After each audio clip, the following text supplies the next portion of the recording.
and gentlemen, my name is Kelvin. Once again, we are back here for another day of racing, and with me is none other than Malaysia's motorsports voice, Mr. Max Palmer. Thank you very much. We're at the beautiful LYL International Circuit here for the Rotaxmaxchallenge Asia Trophy. And I have to say, it's a beautiful day for the race. Clear blue skies up above, and also a really good as well. They just finished with the track inspection, and now they're doing warm-ups. And yeah, while we're doing the warm-ups, we're going to have a look around and see what the teams are doing. Sure. Let's go. So, meantime, let's just tell everyone what's going to happen today. So today we have, what's going to happen is currently warm-up is happening. Yes. And then we're going to have a full day of racing, starting with the qualifying heats number 2. Then we have a super heat, and then we have the finals. So a full day of racing all around here. And we have some drivers here with us as well. So might as well do a bit of interview, a bit of a walk around and see what's happening around the paddock, right, Max? Absolutely, and it's always the fun weekend where we can have a look at all the guys here. A straight trolley coming our way. Ooh, boy, we got those automatic. All right. I think we have our first victim, Max. Yes. Pass the mic, and then Max, you can ask the racing questions. Yeah. All right. Hi. Maybe you can tell us a little bit about who you are, what's your name, where you're from, and then what you're here to aim for this. Hello, my name is Dominic, number 389 and 489. My aim this week is to win in both classes. Yeah, so what sort of possessed you to do both classes this weekend? I mean, to make most of the weekend, I'm not focusing on the championship. I'm coming here on short notice, and instead of just doing one class as usual, I just had to mix it up a bit and like do 2 classes, seeing how far I can take my capabilities, you know. Well, that's a smart idea, I guess, to try and get as much track time as possible over the course of the weekend. Any difficulties jumping between the 2 classes? I mean, adjusting between having front brakes and not is a bit of a jump, especially with DD2 going up first before senior. But so far, it's going pretty well. I can adapt between the 2 classes pretty quickly, and it's been proven, so confident. Awesome stuff. So we'll leave you to your preparations, and good luck on the rest of the weekend. Yes. Sorry, I have 1 or 2 more questions to ask. Yes.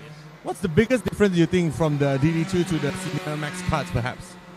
The front brakes, because you can like really push it into the corner. You can attack the corner much more compared to when you drive a senior, and like the speed you take into the corner, even with the more powerful engine, is just something else, man. All right, so that's all I want to hear. Thank you so much. Thank you so much. Thank you so much, and good luck. Yep. All right, here we have our next victim. Hi, my name is Kelvin. This is Max, and thank you for joining us. Absolute pleasure. All right.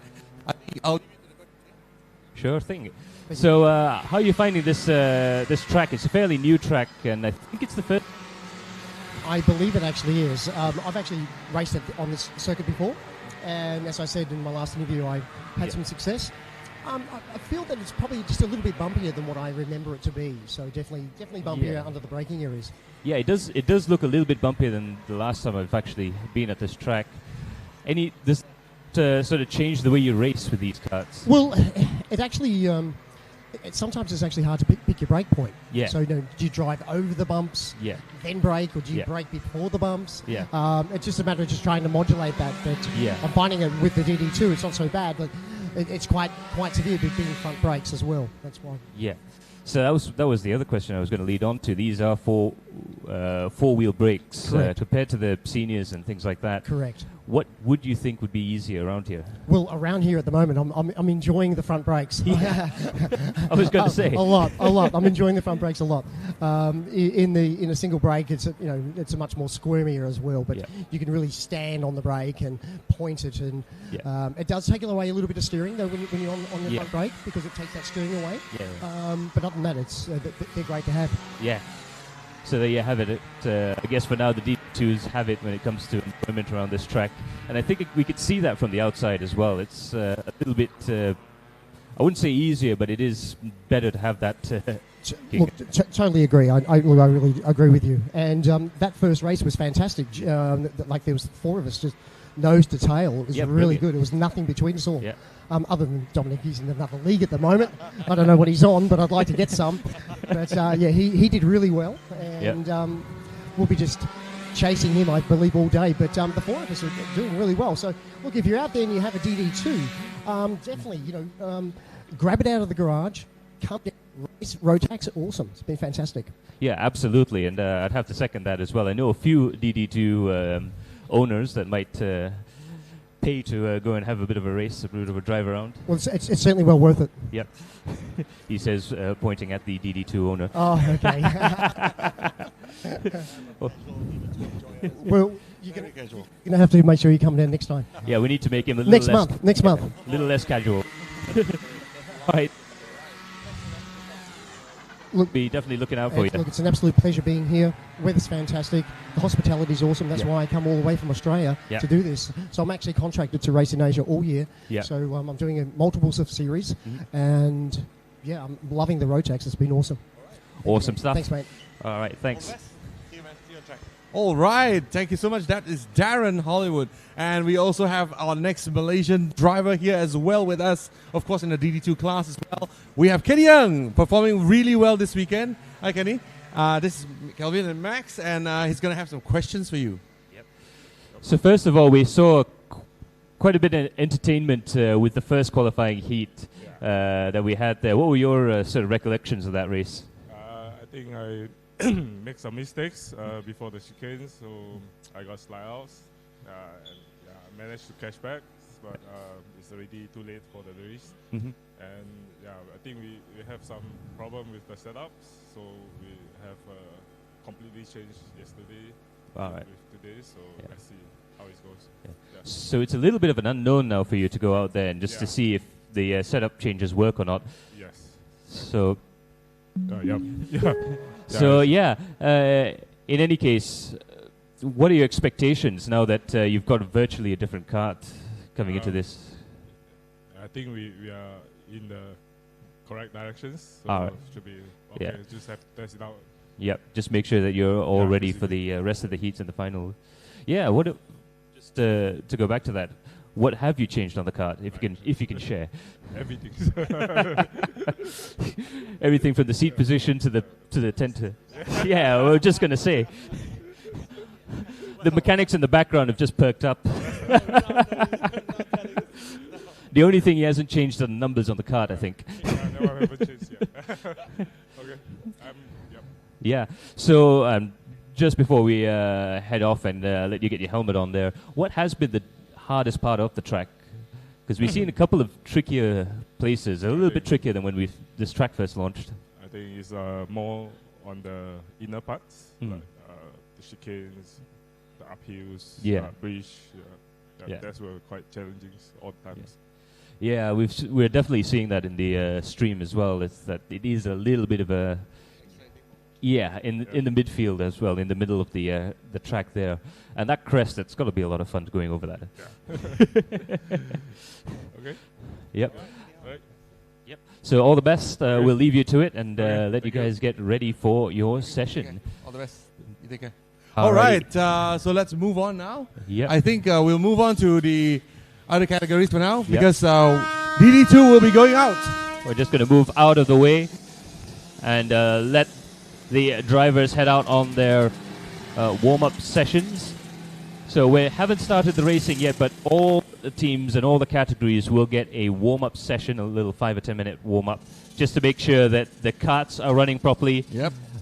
This is effectively an untimed session, although they are actually keeping times, but it's there. The brakes are working, the engine is running well, the tune as well, because the weather's been quite changeable over the course It has of been, this weekend. it has been. And just for all of you joining us on YouTube as well, welcome once again. And just to inform you, this is a live racing pit. So we are in the service area where the carts are actually going out. There you go. So that's 5:32 going out now. And we have a lot of drivers that soon will be coming in. So at the moment, we have the DD2 and DD2 Max Masters warm-up. And shortly, we will have junior and senior as well. So when all the warm-up is done is when the real racing will begin today. And today, it's a full day of racing from morning until the afternoon. Absolutely. So we've had qualifying heat 1 yesterday.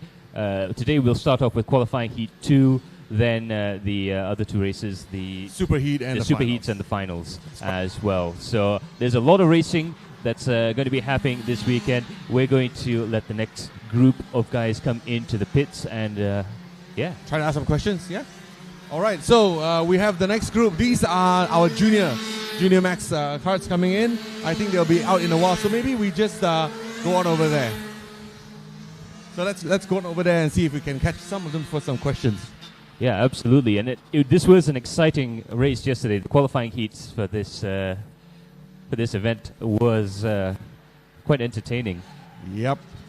So there you go. They're coming into the service area as we speak. So these are the cards that will be going out shortly. So the cards that you're looking at starts with the number 2, and these are your Junior Max cards. Yeah, absolutely. And the first difference you'll see between the two carts are, of course, single brake at the back, and also they are chain driven as well, single speed. And this is really the purest form of karting, for me at least. A little bit trickier to drive. I think we saw Darren there mention it. The four-wheel brakes are a real help. Just get a word from you. Sorry. Maybe just tell us a little bit about who you are and where you're from. My name is Kaito Lloyd. I'm from Japan. All right. So is this your first time here in Turkey? All right. So we see that you are climbing from the back to the front. Yes. Are you gonna? How are you actually doing that? Because we are seeing a very interesting race from out there at the commentary booth. There's no secrets, but I have faith, so I think I can do it again and Heat 2. Is there any tips or tricks that you want to share? Maybe that you don't want to share? No. Wise man, wise man. Wise man. Thank you. Good luck and have fun. See you. All right. So that is Kaito Lloyd, and that is good for all of us here. So basically, they are going to queue up and getting ready to go out live for their warm-up sessions. But until then, this will be Junior Max, and then we will, after that, have Senior Max warm-up, and then the action will begin. So I guess that's it from us for now. We will go back to the commentary booth, and we'll send the feed to the camera team. Ciao. Absolutely.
those of you who just got to the track or joined our live stream, we are in warm-up right now. You've just seen the warm-up for Junior Max, and in a few minutes' time, the Senior Max and Senior Max Masters guys will be out on track to do their final warm-up. The racing should start about 9 at 10 a.m.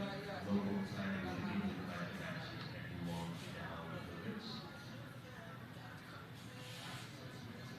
Yeah, that's right. So once again, good morning, ladies and gentlemen, and welcome again to LYL International Karting Circuit for the rotaxmaxchallenge Trophy 2026 Round 3. That's happening yesterday and today. And so like I said, we have a full day of racing thanks to everyone over here. And I think once again, yesterday we said that, but just one more time, thank you very much to the drivers and also all crew and staff involved in this full activity, so you can enjoy this to our fullest. As some new areas are being affected on the track right before the tunnel to prevent a very close call that might have happened yesterday. Yeah, absolutely. So there's been a little bit of adjustment there for safety, which is obviously very smart thing to do. The track organizers and the MAM will be working together in order to make sure the track is as safe as possible. Just in time. And this is incidentally also why we have that gap between sessions. It's not just trying to get all the races in one class out of the track and another class into the track. There is also a little bit of time required to make sure the track is in top shape so that it's safe as possible. That's right. So tip top shape is, and you are here with us in Sungai Ish. Anyhow, in Sungai Long, Malaysia, at the LYL International Karting Circuit, 1.5 kilometers of racing all day long. And we have one more final class to have their warm-up, which as we speak are going out right now. Senior Max Masters will be up on track. The maximum grid of 14 karts will be racing around the circuit. And when that is done, when they are done for their warm-up, we will begin our action today with qualifying heat number 2 for Micromax. Absolutely, a full day's racing, and if the qualifying heats we saw yesterday were anything to go by, it's going to be an amazing race all up through the field. We were really entertained by Micromax and Minimax, the DD2 race, virtually the entire field racing for first place there. Junior Max, fantastic driving there. From all of the juniors there, and of course the Senior Max, always the headline act when it comes to entertainment. We'll leave you with the sounds of these two-stroke karts warming up and getting their action on. We'll return in 9:10 for the first qualifying heat of today, Micromax.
And that is the end of the warm-ups there. Just a quick look at the lap times. Of course, warm-up lap time is not necessarily a very good indicator of overall pace, but we are going a little bit slower today than we were yesterday. Perhaps that could be a slight lack of grip, or perhaps that just could be the track not quite up to temperature yet.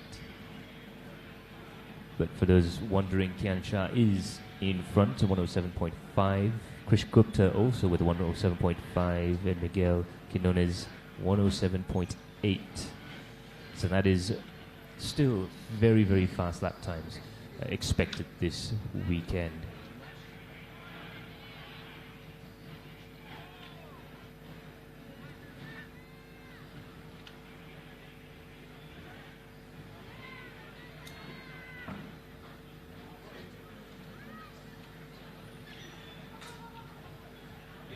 So right now we're only a few minutes away, a couple of minutes away before Heat 2, qualifying Heat 2 of Micromax about to get underway. That will be underway at about 9:10 a.m.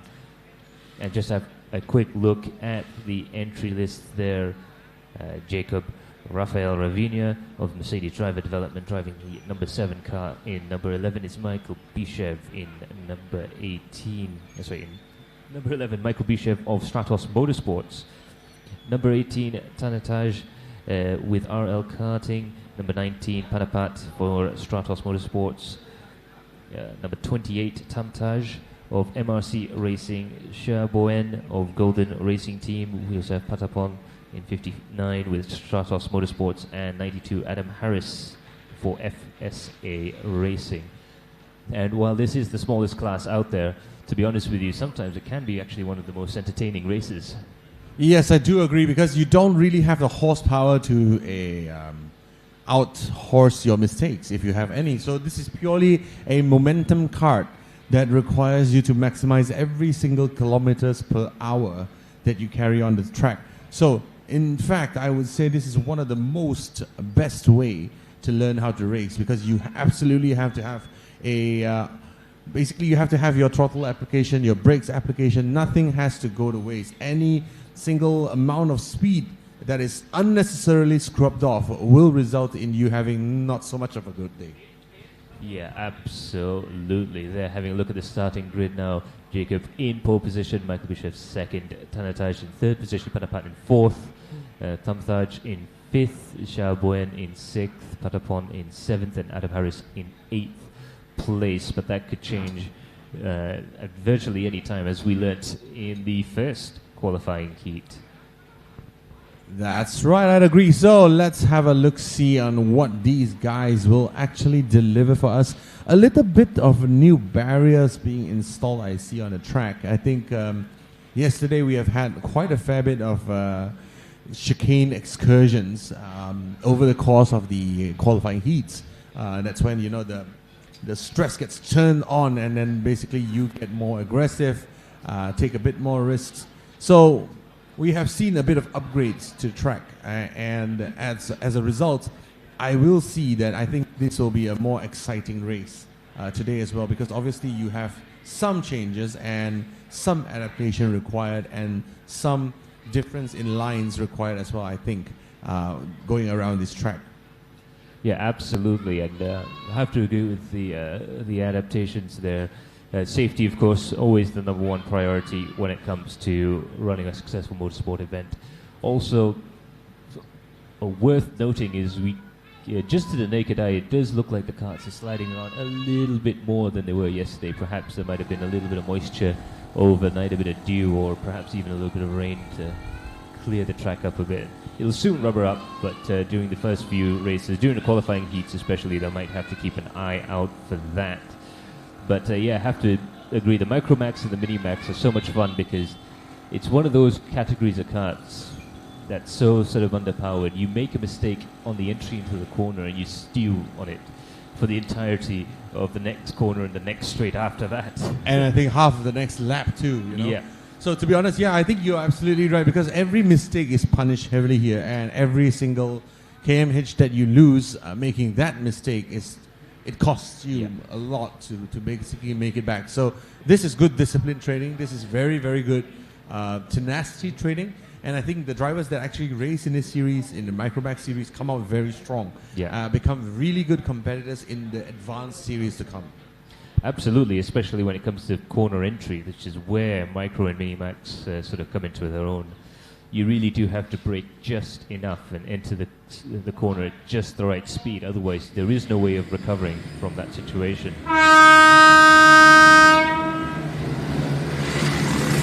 So there you have it. The klaxon is out and off we go.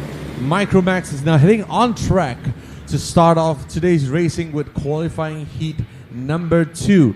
And that is all of us here you can see at LYL. So once again, to those of you joining us online on YouTube and Facebook, and to those of you joining us trackside, welcome, welcome, welcome. Have a good morning and thank you for being with us today. My name is Kelvin, this is Max Palmer, and we will be covering for you the entire day of racing at LYL Circuit for RMC Asia Trophy round number 3, 4th and 5th July 2026.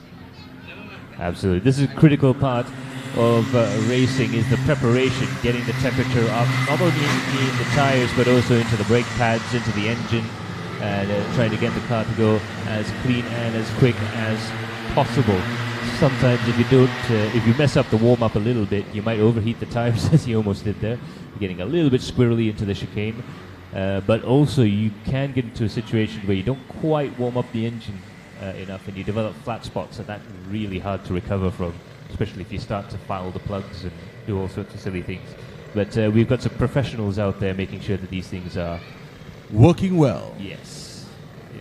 All right, so our Minimax racers are now into formation. Tramline started really early there, and they are being asked to go into lines of 2, and this is for them to start off on the main straight. If you look carefully on the floor, on the ground, on the track where they're racing, you will see 2 clear lines as and when they come closer to the grid.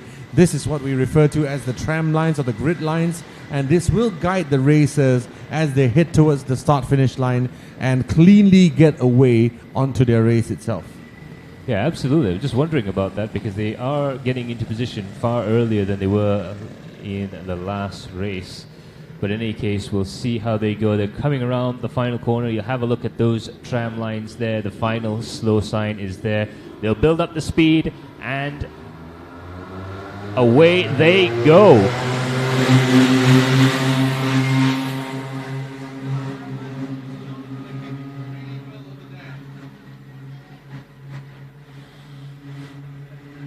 Yeah, indeed. It looks like a little bit of a sloppy start. But in any case, they are away and they are racing right now. And we're just having a look right now. It looks like Tantaj managed to get the jump coming into the first corner there. So that's a lead that he could try and go. We'll have a quick double check. Not quite able to see looks like Jacob Rafael Ravina, and he's now in the lead. You have a new race leader. Oh, a little bit of a bump there from Tantaj Ayathon. And there he goes into now turn 6. And once again, he's now on the back bumper of Jacob Rafael Ravina as they go into the brand new chicane section. I wouldn't say brand new, but a slightly modified section with more coverage there. And now Tantaj is in second position, trying to make back up the spots there. But behind him lies a swarm of very angry karters, really eager to come across as soon as possible. Yeah, absolutely. He's not driving away with this just yet. Very tricky situation right now because number 19, Panpat, has actually closed up the gap right now. He's got his head down going past the start-finish line. He knows how close the drivers are behind him. In fact, they make a little bit of contact, a little bit of a bump and run coming into the braking zone here. Hard on the brakes. They're trying to get the thing turned in. Again, they cannot scrub off too much speed. Bit of sideways action there from Jacob. Defending well, coming down to the next braking zone here. It looks like Tanataj is looking to the left, looking to the right. Panpat also keen to find a way past it. Of course, Shaboen also joining in. It's a 4-card battle for the lead. Any one of these 4 drivers can win the race. And if any of them make a mistake, of course, the others aren't too far behind. It's a very close race right now. Yeah, it's very disciplined driving from Tan Taj in P2 right now. Obviously has the speed advantage over Jacob coming into the turn over there, but decided not to take the move right there and then because he is crowded out. If he makes a mistake, he will lose the position. So the kart number 18, Ayrton Tan Taj, decides not to attack Jacob Rafael that turnaround despite having the speed advantage. So I think that might be a smart move because behind him, Panpat and Xia Bowen, they are close to him and they are out to take the position from him as well. This bumper, tail hit to bumper into lap 3 of this qualifying heat number 2. Absolutely, you could not stick a piece of paper between those two carts there, and the same thing for Shaboen behind the 19 there. Beautiful bit of overtaking, judged the braking to perfection there. So we have Shaboen going up a position, Panapat dropping down a position there, but it's not over yet. Panapat going for the inside line. Will there be a switchback? Again, the S's there just coming in to play. The vestigial S's don't really act as corners, but they act as a big choke point, a funnel, if you will. So Shaboen and Panapat having a lot of fun out there. Meanwhile, the number 7 and number 18 carts up ahead, Jacob Rafael and Sanataj, nicknamed Ayrton by his fans, coming through the S's there, hard on the throttle. Again, they're using every single inch of road, and they have to coming up here. It's uphill, climbing all the time, and it looks like they are setting up for a brilliant battle. I do agree. Coming into turn 13 now, this is head to tail there, as Jacob is just a little bit ahead of Tantaj. Tantaj leading on the outside, applying the weight transfer LSD effect to try to get more grip, and you can see that he has more top speed down the start finishing line. Will he pull out on the inside? But very disciplined driving from the P2 man out there, really piling on the pressure on Jacob Rafael, but definitely they are giving each other no quarters and really racing very respectfully out there. Indeed, and the other thing is these two have fantastic race sense. Actually, all of our top 4 have fantastic race sense right now, because when you're battling, you can get into a situation where you're fighting each other too hard and you slow down. So right now, what these drivers try to do is build up a gap to the rest of the field, and also try and keep in touch with the drivers that they're battling with right now. So it's pretty smart not to make any rash decisions or rash moves right now. 5 laps to go, plenty of time left for Tansaj to look for a position, try and scope it out, try and plan that overtake on Jacob. Very, very tricky coming into this last corner as well. It's all about conservation of momentum coming through the corner here. Diving out, let's see if he can do anything coming into the first sector. Yeah, but getting ever so slightly closer as usual.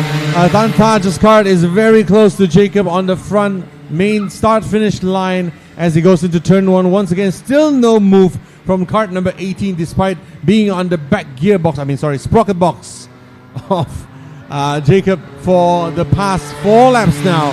But Jacob is your fastest karter out on track with purple lap times the last time around. However, Tantaj is still with him, still very close, and these are your leaders of the race at the moment.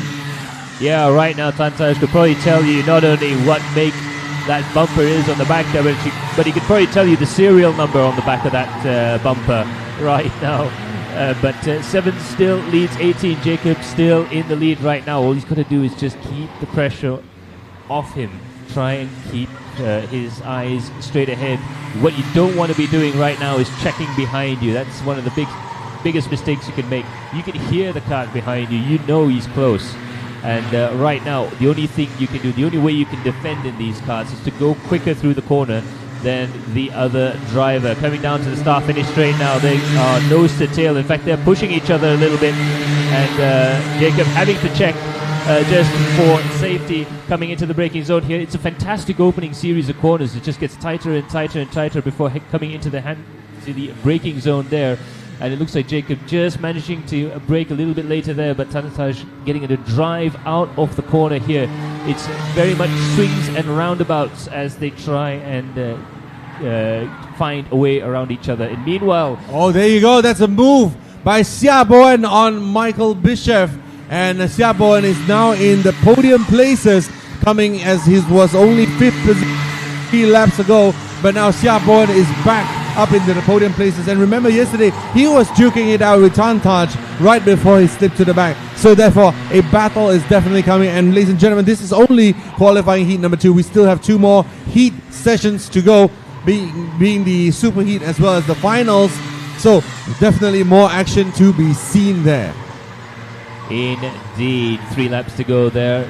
And it will soon be 2 laps to go. And this battle for 3rd position is just hotting up right now, because not only do you have Xiaobo, but Michael Bischoff and Panapat is joining the back of that battle right now. And it looks like they're getting closer and closer. Let's see if Michael Bischoff can pull any tricks coming into the first sector there. You can't really overtake it to the first turn. It's way too fast there. Second turn also very, very difficult, but it sets you up for the next braking opportunity. Meanwhile, having a look at the leaders right now, and it's still Jacob ahead and Tanataj, aka Ayrton, in 2nd position. Very hard work from both drivers right now, and again, it swings and roundabouts, inches between them in each corner.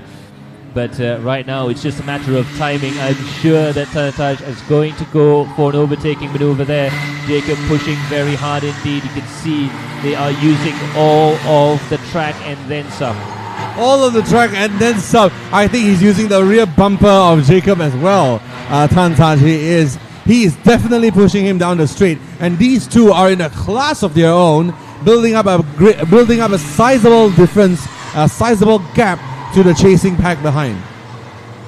Yes, absolutely, Jacob. They're doing 1:15.803, best lap so far, but very, very close indeed. If Tanataj gets any closer to Jacob, he's going to be able to count the teeth on the sprockets there. He's going to try and go for something, going a little bit wide there, having a look, forcing Jacob to have a look behind him. That could prove decisive. The number 18 car taking a wider line there, 17 having to go defensive right now. They are fighting for position. Yes, of course, because ladies and gentlemen, this is your final lap. As you can see on the screen there, this is the last lap of the race. All to play for, and there we go. Oh, a little bit of a slide there.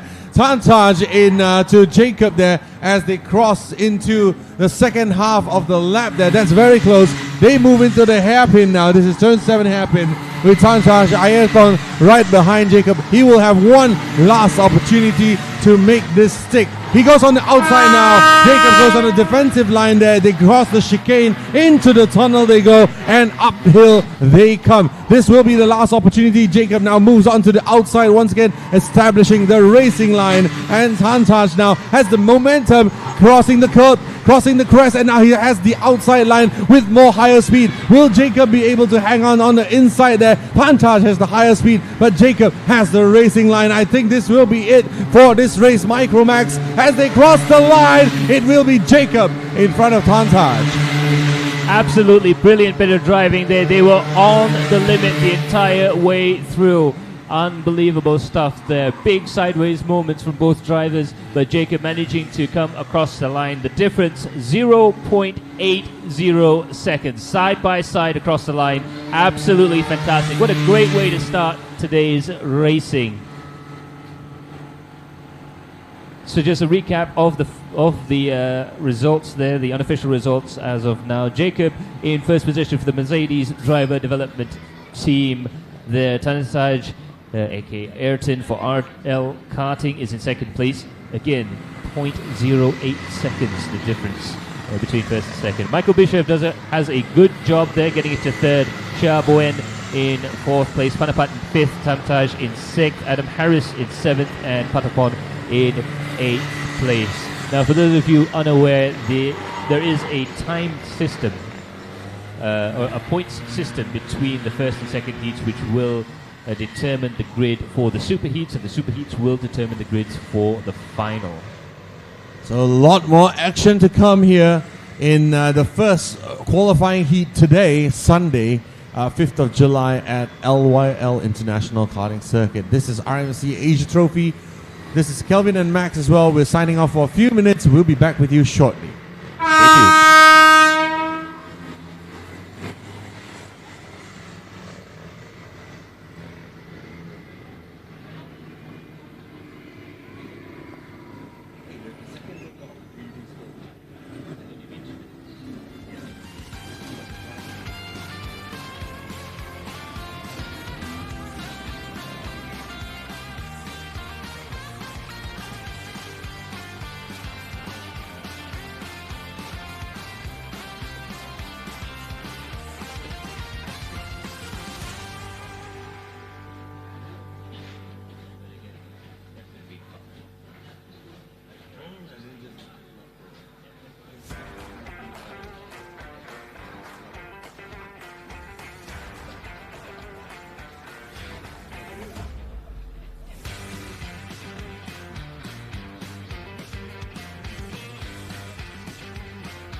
So for those of you who just joined us on the live stream, qualifying Heat 2 for Minimax is about to get underway. Just a quick look at the drivers heading out there. Mohamed Khalik, Ko Yanshan, Luke bin Muhammad Khairul Aziz, Isham Swarup, Aruthran Prabhu, Tuta Min Set, Ian Yusuf, and Chinapat Vejabuti, your drivers there. An 8-kart grid for this qualifying Heat 2 Minimax. And again, this was a very entertaining race yesterday. Yes, and as the scene just cuts to the kart sliding, I think we are in for an exciting race right over here on the main grid itself. This will be qualifying heat number 2, so we are racing. There are no more practices, there are no more qualifying sessions. We are racing from now until the end of the day. So if you are a fan of racing, stay tuned because we have a lot of action. And as what Max said yesterday, we have had some fantastic action from this pack of karts yesterday. There were some interesting races between Mohamed Khalik and the rest, and ultimately resulted in a DNF. However, he's out to get redemption this time around, and he's starting in P2, leading the second tram line. So there will be something to play for. There will be a lot to play for. There will be a lot to fight for, and we are looking forward to see how these karters will get on in their session. Yeah, again, they're getting into position fairly early on, not as slowly as the Micromax guys, but then again, these guys have the experience. They can sort of hurry the process along a little bit. Yeah, very disciplined, very disciplined. But now they are about to go around 13, and here is when the leaders start to think about the pace, think about the gap. We saw in the previous race, Shaboen a little bit slow off the line. It could be a multitude of reasons as to why, anything from reaction times to a slightly lagging engine. But now they're going around the final corner there, the last slow kart on. They are going into the tram lines, and away they go. Green, green, green, we are racing, and here we go. Already swarmed by karts left and right there. We already have a new leader in the race there. That would be kart number 164, Tuta Minset, into the lead, taking the lead from Chinapat Vejaputi. And now Mohamed Khalik has slipped back 2 positions into 4th place now, as I believe that would be Aruthran Prabhu as well, going up into the 3rd positions as well. Look at that. Yeah, absolutely. It's still all changed right now. 164 drops down into 2nd place. I think that's Chinapat that's gone into the lead right now, but it's all in flux. And it's 164 in 2nd place there, 123 in 3rd. That's Ishan Swarup going into 3rd place. We saw a really good start from Ishan in the first qualifying heat. It seems to be a bit of a trend for him now, coming down underneath the tunnel and over this fantastic series of left-handers, fairly quick, and into the crest there. Let's see what we where we are at there. 164 in 2nd place. There is definitely a kart ahead of him there, coming up towards the start-finish line. Yeah, so 123, you are looking at Ishan Swarup. He has had a great start now. He's moved up to the 3rd position, and Chinapat Vejaputi remains in the lead of the race at the moment, with Tuta Min Set settling in 2nd place. Mohamed Khalik slipping back just 1 position, followed by El Luk and Aruthran Prabhu, followed by Ian Yusuf and Ko Yang Zien. Yeah, absolutely brilliant start from all the drivers there. Pretty much everyone getting away fairly cleanly as they went past our commentary positions there. Chinapat doing well. Tuta Min Set having a fantastic start, and again Ishan Swarup doing very well. Mohamed Khalik, unfortunate for him to drop a couple of positions there, but we know he has the pace. We know he has the ability to go a little bit quicker there. And as we can see, going through the hairpin section and up there, up towards the back end, the chicane here, they made a few changes there, not to the chicane itself, but to the barriers surrounding it, which should stop the karters from climbing the curbs a little bit too much there. So it's a little bit of a different racing line as they go through the flyover section over the crest here. And these karts are light enough that they do get a little bit of airtime, a tiny bit of airtime, just to unsettle the kart before the braking. Coming down towards the final bend here, 164 there, Tuta Min Set, yep. And being chased down the straight by Ishan Swarup. These are 125 cc's of angry engines behind these karts there. They are doing all they can to conserve all momentum that they have with the karts that they have. Into turn 1 is Tuta Min Set and Ishan Swarup. Yeah, absolutely. These karts, again, very similar to the micros, the minis, are a momentum car, you have to enter the corner at the right speed and the right trajectory. The second you turn the wheel is the second you realize whether you've made a mistake or not. And it's fairly high-stakes driving. Just because they are for a younger age category does not necessarily mean they're any easier to drive. They're certainly no easier to race at a high level. Coming into the chicanes here, you can see them dancing through a little bit smoother now. Again, the barrier placement helping with that a little bit. Perhaps a little bit of psychology as well, looking from how rough it was yesterday. We're looking at 123 there, Ishan Swarup chasing after Tutamin Set, and it looks to me like Chinapat has opened up a gap right now, quite a large gap indeed. We'll have a look at the lap time that they come across the line there, and Chinapat has gone quicker, 111.645 plays, 112.03 from Tutamin Set there, so that's a fairly decent gap. 1.3 seconds between first and second place. Tutamin Set now under pressure from Ishan. Yes, and that's right, and that's the first world problem of being too fast. You barely get featured on the stream. So there you have it. Your race leader is Chinafat Vejaputi, and he is so fast that we are not really looking at him on the stream right now because the battle is right behind him, and you are looking at the mid-pack battle now, the traditional karting mid-pack battle. That's led by, on screen, Mohammad Falik and Arutran Prabhu, 140 behind him as well, followed by Eluk behind Arutran Prabhu.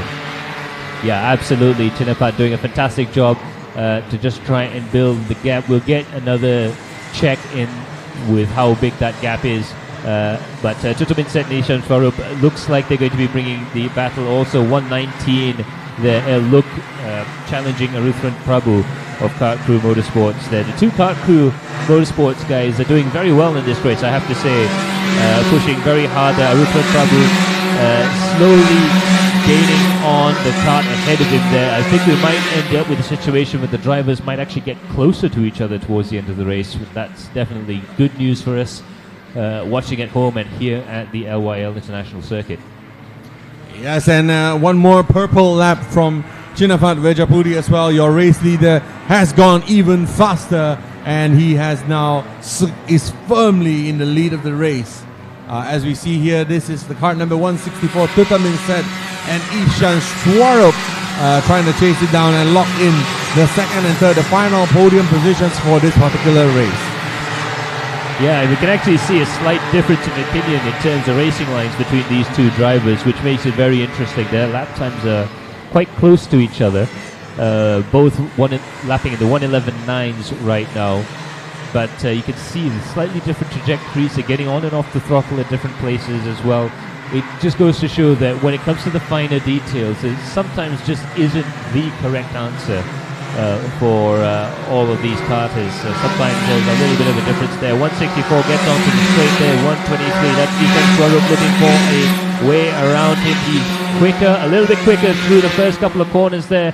Will he be able to set something up coming into the braking zone there? It's very bumpy through there right now. Definitely the track has developed a few more bumps, a little bit more character, shall we say. Character, definitely character, yeah. So, yep. And here we have it. This is your fourth place and fifth place position battle. You have Mohammad Falik versus Arutran Prabhu down there. RL Karting versus Kart Crew Motorsports. And at the moment, Mohammad Falik is the kart in front. However, Arutran is closing up that gap and looks very strong to attack Mohammad Falik this time around. But let's see if Falik can hold on to the lead here and secure his fourth position. Bear in mind, he started second place on the second tram line there, but definitely some of work to do for Mohammad Falik in order for him to get back up there to the front. Yes, indeed. We have seen that second tram line being a little bit slow today, but I don't think that's anything to do with the track itself. It's more to do with just the ability to prepare that each and every driver has there. So 140 there, Arutran Prabhu looking for a setup to try and overtake Mohammad Falik. They are a lot closer than the previous battle we've seen. They're coming into the braking zone here. Let's see if both drivers can get through cleanly. They do. And look at the speed that Arutran can carry through the corner. He's having to use a little bit more racetrack in order to try and keep up, but he's definitely doing that and doing it well, I should say. Coming around the top hairpin there and down towards the back straight. absolutely flat out. In fact, leaning forwards a little bit, trying to get himself just a few more meters an hour faster. 123. Ishan Swarup right now following to the inset. This is the battle for second position, and it's really hotting up right now. They are very close indeed. Yes, of course, because this is the penultimate lap. There's only one more lap to go the next time they cross the line. So for Ishan Swarup, this will be the final opportunity, final tour around this circuit for him to get that coveted second position from Inset. And here we go. This is our race leader as he crosses the line. It will be the final lap of the race.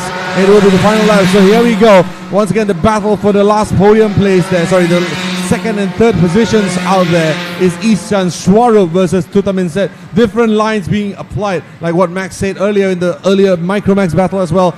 This is where they are going to make the difference. This is where Inset is forced to turn around and check where is Ishan Swarup. And now the vestigial as is no longer vestigial as different lines are being explored across the place. And Ishan Swarup has now the speed advantage over Inset coming onto the back straight here. Will he have the advantage into the turns as well? Inset forced on the inside, taking a tighter line there, but the tires are holding up for Inset as they navigate the last few turns into the chicane one more time here.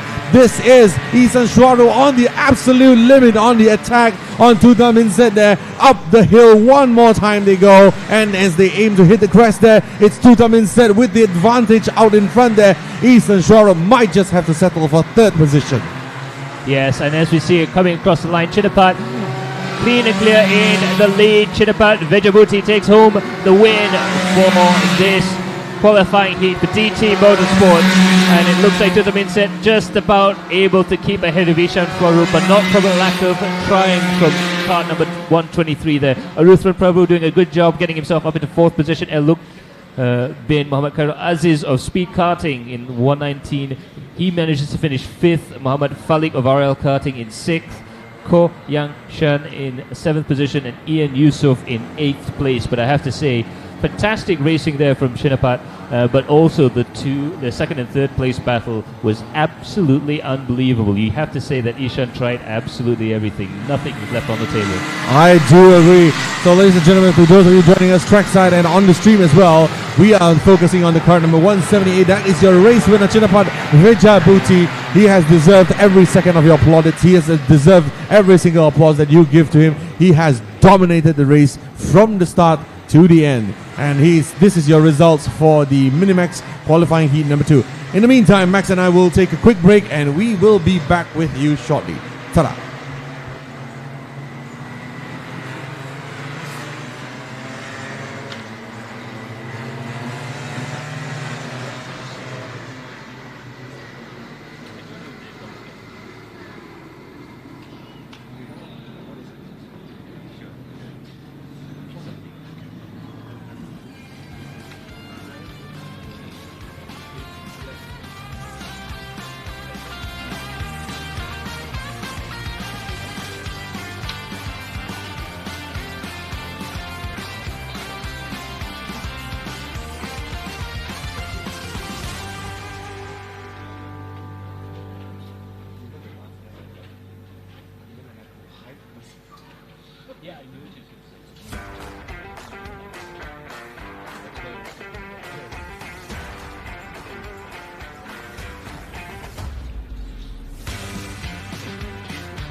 Alrighty, and you rejoin us right now as we are in the hot pits about to get underway for the Max DD2 and Max DD2 Masters Qualifying Heat 2, which will be happening in a few minutes' time. As you can see there, the drivers having a bit of a relax before they jump in. This is the last qualifying heat. They will want to have a good result there. Just having a look at the entry list for this race there, the starting grid. Iskandar Ahmad Hadri of Speed Karting will start in pole position. Dominic Setiawan will be in second place for RL Karting. Kenny Ng T. Yang for Stratos Motorsports will be in third. Ahmad Hadri Harris for RL Karting in fourth place. And Darren Hollywood Formosa in fifth for Fireball.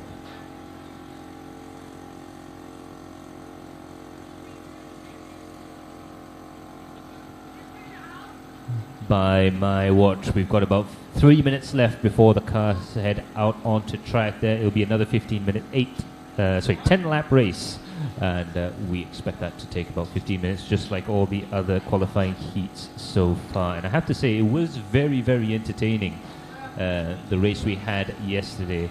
A lot of battling. I'd say 4 out of the 5 entrants for this race were actually battling for the lead. So that's always fun to have a look at. Obviously, Dominic Stewan pulling double duty this time around.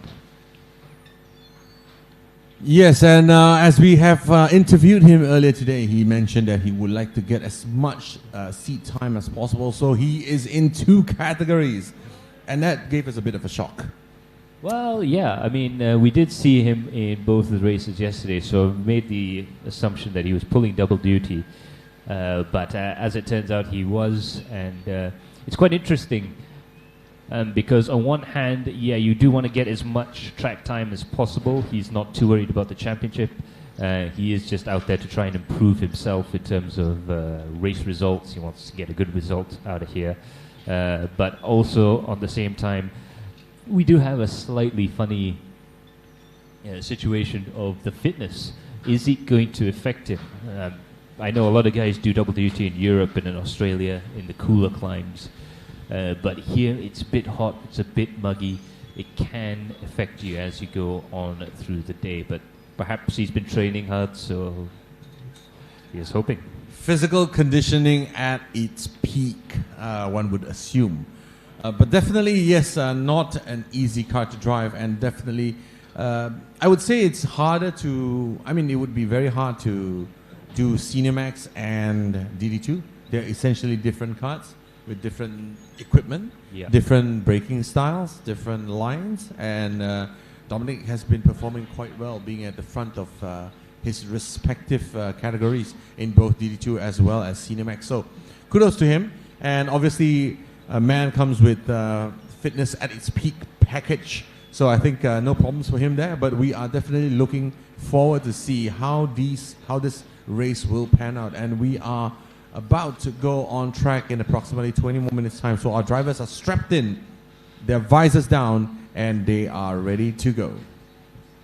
Yes, absolutely. We'll see quite an entertaining race there, especially from Dominic and also Kenny Young. Darren Hollywood having to start from the back of the field. But away they go onto their formation lap.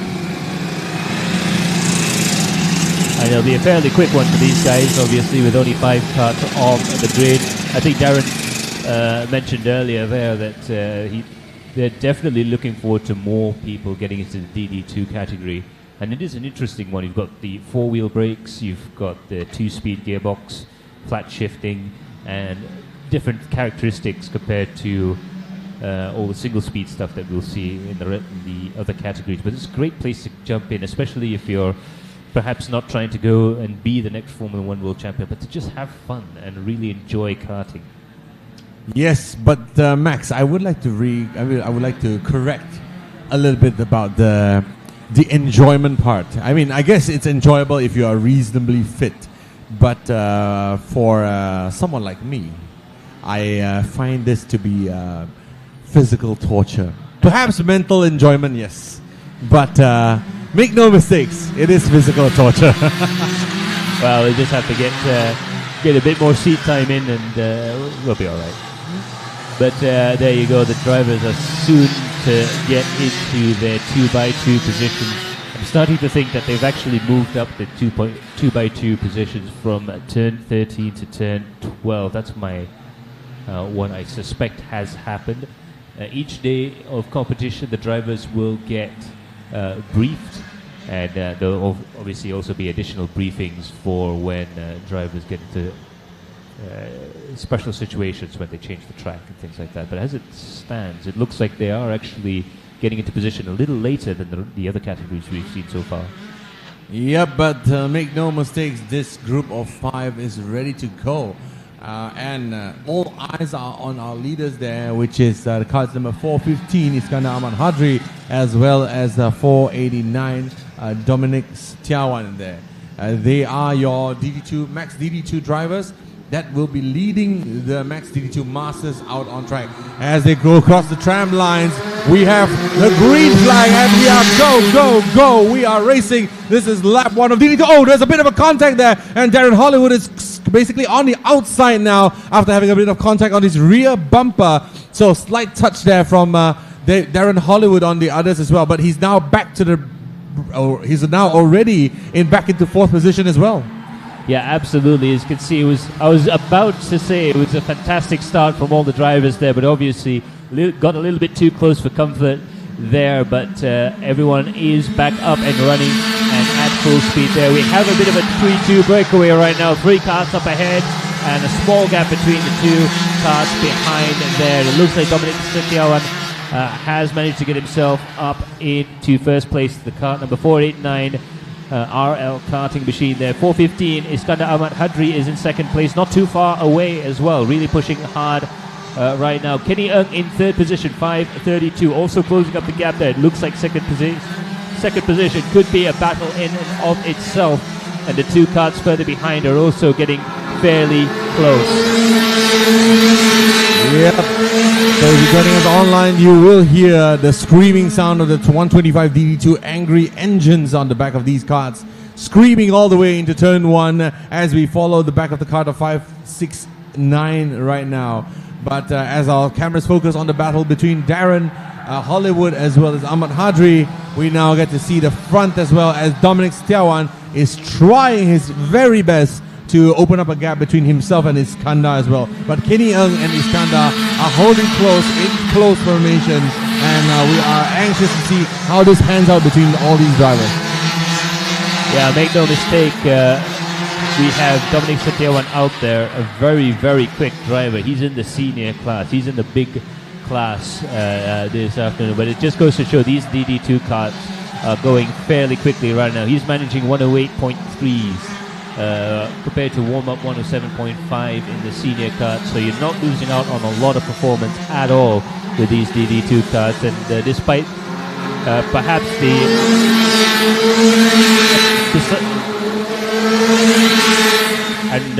perhaps the perception that DD2 is a little bit more of a gentlemanly sport, as you can see here, they are still pushing absolutely as hard as possible. They are driving just as quick as anyone else out there.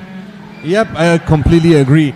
And the reason why you hear us having a micro pause every time these carts scream past our commentary box is plainly because we couldn't hear anything. Absolutely, couldn't hear myself think there. A great sound from these carts as they go past there. And again, that 2-speed box with seamless shift. They have this ability to stay in the rev range for a lot longer than the other carts. It makes it, in one hand, a little bit easier to drive, but in another hand, a little bit more brutal because you've got power on tap all the time there. As you can see, these carts will get into a broad slide in the middle and coming towards the outside of the bend there. So it really goes to show how hard these carts can be. But yeah, and also, here we go again. And also, of course, these carts are harder to drive because you have to operate also one gear lever, and if you actually miss a shift, you can shift. You can, well, practically do a money shift on these carts, putting yourself into the wrong gear or into neutral when in a time that you don't want to be in neutral. So this is definitely something that the drivers have to be very careful of.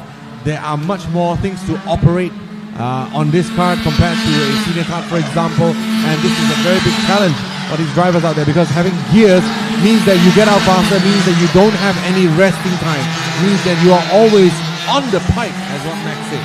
Yeah, absolutely. Always on the power band there, always with the power valve open, and really gunning for it as well. But we heard there from Darren Hollywood that in a lot of senses, and it depends on the track as to which is harder and which is easier. One thing that Darren did mention is the braking performance, really helping them out this time around. It's a lot bumpier than the last time he's been here, and that's obviously affecting where you brake. And with the DD2 karts, you do have a little bit more of an option. You can pick and choose your braking zone a little bit more and not lose too much on lap time. Whereas with the single speed, the sprocket karts and the single brake in the back, you really have to commit, and you can't mess around too much mid-corner without losing too much time there. But in the meantime, that we have vision on 415 there. Iskandar just ahead of 532, Kenny. These two guys have been at it for quite some time right now in their battle for second place.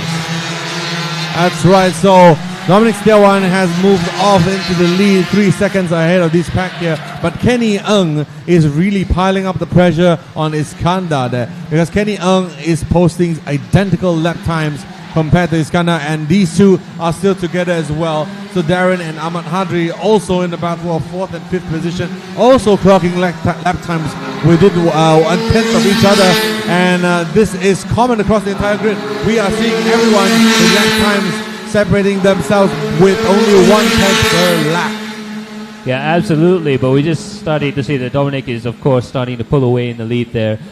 His last lap is a 107.3, so that's getting mighty close to senior times there. Darren Hollywood pushing very hard there to try and run away from Ahmad Hadri. These two drivers have been at it for the last couple of laps there, and I'll tell you one thing though, it looks like they're having amazing fun with these karts out there. You can be a little bit more brutal with the karts. You can overdrive them a little bit. They will take it. Oh, heavy on the brakes there. It looks like that might be a clean pass from Hadri, and I think it is. I think that's 569 ahead of 598.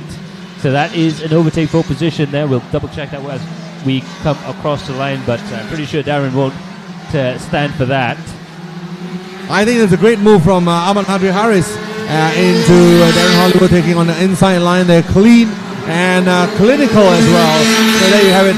But in the meantime, at the front there, we still have a battle between third place position man Kenny Ng as well as Iskandar Ahmad Hadri as well for second position.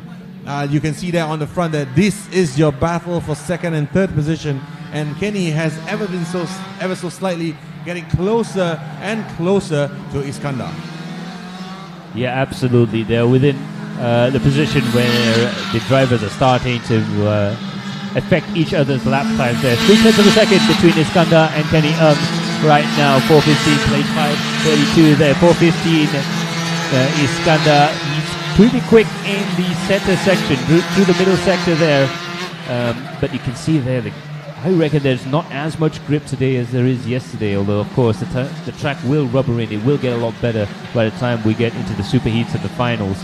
But just in the morning there as well, perhaps the coffee not quite kicking in just yet, but Iskandar pushing very hard there. Kenny Ng really throwing the cart at the scenery.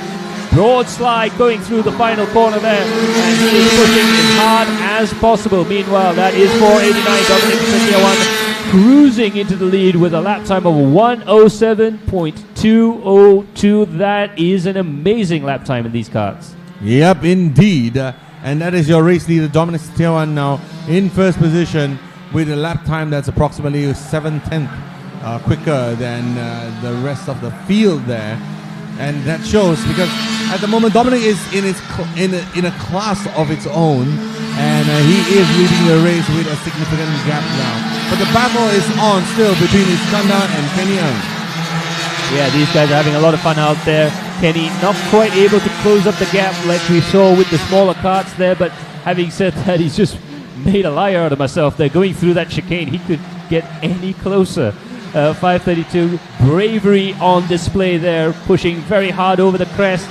definitely trying to close up the gap here. There are some places where Iskandar is able to just get the power down a little bit better. Kenny Young coming through the final corner. Broadside again, he's definitely got the power cracked on. Coming down towards the first corner. Let's see if he can actually catch up. Coming into the braking zone there. That is the first overtaking opportunity. Coming up towards there, not quite able to close up the gap. And it's all down to the infield performance through the twisty sections here as to whether Kenny can get another chance. Yep, here we go. So now the camera pans to the vestigial S-turn as Kenny Young now tries to close up the gap one more time against the back of Iskandar there.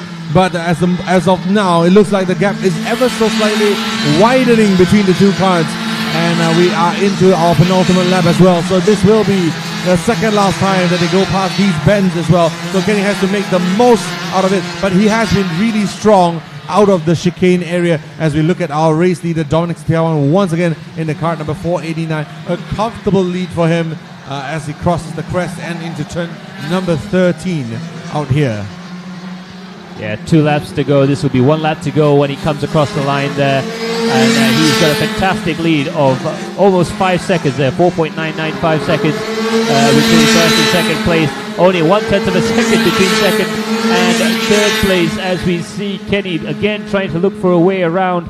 Looking to the left, looking to the right, coming into the braking zone there. Again, closing up the gap, but not quite being able to do anything. He's starting to use a wider line, trying to vary his lines up, looking for the answer right now. Iskandar Ahmad Hadri has the pace. Will Kenny have the response now coming through the vestigial S up at the top of 6 and coming down towards 7? Flat out left hand kick there coming into the hairpin. And it looks like Iskandar's just got a little bit more top end coming through there. Kenny Young a little bit better on the braking. Again, it swings and roundabouts. Very close indeed. There's not much difference between the two of them. Meanwhile, out in front, 489. Dominic Sithiawan has been absolutely dominant coming into turn 13. Imperious, and a certain do-do-do-do music is coming into my mind as he's about to cross the line there. So ladies and gentlemen, that is your race winner for GD2 Max Masters. Dominic Sithiawan, 489, takes the checkered flag and follows it in with Iskandar Ahmad Hadri and Eung Tang finishing 4th. Third and second and third, and Ahmad Hadri Harris and Darren Hollywood finishing 4th and 5th.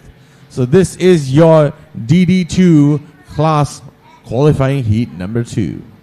Yeah, absolutely, and it's Max DD2 and Max DD2 Masters. In the DD2 Masters, Ahmad Hadri comes in first and Darren Hollywood in second place.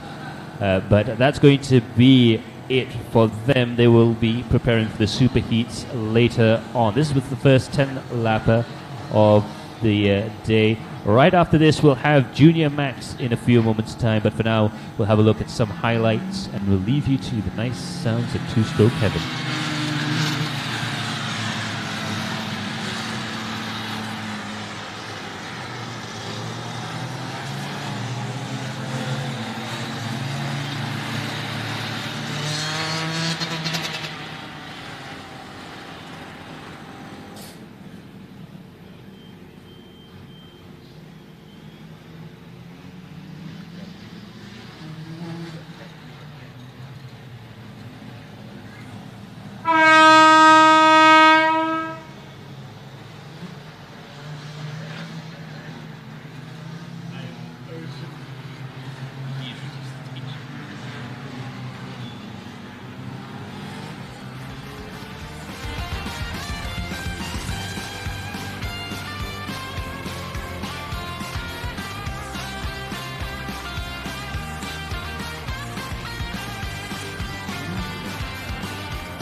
Alrighty, so now we're about to get ready for qualifying Heat 2. Junior Max is on the line right now.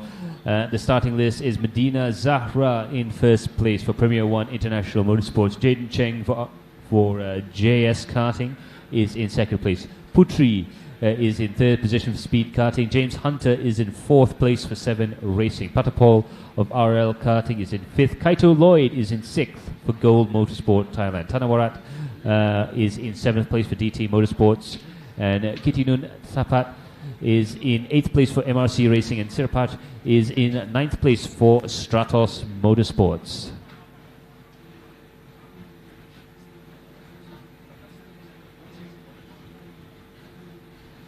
And yeah, there we have it, the starting list for juniors right now. They will be out in about a couple of minutes' time.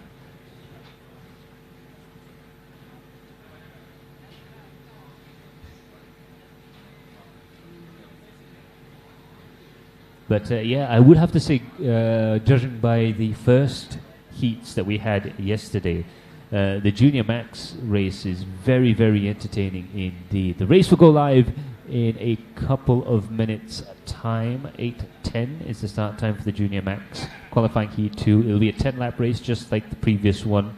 And, well, it's going to be very difficult to predict who's going to be quick here. We have Tanawarat, we have Kaito, Lloyd, and we also have Sirapaj, Kitinun Tapat.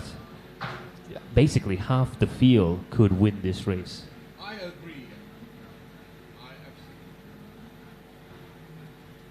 So, yeah, there we go. We are about to head out. Qualifying Heat 2 Junior Max will be on the way in about 30 seconds time. We'll join you then.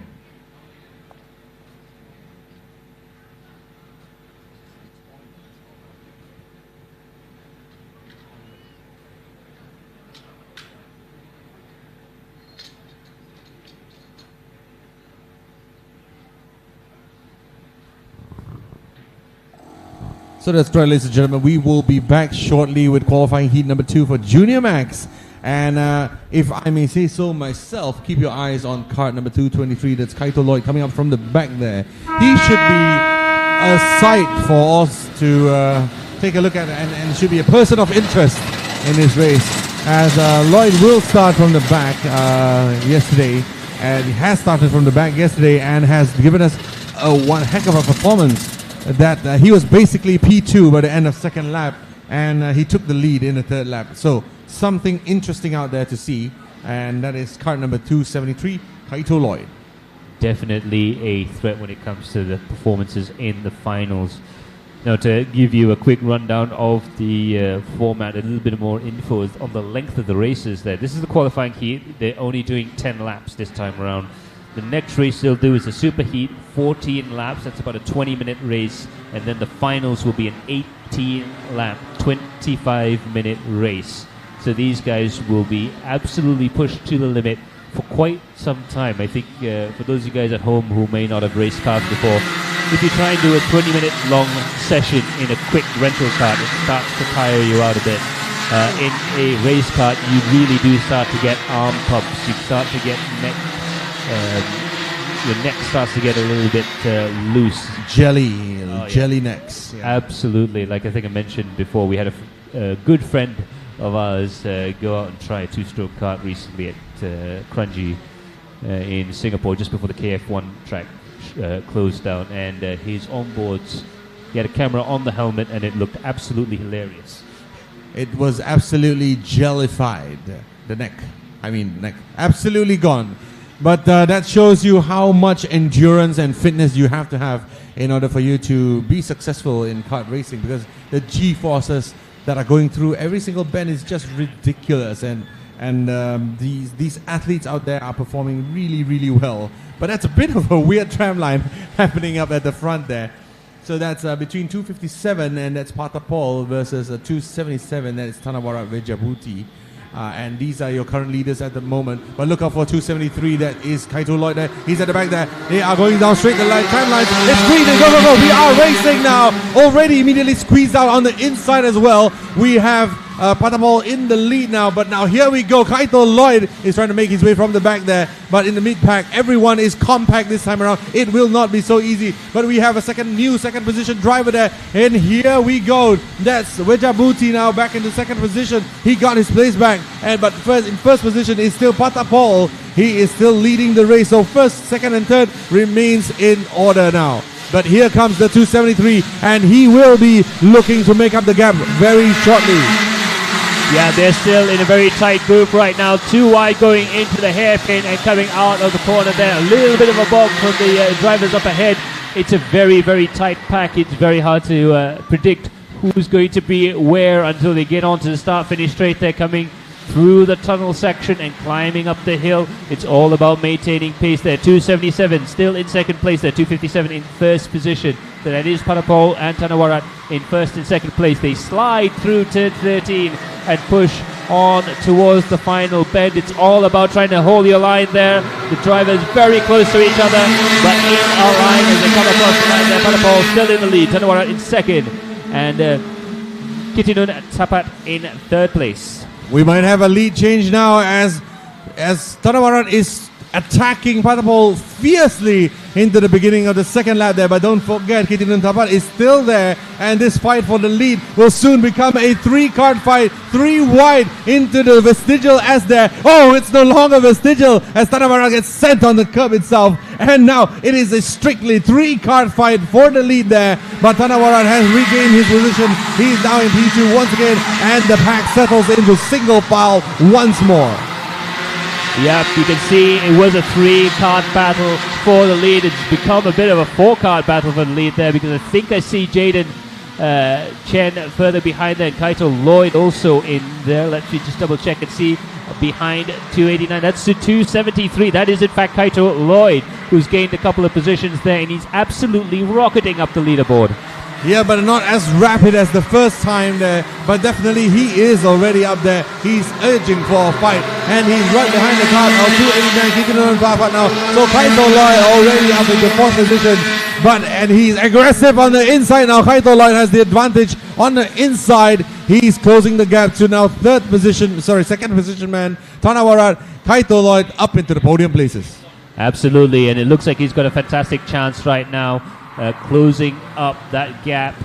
It looks like Patapol managing to get himself a little bit of a gap. He had a better lap than previously, but still Kaito Lloyd is the one with the fastest lap so far, 1:10.375. He is definitely pushing right now. 273 we are seeing they're trying to get up into, I think he might have actually even gone up into third position there.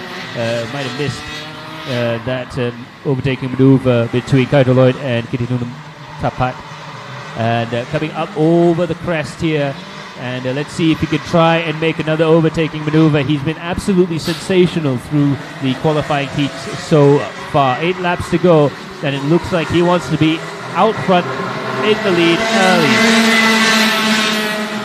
And he has the lead, Patapol, but Kaito Lloyd and Tanawarat is briefing down his rear bumper. Look at that, very aggressive from Kaito Lloyd there, and he's hoping to make up a few more positions before the end of the race. We still have 7 more laps to go, and we are looking at one heck of a battle between the Junior Max drivers out there in front there, because we have a 4-cart battle for the lead. Yeah, absolutely. There, you could actually see in the earlier part of the laps there, the carts were jumping and skipping around quite a bit. All the drivers up in front have everything set up fairly stiff, and it just goes to show how much of a rough ride these things have.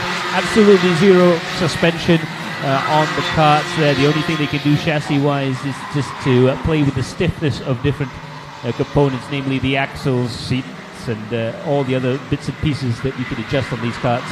Coming over the crest and into the braking zone there, and as you can see the interested fans going for it right now. Kaito Lloyd still in third position coming across the line there, but it looks like he might be able to make an overtaking maneuver coming towards turn 1. Sends it on the inside. Sensational bit of overtaking, and a nice cheeky signal as well coming into the braking zone there. 277. That is absolutely spectacular bit of driving. And the hand signal from Kaito Lloyd pointing forward. Look at number 1. We are going forward now. On the inside, great move from Kaito Lloyd. He's now into second position. Moving forward, he says. Absolutely. Tanawara doing all he can to try and keep the speed up, but was unable to do anything about it. Obviously, Tanawara is not going to let him go without a fight, but you have to say Kaito Lloyd is the fastest guy out on track right now. They have dropped into the 108s and the 109s right now, and they're just getting quicker and quicker as they go through. 108.925, the fastest lap of the race so far from Kaito Lloyd. Yeah, but so while Kaito Lloyd in second position is one of the most exciting drivers out there to watch, I would like to bring our attention on Patapol as well, your current race leader. He has not dropped a set. He has not made a mistake, and he is comfortably out in front, pumping out laps just as quick as these chasing pack right behind him. So he is not going away, and this will be a hot and fiery, aggressive fight for the lead of the race. Yeah, absolutely. 108.6 there. Fantastic lap time for Patapol. But Kaito Lloyd's just done a 108.497. Fastest lap of the race again. He is definitely pushing that kart to its limits and trying to push as hard as possible. We're having a look there at 222, the battle between Jaden and Medina right now for 6th and 7th position. And they are pushing those karts as hard as possible. Really throwing it at the scenery, really pushing the kart. They are battling as hard at the front of the field. That's right, so that's Jaden Cheng and versus Medina Zara. They're bumper to bumper. They are absolutely pushing each other across the chicanes as they go up onto the hills and climb the hills there. So if we look back at these karts there, we can see they're very impressive in the sense that they're all corner flat, absolutely flat-footed across this thing. Yeah, absolutely. So 6th and 7th place there, we can see Medina trying their hardest to make a move coming around the final corner there. You can see him coming across the line. He signals, he's gesticulating to the car up ahead. The frustrations are starting to get to him there. Hard on the throttle, still going through the first two corners. He's going to try and send it on the inside. And just, oh, there's contact. There's contact there, and that gives a position to the other kart there. That is absolutely sensational bit of overtaking there. And we'll have to see what happens in the replay. So look at that, number 202 there, sends it on the inside, clips the curve. Both karts get sideways into the corner there. They clip in the middle of the bend. That was a mistake that started during braking and during the previous corner there. So it remains to be seen what will happen with that situation. 2:57 right now. Patapol is in the lead, but look who's behind him. It's Kaito Lloyd, who's been pushing all the way from the back of the field to the front. This is amazing with 4 laps to go. 3 laps as they come across the line there. The fans are looking on with extreme interest. 2/10 of a second. What will they do here? 273 coming up towards this overtaking position. They're going to try the same thing again, this time between Kaito Lloyd and Patapol, and Kaito takes the lead in the race. Sensational stuff, and he's also done a 108.497, fastest lap of the race as he comes and does it from the back to the front. It's Kaito Lloyd in first place, and Patapol has dropped down into second position.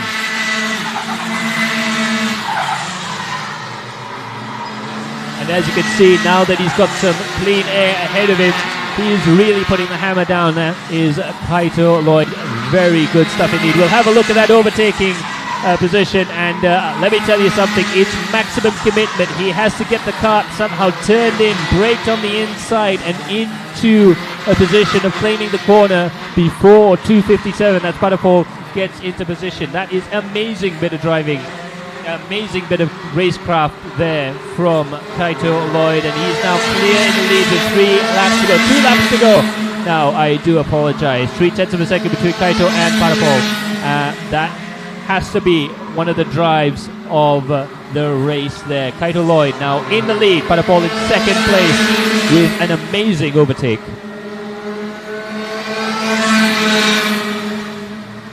Wow, what a sensational race so far in the Junior Max qualifying heat number 2 there.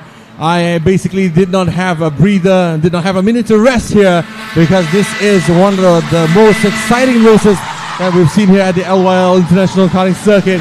but it's not over because we still have a few more laps to go. There's 2 more laps to go the next time they cross the line. It will be for the final lap. But Kaito Lloyd has once again made it from the back of the pack to the front of the grid. Yeah, absolutely. We saw 2 attempts at overtaking into turn 3 there. One from Medina that didn't quite work out. The fairly heavy contact there. But that just goes to show how difficult it is. Medina, no slouch by themselves. But Kaito Lloyd really manages to get it to work. And look at the gap there. Last lap of the race there between the 2 drivers. Kaito again going quicker than the opposition. They're 108.562. The lap times are dropping a little bit right now.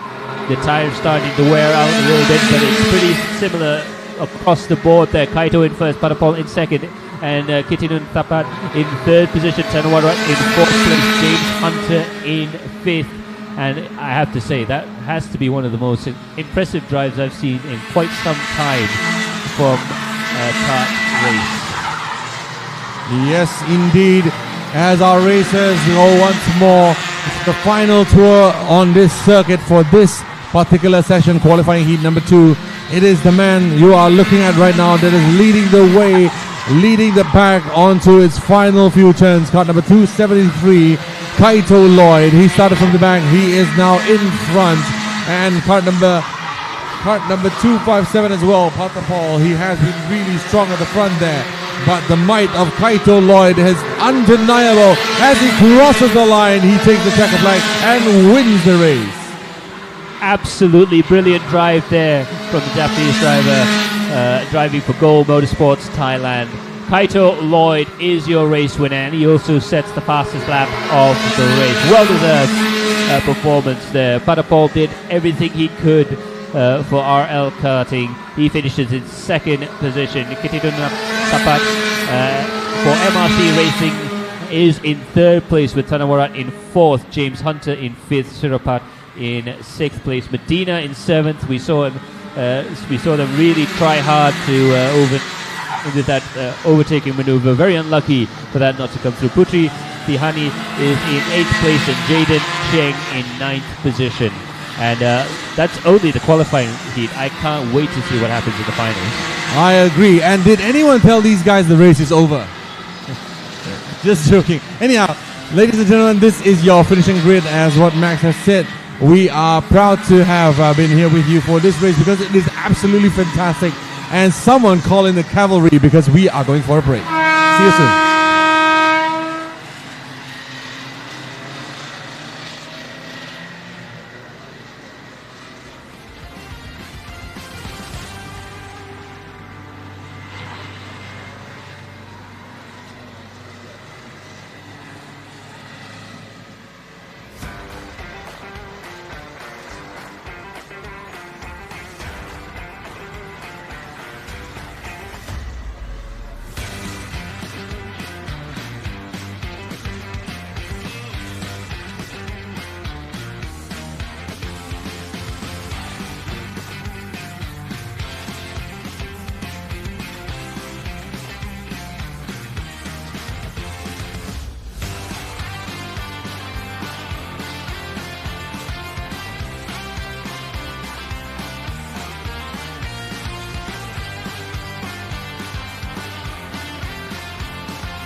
Tuan-tuan dan puan-puan, salam sejahtera dan selamat pagi. Selamat datang ke Circuit International Karting LYL for the Rotax Max Challenge Asia Trophy. My name is Kelvin. With me, the voice of Malaysian motorsports, Max Palmer.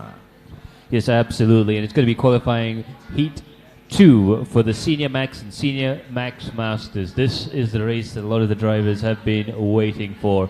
Up in the grandstands there, we see the drivers getting ready to go. On my watch, it should be about a minute and a half to go before they get out onto the track, or 2 minutes and a half.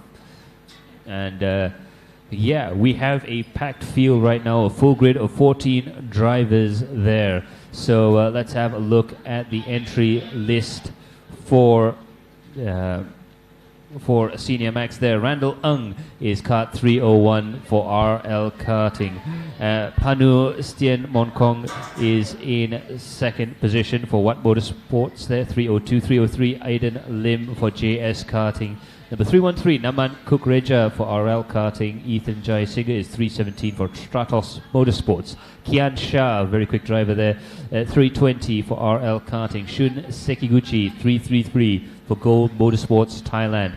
Miguel Quinones for DRQ Motorsports, he's driving kart 345. Krish Gupta is in the 369 RL Karting machine. Dominic Setiawan, which we saw race quite well in the DD2 category there, he is with RL Karting, 389 there. Ratcharat Anand Thakan for WK Motorsports, 395. And Laksh Bafina, 399 there. So for RL Karting. Mio Aleph, Mio Azlan for Speed Karting is 906, and 969 is Lim Chong Han for RL Karting. So we'll be underway in less than a minute's time now. The karters are in position. The start engine signal will be coming any moment now. You can see the mechanics there nervously looking on, but they can't do anything from now on. It's all down to the drivers. Yep, so all down to the drivers, and rightfully so. This is a driver's race after all. These machines are arguably identical with some setup differences. And in general, they should have the same horsepower, basically same brand of tires. Of course, the wear conditions will be different by now. However, it is all down to the drivers, and we have a few more seconds until the klaxon once again sounds. I'll just be quiet for a few seconds now as our Senior Max Masters and Senior Max Karters go out on track for qualifying heat number 2.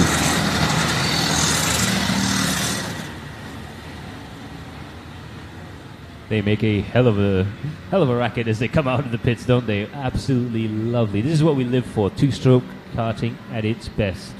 Some of the names to look out for, Ethan Jaisinger and Naman Kukreja were very quick as well. Miguel Quinones has been trying very hard to get up to the front there, as is Dominic Setiawan. But the names right at the very top is definitely Kian Shah and Shun Sekiguchi, the RL Karting driver from India. Kian Shah 320, Shun Sekiguchi 333, definitely pushing hard.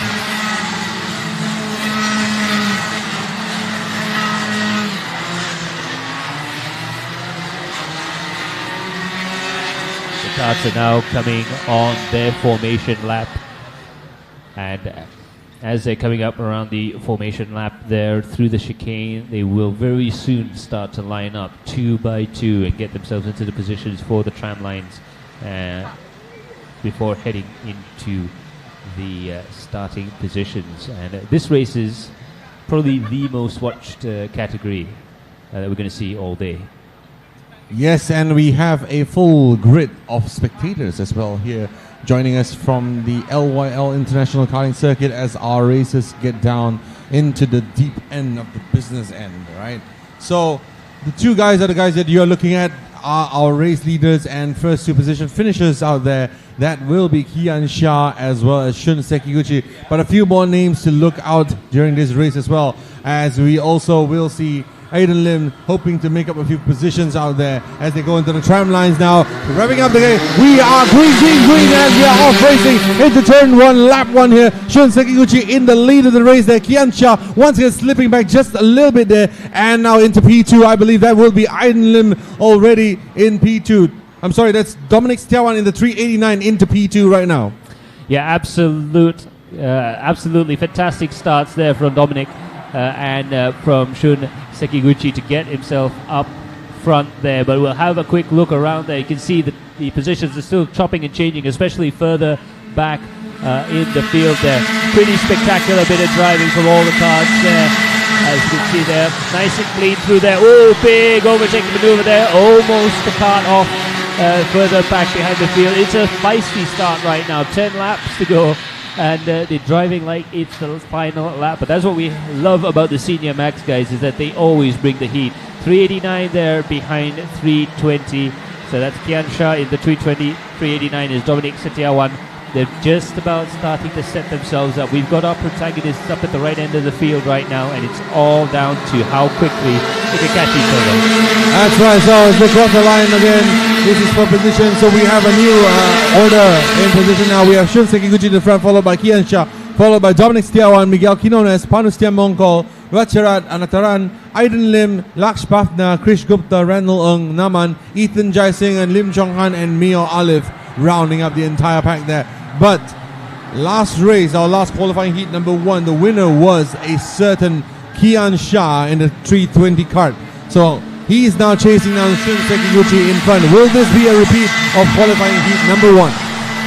Absolutely, and we know that Kian Shah has the aggression, has the ability, has the intensity to try and take the lead there. Shun Sekiguchi up ahead there. It's almost a replay of the previous round where it's all about trying to absorb all that pressure coming through the corner there. But as you can see, Kian Shah throwing the kart through the bends, sliding it beautifully between entry, apex and exit. It's going to be a hard person to beat there is Kian Shah. He's lining up to try and catch Shun there, coming down towards the top of the straight. Shun Sekiguchi is still in the lead there, but look at the lap time Kian Shah has done. 107.8 for Shun, 107.6 for Kian. And that is fantastic stuff indeed. It's just lap after lap, he's getting closer and closer. When will he make the move? Yes, I cannot wait for that to happen as well. But just take a look at the grid out here. Everyone is just so close together. And everyone from P1 up to P9 is basically clocking in the 107. That is incredible pace from these guys out there.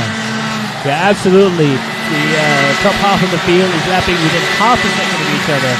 And it is incredible stuff there. Kian Shah has closed right up to Shun Sekiguchi there, number 333, under pressure. The Go Motorsports Thailand machine definitely feeling the heat right now. Kian Shah has gone 0.2 of a second quicker in that last lap, and he is definitely getting closer and closer. I think he might be tempted to go for an early move. It'll be 7 laps to go by the time he comes across the line there. A little bit of signals from the pit box there to Kian Shah. Try and keep it neat, try and keep it tidy. The less steering input you put on this track especially, the less steering input you get away with, the better. The less speed you scrub. Coming through the S's here, hard on the throttle and into the braking zone there, into the vestigial S section. Don't think he'll be able to do anything through here, but I think it's going to be down into the hairpin in front of our commentary position, just across from the start-finish line, the back straight. Will we see him close up? Not quite close enough. And again, he's going to have to try and set another move up from turn 13. Yes, and these two drivers are in a world of their own as Shun Sekiguchi crossed the line last lap around the 10th lap time of 107.515.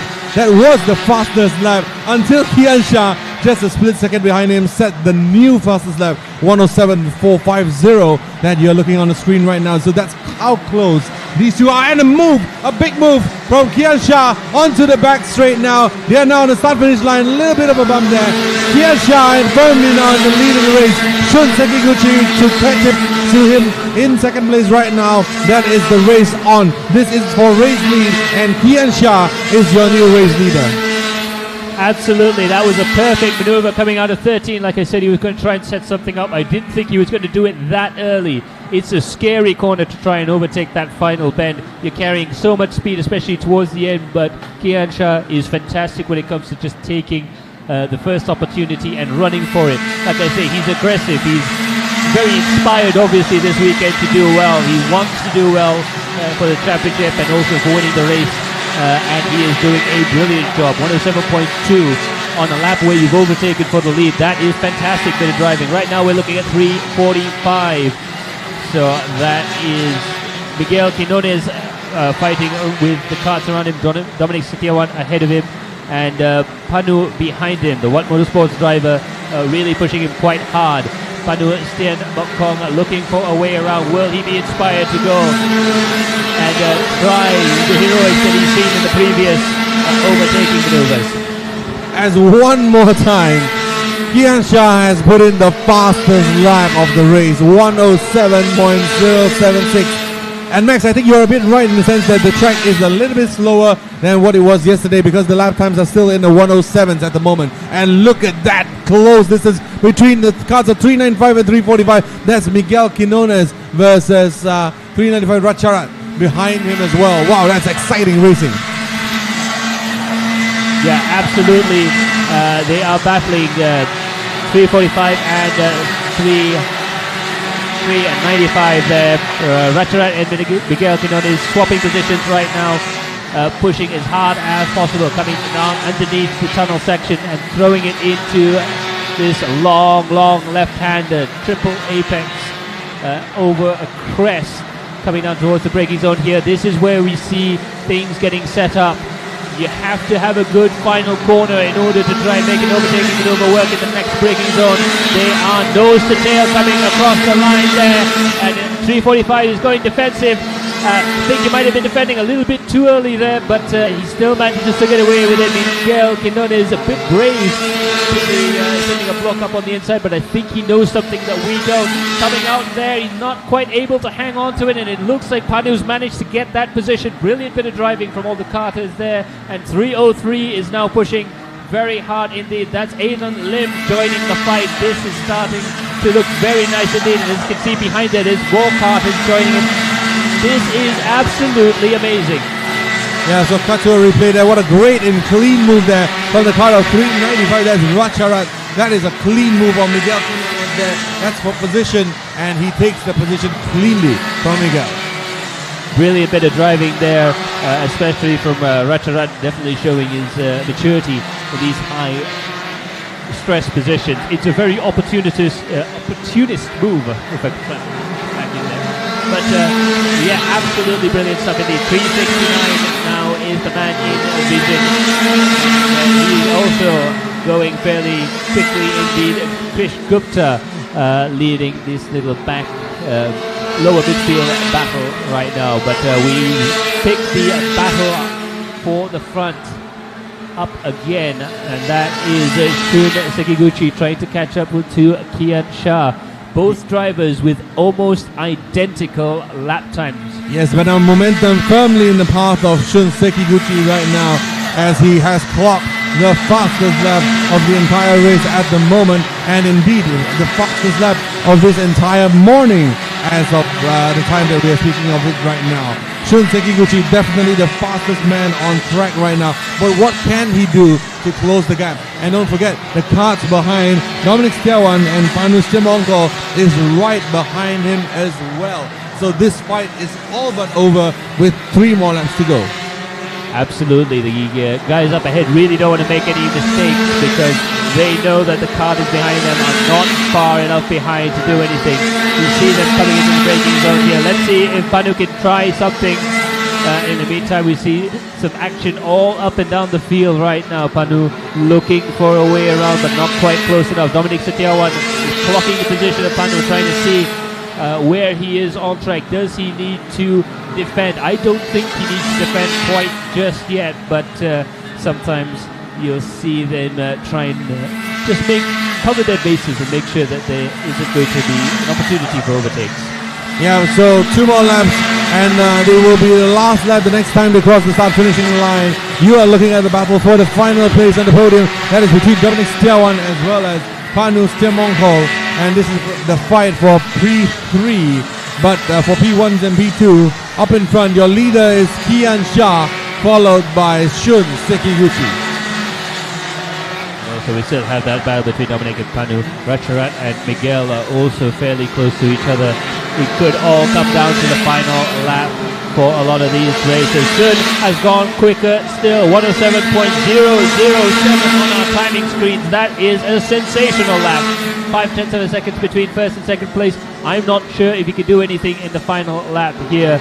We're having a look at the battle between 389 Dominic Setiawan and Panu Stiamonkol. The kart behind him there from Watt Motorsports. They're pushing hard and they really only have one chance left, and so have these two, really pushing as hard as they can. But Kian Shah is trying to maintain a gap. I don't think they're going to be close enough to do anything here. Shun Sekiguchi is pushing as hard as he can. Kian Shah on the curb there and really putting the hammer down. Is qualifying lap from now to the checkered flag, really pushing the car, using every single inch of the track possible. Shun is keeping him honest, but I don't think it's going to be any way for Kian Shah to drop this race. Comes around the final corner, and will you look at that, Kian Shah wins another qualifying heat race. And a wonderful performance from all of them as well. Yes, Kian Shah once again crosses the line, P1, followed by Shun Sekiguchi. Panu Stiamonkol has overtaken Dominic Stiawan for that final podium spot there on the last lap of the race, followed by Ratcharat and followed by Krish Gupta making a great recovery, followed by Laksh Bafna, Aiden Lim, Miguel Quinones, Naman Kukreja, Ethan Jaisinger, Lim Chonghan, Randall Ng, and Mio Alif. Yeah, absolutely. And another amazing thing to think about is that for the majority of the race, the top 6, the top 7 were lapping within half a second of each other. Brilliant bit of driving from all of the drivers out there. But Kian Shah, I have to say, you can see he's got his teeth out. He is rearing and really pushing right now, and it's giving us some fantastic racing. Some absolute performance out there, but still no one has broken into the 106 at the moment. So, ladies and gentlemen, this is your provisional result for the Senior Max and Senior Max Masters. As we now go to the highlight of the race, we have your provisional finishing results, which is as follows: Kian Shah, followed by Shun Sekiguchi, Panu, Dominic Stiawan, Ratcharat, Krish Gupta, Laksh Bafna, Aiden Lim, Miguel Quinones, Naman Kukreja, Ethan Jaisinger, Lim Chonghan, Randall Ng, and Mio Alif. Let's go to the highlights.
Ladies and gentlemen, coming up next, we have Superheat, and this will be for Micromax.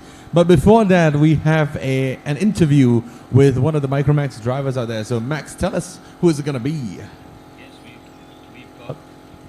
We've got Jacob Rafael Ravinia of the... Hi, my name is Jacob Rafael C. Ravina.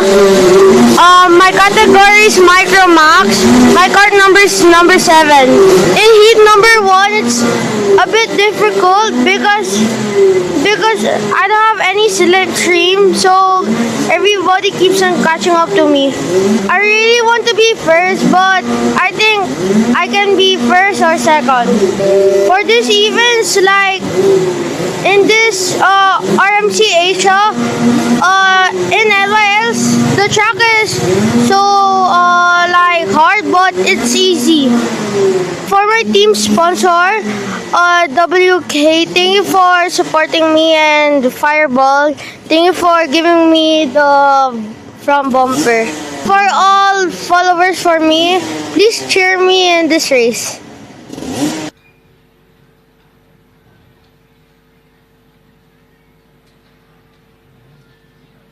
Alrighty, and that was very interesting there. It's great to see young drivers nowadays really have so much talent compared to what I used to have before. We barely would talk to a camera to say hi back then, but that just goes to show the level of professionalism in karting nowadays is to be admired. To be admired indeed. So this is our, ladies and gentlemen, this is once again our starting grid for the Micromax Superheat. We have Jacob Rafael Ravina, followed by Michael Bischoff, followed by Tan Taj, followed by Panapat, followed by Tam Taj, followed by Siapon, and Patarapon, and Adam Harris Muhaimin. So this is an 8-card grid that we have over here, and it is only a matter of time, to be precisely 40 seconds, before our grid of racers get released onto the track for their penultimate race of the day. This is a 12-lap Superheat for these Micromax drivers. Yes, and absolutely, if you guys have been tracking us from the start of the weekend, you'll know that the qualifying heat for the micros and minis were 8 laps. The super heat will be 12 laps for both categories, and the finals will be 14 laps. For the senior categories, the qualifying heats were 10 laps. The super heat will be 14, and the finals will be 18 laps. So as you progress through the weekend, the races get longer, the races get harder as well. Engine starts and the drivers are way on their formation lap. And now it's all about trying to get the temperature up and trying to get themselves ready for the race. They have been very spectacular so far, and I think we're going to see more fun as they go around. But yeah, it's pretty impressive seeing these guys maintain their speed.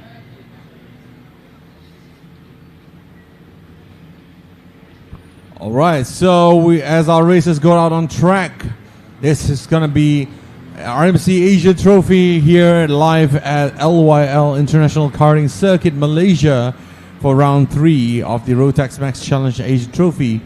We are at Super Heats. This is the first Super Heat, and this is for Micromax, going on for 12 laps. So as our racers go along the track in a orderly fashion, we expect to see them form up into their queues of 2, starting right about now, entering into the formation. Now, the first time around here, card number 55, Siabon, had a less than ideal start. We are unsure of the reasons of what's happening. Maybe a fault plug, maybe just a bit of a reaction issue. But we have had a slower start from Siabon, and a little bit of a bumpy moment there as they go across the crest there, as each and every one of them gets into position and ready to start now. So the race leaders are in position to lead the pack away, and they are all in the correct position as of now. Siabon has slotted back into that second row position there, and they are ready to go racing.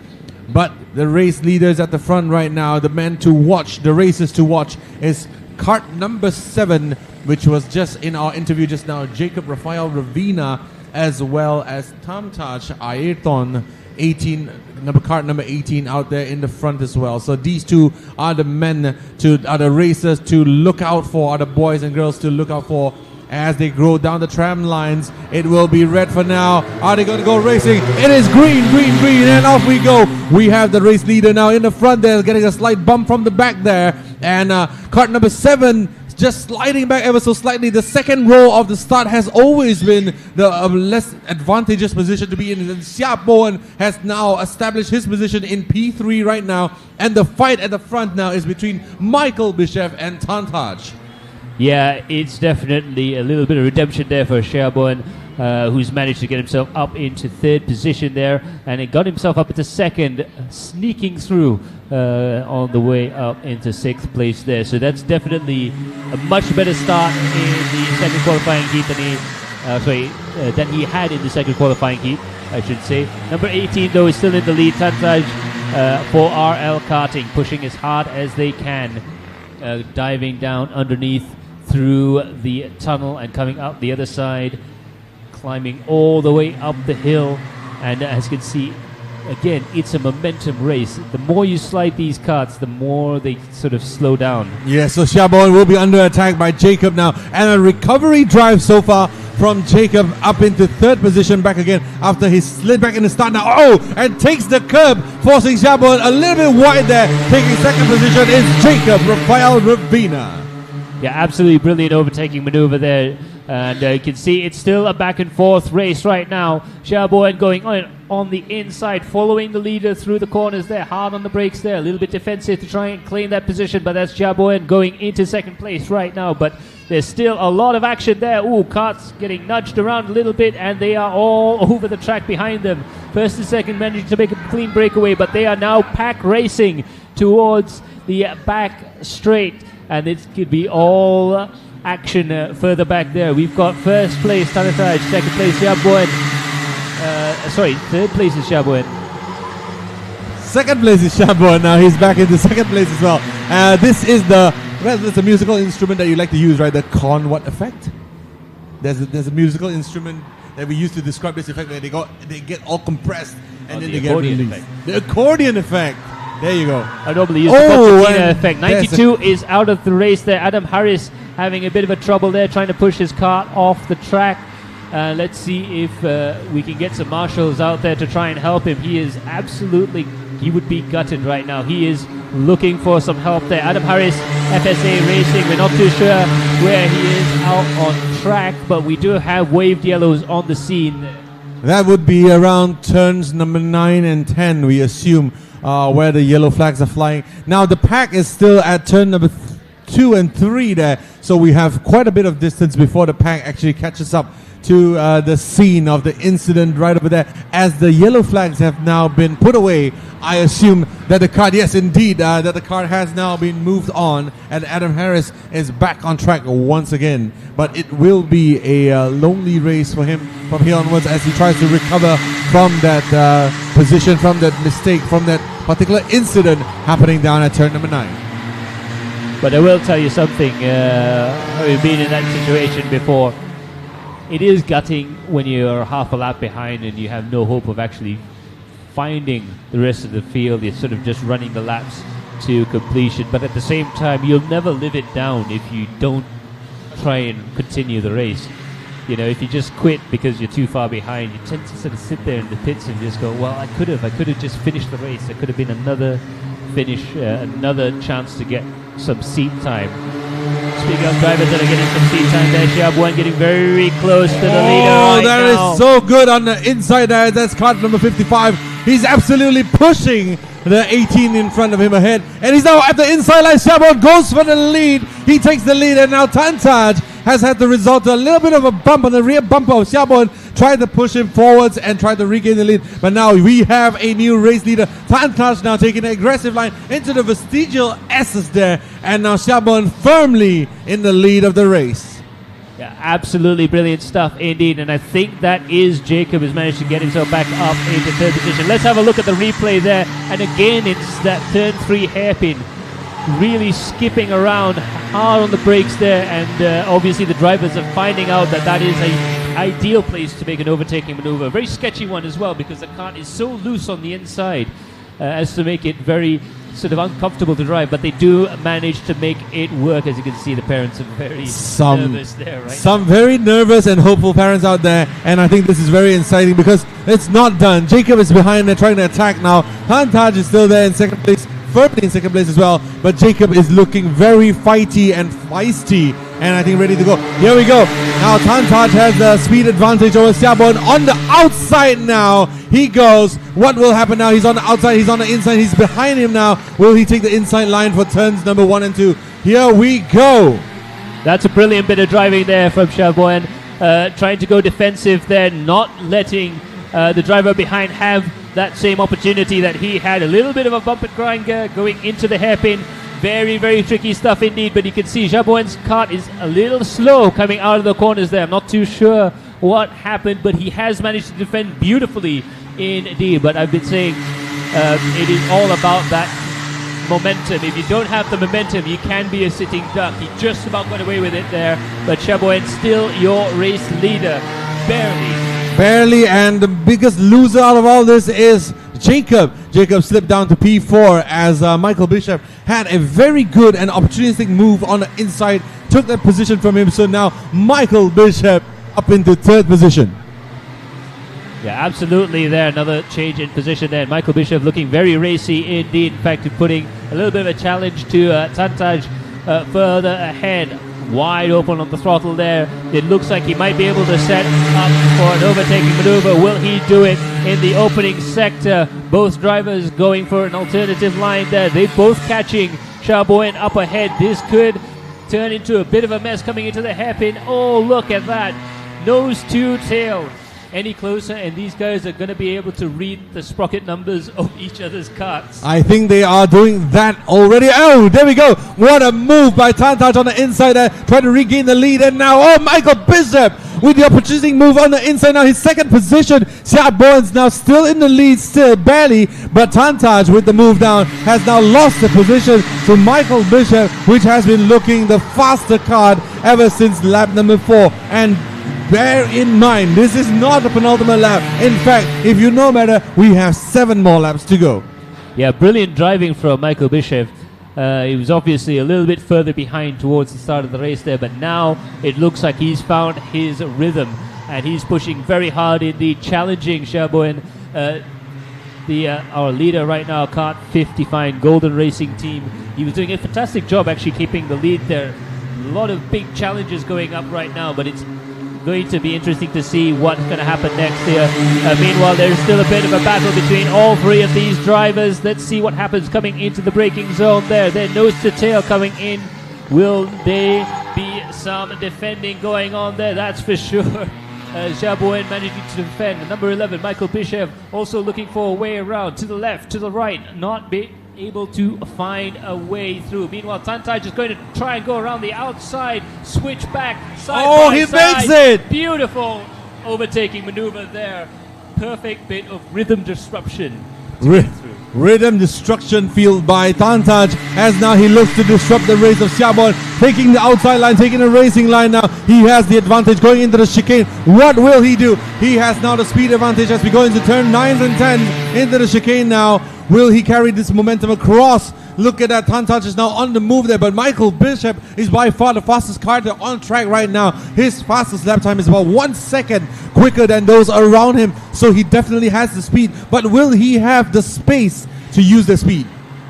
Yeah, that is the tricky one as well. I can see that Xiaobon is putting his kart into positions of protecting the line, which is absolutely what he should be doing out the front there, ensuring that it's going to be very difficult for anybody to overtake him right now. But coming up into that hairpin again, we've seen a lot of blockbuster maneuvers coming into there, but again, he's defending very well, just keeping the kart in the middle of the track, but it's a little bit too slow coming around the outside. Switch back again. Will we see another switchback coming up to the braking zone? They are going three wide, and it looks like number 11 Michael Bishop managing to take the lead. Will he be able to hold it? Coming around the corner there, and it looks like Michael has gotten the lead of the race from Xiaoboen. What a move from 2 cars back. Michael Bishop now into the lead. We have a new race leader. Oh, one more move on the inside now. Xiaoboen back in the lead of the race, and Michael Bishop is now first to third in just 2 turns. Once again, this really is a momentum race. Absolutely, you could see there that Michael managing to get himself up into the lead there, but just bobbled it a bit, and Xiaoboen was just quicker through that sector. So Michael's going to have to try again. He's in fact lost a couple of positions since gaining the lead there. Tansaj, I think, is in second position, if I am not mistaken.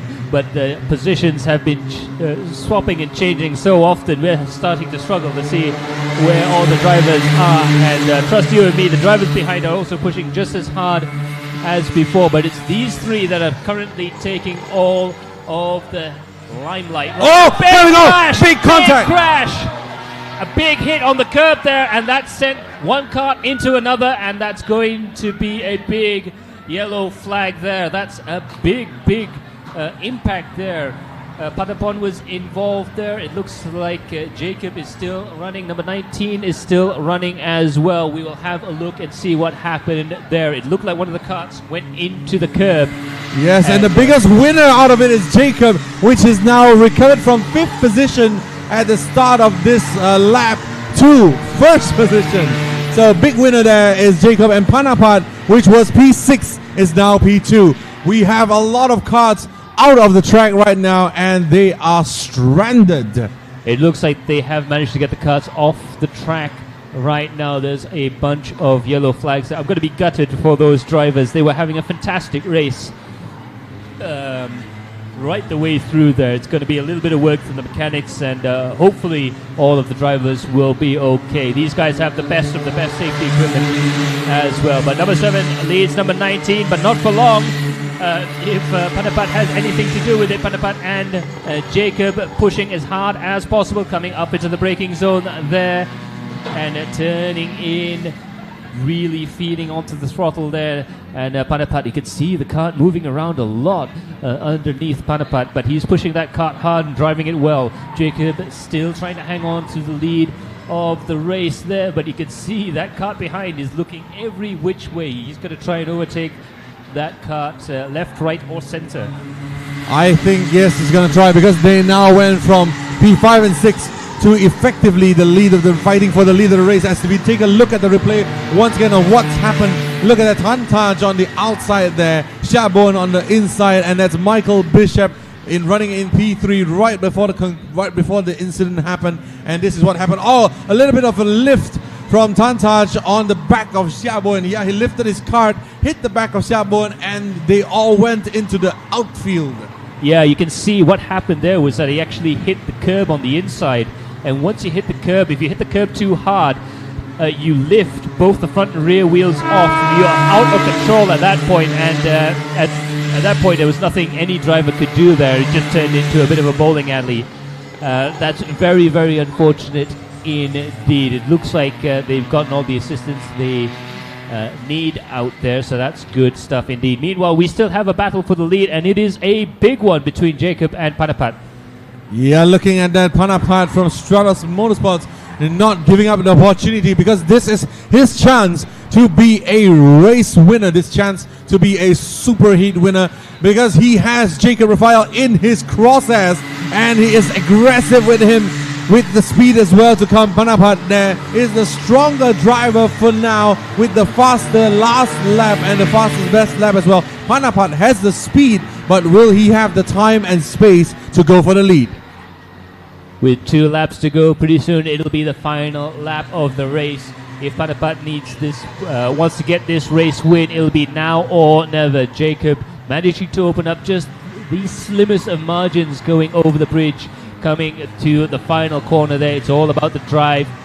13 and through the final corner, we catch the 2 drivers coming on to the start-finish straight. Both drivers nodding their heads a little bit, trying to get as much speed as possible. It's the last lap, as you can see on the board there, and a big judder there from Panapat, managing to hit a bump there, but he just somehow hung onto the cart there. Both carts going nose to tail. They're going to go side by side. Jacob defending very well coming into the braking zone here. Let's see if Panapat can try and do something there. Again, Jacob defends well. Panapat looking left, looking right.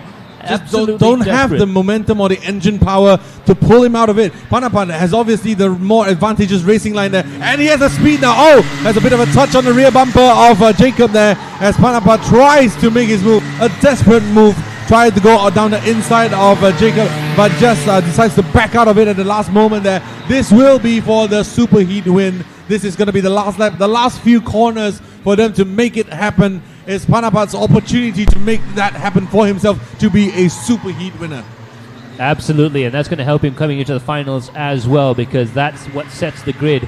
These two drivers have already put themselves in a great position for the finals, but of course a win is a win. Coming around the outside there, but look at that, that's 18.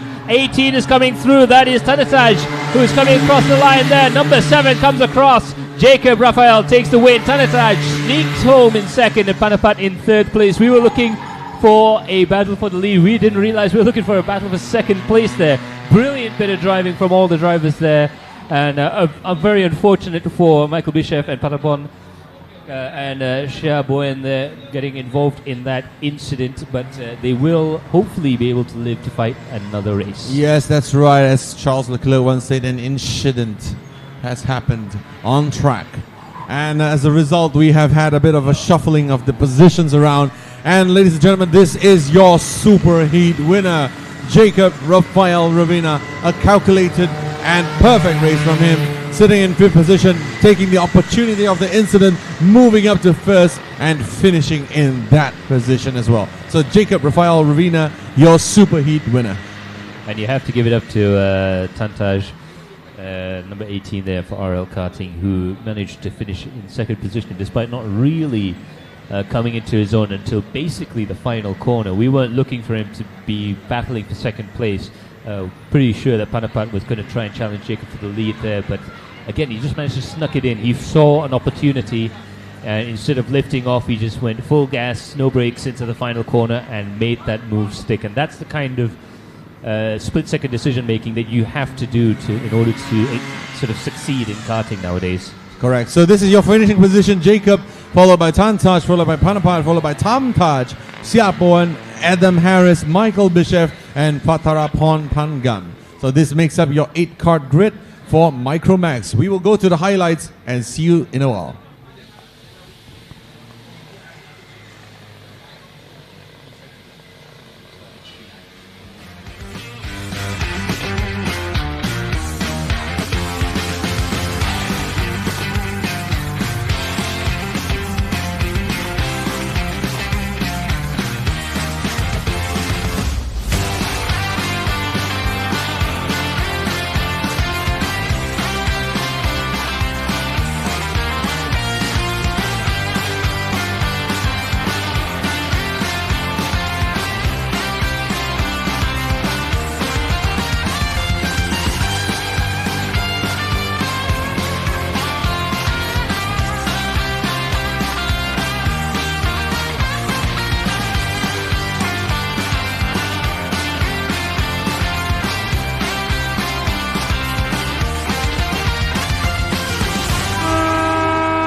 So there you have it. That's the highlights for the Micromax race that just happened. Next up, we have Superheat Minimax coming up next. But before that, we have an interview with one of our drivers, LYL bin Mohammed Khairul Azizi, one of our drivers for Minimax. Take it away.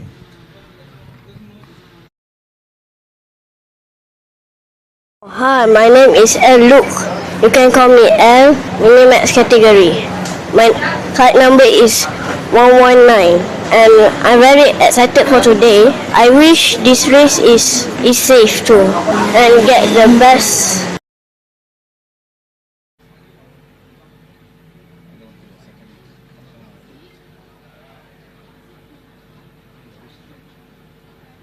So there you have it, LYL. Another driver to watch out on the starting the grid there. We have Muhammad Falik Yang Shen as well. We have Isan Shwarup, Ruthran Prabhu, Tuta Minset, Ian Yusuf and Chinapat as well. So there's going to be a little bit of a break in proceedings while they reset the course and make sure everything is all ready to go. We're clearing out a couple of carts there, but we will be up and running in only a few more minutes time. Circuit time 11:13 right now. We're due to race at 11:15. But yeah, this is another race that's I find quite entertaining. We had a fantastic superheat race for the Micromax, and it looks like the track is starting to get faster and the conditions a little bit better. We still don't have the usual Malaysian heat despite the time of day. And the skies are looking a bit cooler than what I think it would be for 11:13 in the morning. And we haven't even reached 12 noon yet, and the sky is looking a little bit gloomy. So we might be in for an interesting day out here at the LYL International Karting Circuit in Malaysia for rotaxmaxchallenge Asia Trophy. Should that happen, keep your eyes peeled for even more action on the track. But now we have had our first superheat, and it totally lived up to its name, being that it is a super heat indeed. So we have had a wonderful first 12 laps of racing between the Micromax boys, and now we will have a total of 12 laps for the Minimax boys and girls as well out there. And this looks to be something very exciting. This looks to be something very close as well. And let's see if our prediction that Chinapat Vajabuti will again suffer a first world problem of being too fast once again. Yes, absolutely. But of course, since overnight and between the qualifying heats and the super heats, there's been chances to sort of go over the driving and go over the setup and things like that. So it could very well be the case that there could be some breakthroughs. Some of the drivers that could have those breakthroughs, Ishan Shwarup, also Tuta Min Set and Ian Yusof, a few of the other carts as well. So 164 Tuta Min Set having a little bit of a stretch, getting himself into position. I'll tell you one thing though, it's almost impossible wearing a race suit to actually get a really nice stretch. But if you try and stretch without putting your race suit on, you almost tend to get a little bit of a weird creak in your neck when you put the suit on. It's probably the hardest thing to decide before the start of a heat. I agree. And, well, since we don't have a seat belt out there, right? I mean, I guess one of the most important things is how to stretch and how to make yourself comfortable right before a race, especially since this race is going to be on for 12 laps. Bear in mind, the finals for these guys will be for 14 laps. So 12 laps is just but a warm-up for them. Yes, absolutely. And there won't be that much time between the superheat and the finals. Definitely not enough time to really, truly recover in the traditional sort of medical sense of the term. So it builds up throughout the day. Yes, you will have some time to relax, but you also have to concentrate while talking to your mechanics to try and get into the data that a lot of these drivers are increasingly using, even at the junior level. Looking through, having a think, having a chat.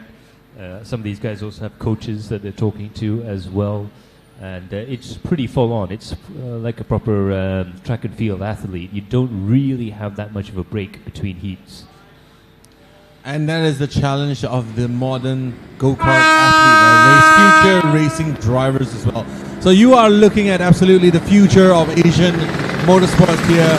You are looking at the Rotax Max Challenge Asia Trophies, Mini Max going out there. These boys and girls out there are incredibly disciplined as well. They are experienced. This is not their first rodeo, and they are going out once again for the super heat. That's going to be for 12 laps. Yes, and judging by what the qualifying looked like, again, another exciting category. I have to say the track layout has been fantastic for karting so far, fantastic for racing as well. We have several options for overtaking. We've seen overtakes coming through the final bend, which doesn't look like a very natural place for an overtaking maneuver, but it has been made to work. Of course, coming into the hairpin by turn 7 or Marshall's post 7 there, and towards the top of the track, turn 3 hairpin, turn 3, turn 4 hairpin. That braking zone, as bumpy as it is, it opens up quite interesting opportunities for overtakes. So it's a very raceable track. I think a lot of people are looking at the how complicated and how technical the track is. Probably had some concerns as to the raceability of it, but I think the drivers are finding it very raceable. Absolutely beautiful track. Absolutely fantastic racing going on over here at the LYL International Karting Circuit. This is how racing should be, and this is how the RMC Asia Trophy Round 3 should be. And this is us getting ready to go for one more time in the super heat from Minimax. We are getting into our tram lines there. You have your lead drivers there, 164, that's Tutamin Said, and also 178, Chinapat Vejabuti. And the rest of the drivers will file behind them. And this is going to be for the race start. Lights are now red. We are moving down in the tram lines. A green flag, and off we go. We are racing there. Immediately, the leader has been overtaken. Chinapat Vejabuti has been overtaken by Tutamin Said on the outside of turn number 1. Yes, there you go. It just goes to show that both tram lines can work when it comes to starting. It's just about getting the technique down right, but that's a fantastic overtaking maneuver there to get himself up into the lead. He's going to be pushing as hard as possible. Chinapat, of course, will be fighting back. Oh, going side by side through the S's and into the hairpin, coming out of the hairpin again. They're just about managing to keep themselves line astern in one piece there. A nice safe and a good start from all the drivers there, but they're still very close. The action is still pretty tight right now. A brief moment, and Tutamin Said took the lead for just a bit now. That's probably the side effect of the good stretch earlier in the car there. So he took the lead for a brief moment before Chinapat took it back once again. So now order has been restored, status quo has been returned, and the race is moving on, continuing. 123 now is Ethan Schwarum. The battle between 164 and 123 resumes once again in the super heat. Yeah, and as you can see, when Chinapat got that lead again, as soon as he can get some clear air in front of him, a clear piece of track, that's where he does the best. Tutamin Said in second place. Ishan Schwarup really pushing him hard right now to try and look for a way past. It's a 3-car battle for second place right now. Aruthran Prabhu, the teammate from Kart Crew Motorsports, also behind him at the current standing there. Going side by side. Will he look to the left, look to the right? Hard on the brakes there, looking for a way around. Not quite able to do it. Hard on the throttle and looking for a way around into the chicane here.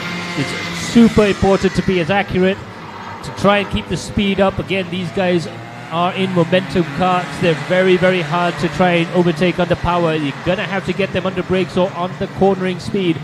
Hard on the throttle, over the crest and down the other side.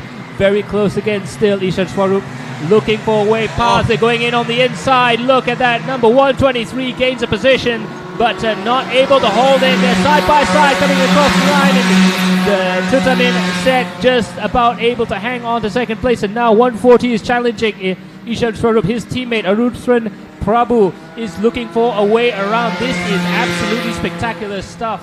Yes, a good, calm, collected move from Tutamin Said. there to activate the switchback on the last turn. He was calm about losing the position because he knew he would have the line to get it back the next turn, and he did.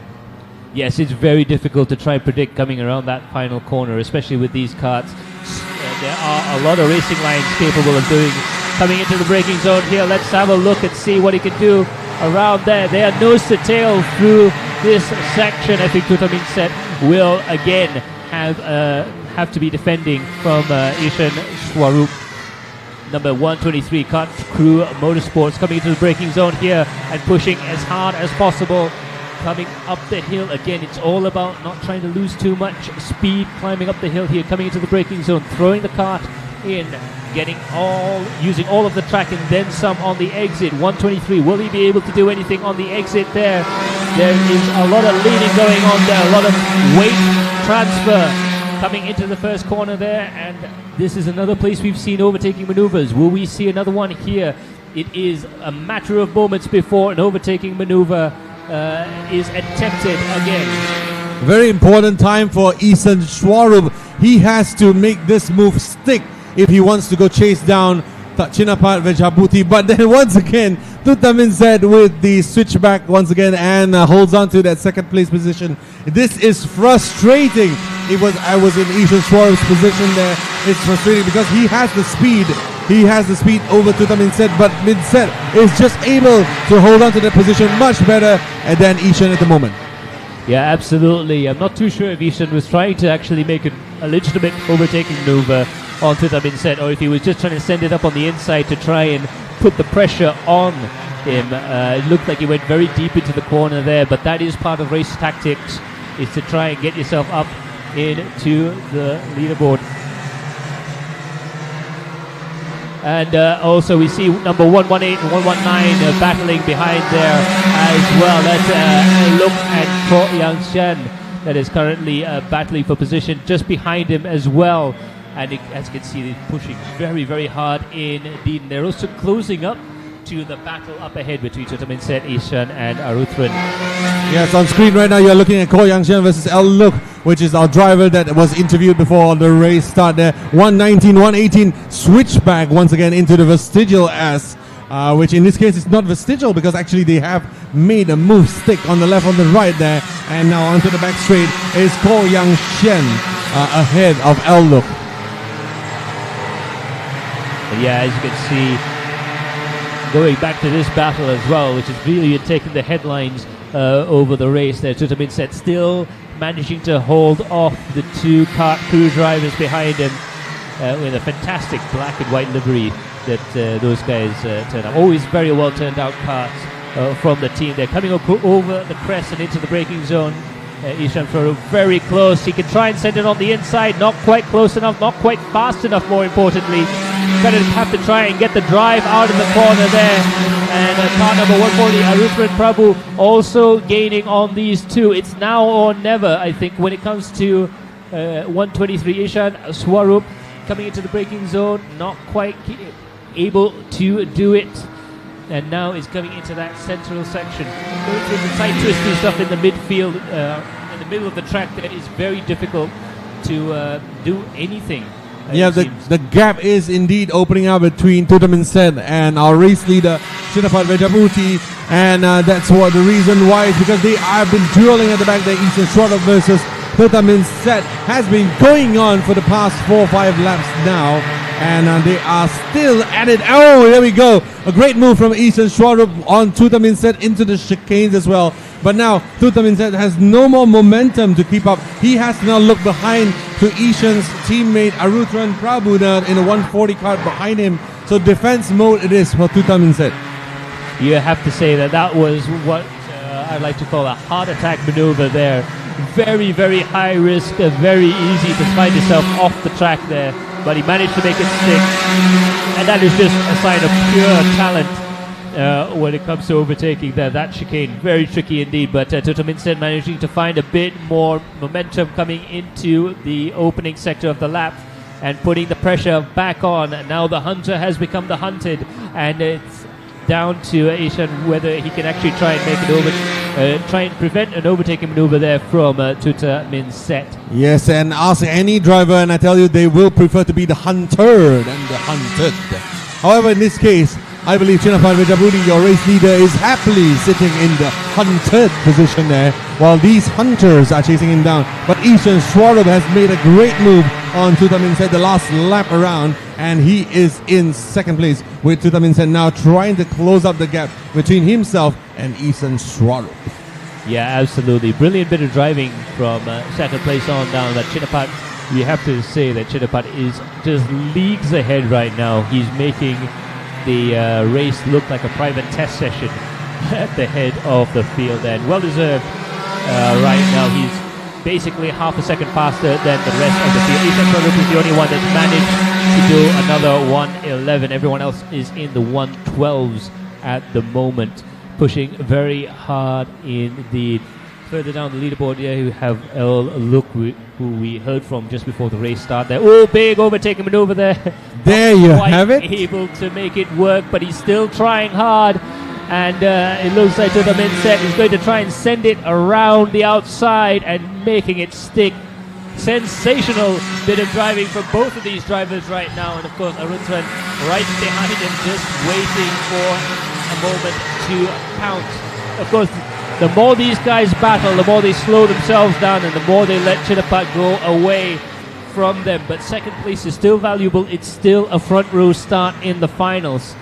So hard on the throttle coming up over the hill there, and it's Tuta Min Set that's managed to get himself up into second position, but not if Ishan Swarup can do anything about it. They are nose to tail.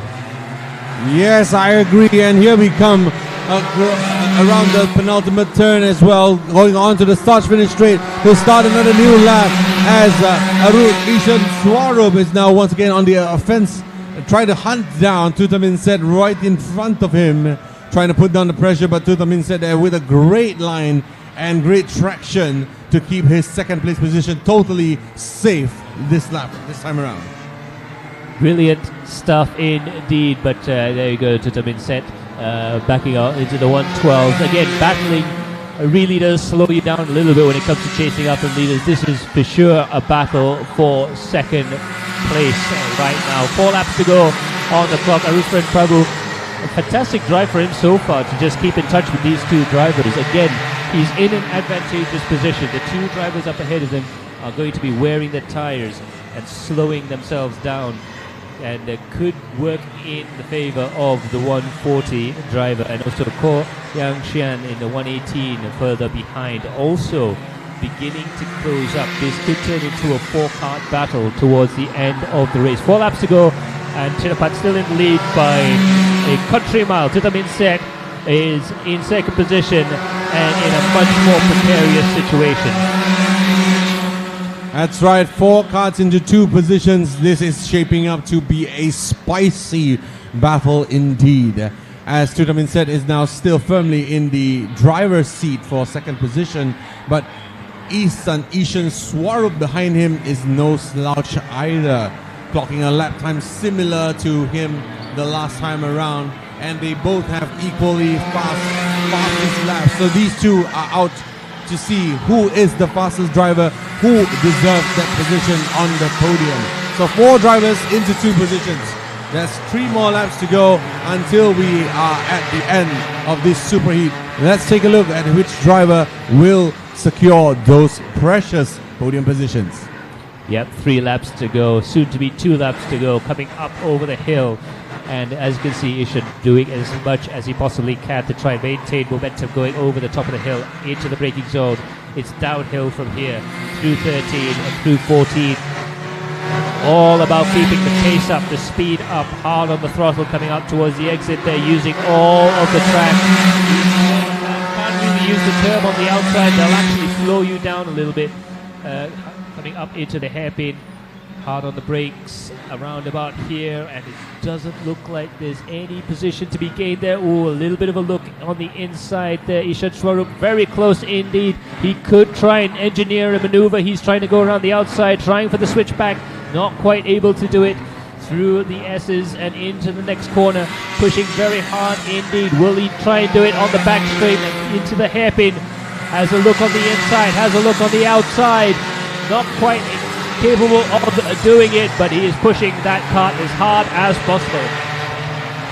Yes, here we go on the inside once again. Ishan Swarup with a dive down into the chicane as he has done it the first time around on Tutamin's set, leaving him with no room to defend. So now is the critical moment. Can he hold on to that second place position with 2 more laps to go? And it will be the final lap the next time they cross the line. This is your race leader, Chinapat Vejaburi. And as the plate says, this is the last lap of this superheat.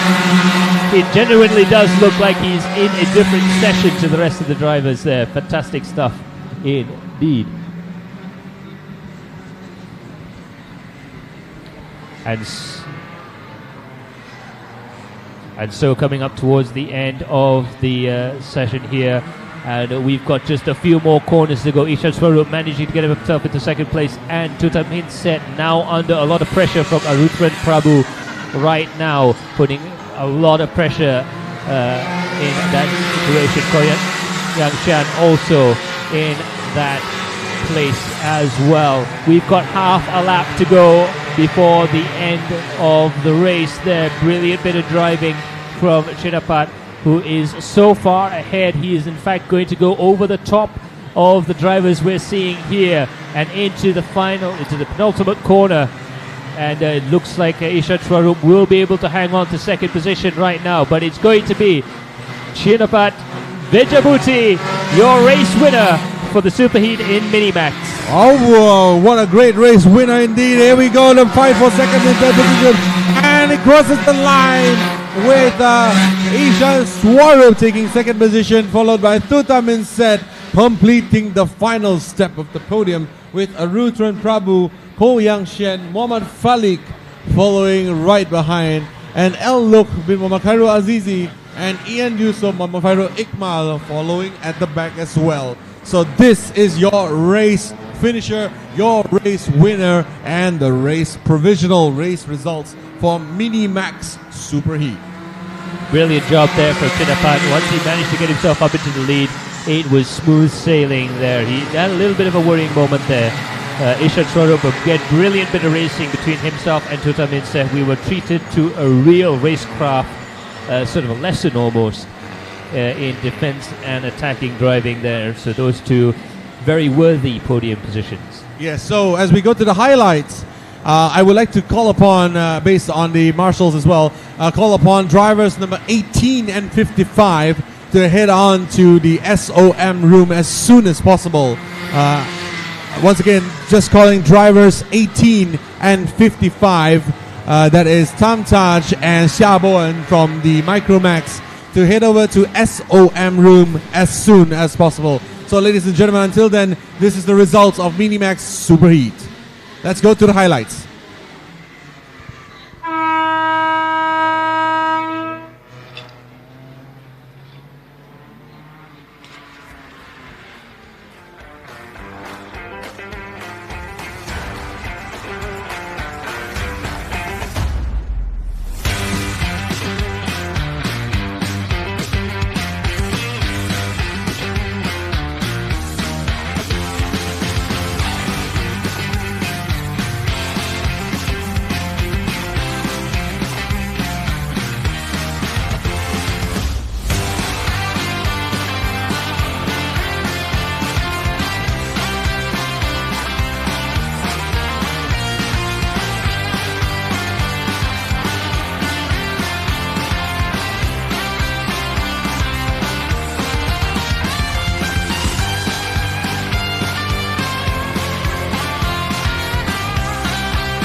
Ladies and gentlemen, of course, next up we have more racing for you live from the race RMC AT Round 3 at LYL International Karting Circuit. We have coming up for you super heat of Max DD2 and DD2 Max Masters as well.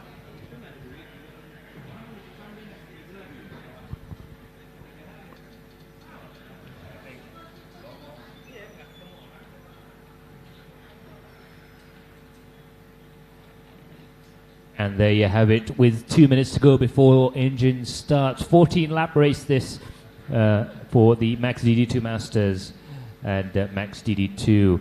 And our drivers on the grid there, Iskandar Ahmad Hadri in first there, Dominic Setiawan of RL Karting, Kenny Ng from Stratos Motorsports, Ahmad Hadri, Harris of RL Karting, and Darren Hollywood of Fireball. Our 5 drivers for this race. 14 laps in the DD2 is going to be a very interesting race. Fairly heavy machinery. It's not the easiest thing to drive around in. It is quite physical in a lot of ways there. So 14 laps, going to be a bit of a challenge, and of course the 18-lap finals later on. This will be the first quote-unquote full-length race. The previous races are 2 laps short of this current one. 20 minutes, just the same as the rest of them, and the 1-minute board has gone up, so the karters are in position, ready to go.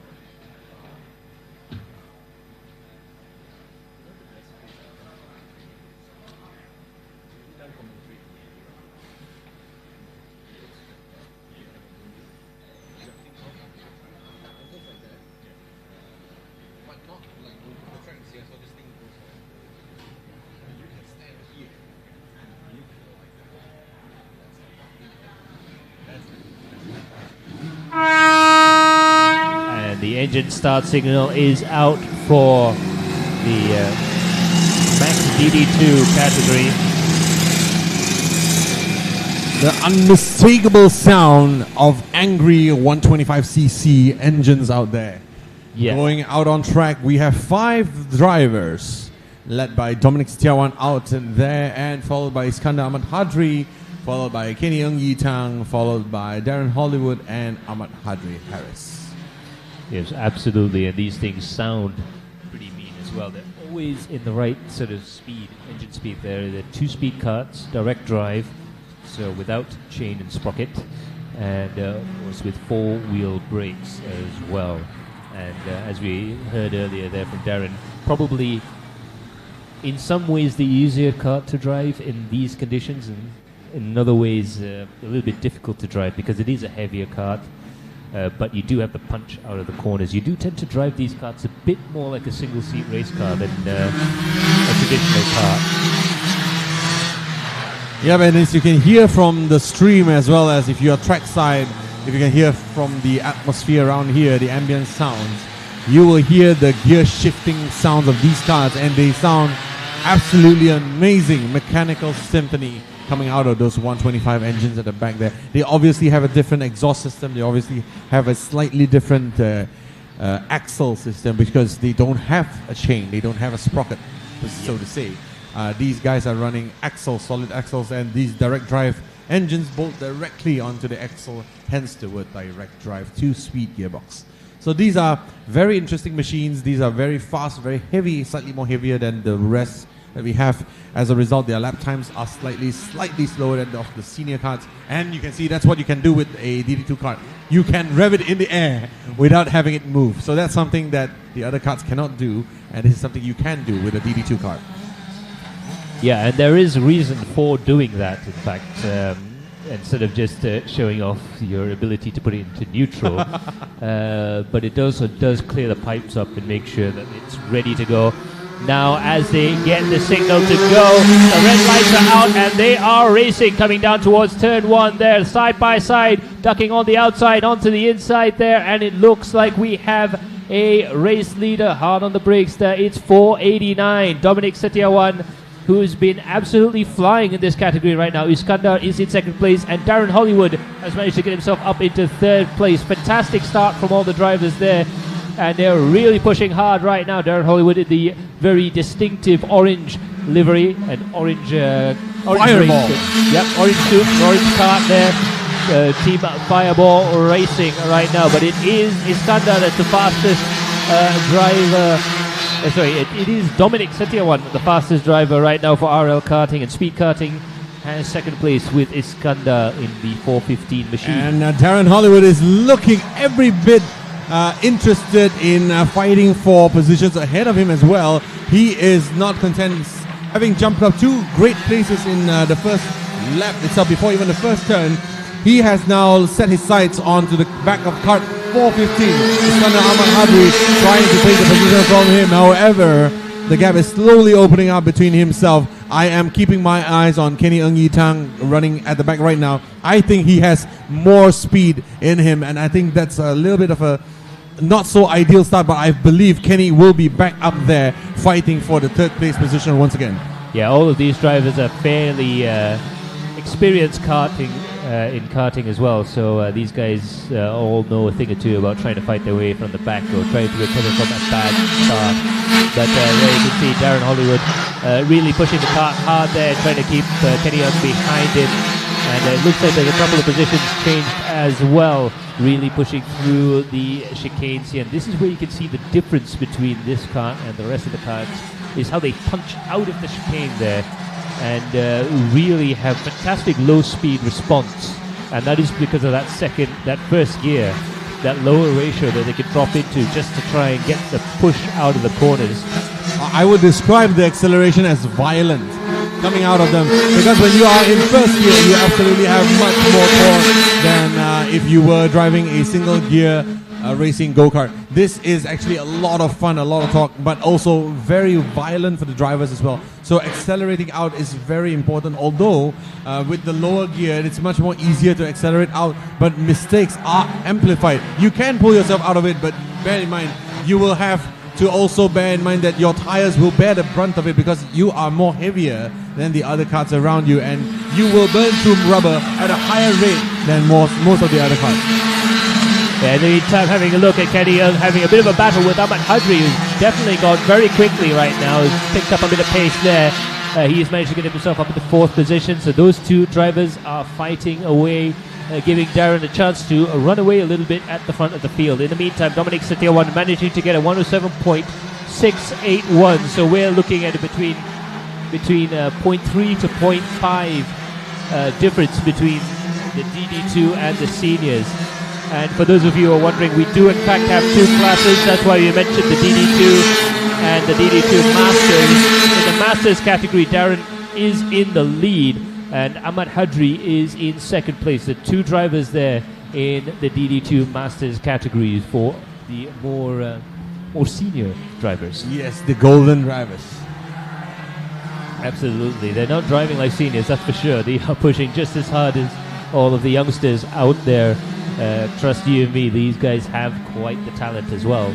Yes, and I think what could happen is that I think we will see probably Kenny Young trying to close up the gap once again, but Ahmad Hadri Harris is really on the back of Darren Hollywood now, and he's really very close to the direct drive axle of the kart 598 there. Very close. For once you can use the phrase gearbox for these karts, because they actually do have a gearbox in the back. Yes. And pretty cute arrangement there. It's about as light as you can possibly make a 2-speed direct drive car. But of course, there's still going to be a little bit heavier. Coming out of the final corner there, it's all about the drive coming to turn 1, and it looks like Ahmad Hadri might have a little bit of a chance coming into this corner, but he's not as quick. Maybe using a little bit too tight of a line there going into that hairpin, but still able to keep Kenny Young behind him. right now this is looking to be a very interesting battle with 10 laps to go. Yeah, that's right. And if I'm not wrong, based on what I observe from my eye here, Darren Hollywood is pushing really, really hard to try to stay ahead of this pack of 3 cars here. And he's trying very hard. As you can see, coming into the chicane, I have seen Darren slide his car across the chicane a few times now. He's really aggressive, and Ahmad Hydri Harris is taking the opportunity to close up to the back of the gearbox of that DD2 kart there. Kenny Ng sitting patiently behind, trying to engineer a solution out in front of these 2 other drivers. The other thing we have to remember with these karts is that you can't really drive them quite like the Quinton karts that we're going to see later on. These guys, there's quite a bit of weight to the whole outfit there out on track, so it will sort of torture the tires a little bit. It will wear the tires out, wear the drivers out as well, to be fair. So these guys aren't going to be pushing, especially you'll see in the finals. There'll be a little bit of a lull in the middle of the race as everyone's trying to plan their moves coming into the final 3 or 4 laps. And we're seeing that a little bit here, but if Darren isn't careful over that curve, he might see a position gain away there. A little bit wide a couple of corners ago, which gave the advantage there to Ahmad Hydri. Coming into the chicane there, and you can see him. Darren is really pushing that kart hard. He's trying to use as much of the track as possible, trying to keep the speeds up, the minimum speeds up, going up over the top of the hill there. You can see the shit torque as the front end lifts up over the crest and down through 13. Out of the throttle, going into the final corner, pushing out wide and across the line there, absolutely flying. And I'm guessing this is also a fantastic way, a DD2 kart is a fantastic way of trying to get up to damn near senior max pace. Really is a little bit easier for the average Joe to jump in and actually push to get that kind of performance. A senior kart requires a lot of skill to try and hold the speed up and hold the revs up through the corner. This has the luxury of going between the gears and all that sort of stuff. But of course, what you get from that, you take away in other places with the extra weight and a little bit lazier turning with these karts. Yeah, but definitely that's the difference between the DD2 karts as well as the compared to the others out here on show today, which we have the senior, the junior, the minor, the mini, and the micro as well. And the biggest difference is that this kart actually has a gearbox with 2 gears. And that makes all the difference, and that makes all the difference in lines and racing that we are observing on track right now is the DD2 Max Master. It's always a bit of a debate between drivers as to which is the better kind of kart for racing, and I don't know, I guess it comes down to preference as well. I've driven the DD2 kart, and it is quite a nice vehicle to drive around in, but I guess I'm a little bit of a Luddite. I still like my sprockets. I still like my single-speed karts. I mean, I grew up when I was fairly young having to bump start karts, so perhaps I'm not the right person to ask when it comes to that sort of question. But I have to admit the DD2 is a very nice product overall, and it is a great entry point into racing karts, especially for the drivers who perhaps aren't going through the regular Rotax Max sort of progression. And if you guys have noticed at home, we have a bit of a progression system going. You've got the micros, the minis, then you've got the juniors, and then you get into the seniors. So you could spend quite a few years climbing up through the progression of Rotax Max Challenge. But DD2 is a nice little sideways step. It's a way of getting into racing cars without having to worry about going through that whole process. And some of the guys there are quite fun to hang around with as well. They're like Darren Hollywood and stuff like that. Yes, indeed, I do agree. I think they take themselves seriously, but not too serious to the extent that it becomes a bit of a blotch. But now they take themselves serious enough to commit themselves to a sport that takes every ounce of physical strength that you have, especially with these more heavier cars. You need to absolutely wring your arm into turning it, especially doing it lap after lap for 14 laps this time around in the superheat. And in the finals, they have 18 laps to do this over and over and over again. And this is, we just hit past the middle part of this particular race with 6 more laps to go, and it will be 5 laps the next time they cross the line. But I'm guessing these drivers would have been absolutely knackered inside those cockpits by now. Absolutely. It's going to be about keeping yourself just doing decent lap times throughout the middle course of the race before having the big push towards the end. Just having a look at the leaderboard right now, 5 laps to go, and Dominic Satiawan is still the class of the field right now in first position. He's backed off in terms of pace right now. He is in the 108s, the same as everyone else, but just maintaining the 5-second gap he's got between himself and Iskandar Ahmad Hadri for speed karting. Darren Hollywood still in 3rd place for Fireball. Ahmad Hadri is in 4th position for RL Karting, and Kenny Young is in 5th for Stratos Motorsport. You almost want to say last but not least, but it really is the case of last but not least. Any one of those drivers could be in last position, and any one of those drivers could be in 2nd position right now. They're still very close together, to be fair. Yeah, besides Dominic Satiawan, which has absolutely opened up a gap of its own. I feel that Iskandar has been dropping back ever so slightly in terms of pure pace, and Darren at the back has been catching up. It shows that the stamina required does not come better with age. It doesn't mean if you're younger you will automatically have more stamina. As Darren is really closing down the gap and closing up to the back of Iskandar there, this is slowly shaping up to be a 4-kart battle for the first for the podium positions. Yeah, I've been in a bit of an interesting situation in my life with circuit racing, in that a lot of the drivers that I've worked with over the years have been, let's say, of the more seasoned variety. But it is true that while it is harder for someone who's in their 40s and 50s to get the right level of fitness, it is not impossible. And with enough work and enough determination, you can get there. And as you'll see with Dominic and with Darren and with a whole bunch of other people that we've seen over the years of DD2 karts, age is definitely not a barrier when it comes to racing these things. I think the DD2 also lends itself to a more relaxed driving style, which helps, especially during the middle part of the race here. We've got 4 laps to go there. Dominic Satiawan still in the lead. Not as much as what we saw in the minis. But I do think that Dominic is actually timing himself. He's actually slowly maintaining the gap as opposed to just pushing from start to finish, which is smart. Trying to conserve himself there. 107.975 is his last lap. Well, bear in mind that he still has the senior max to do. I think that's a very smart move indeed. So anyhow, coming back to the lap times, I can see now Iskandar is now matching the pace of Darren. So the gap is neither growing nor shrinking.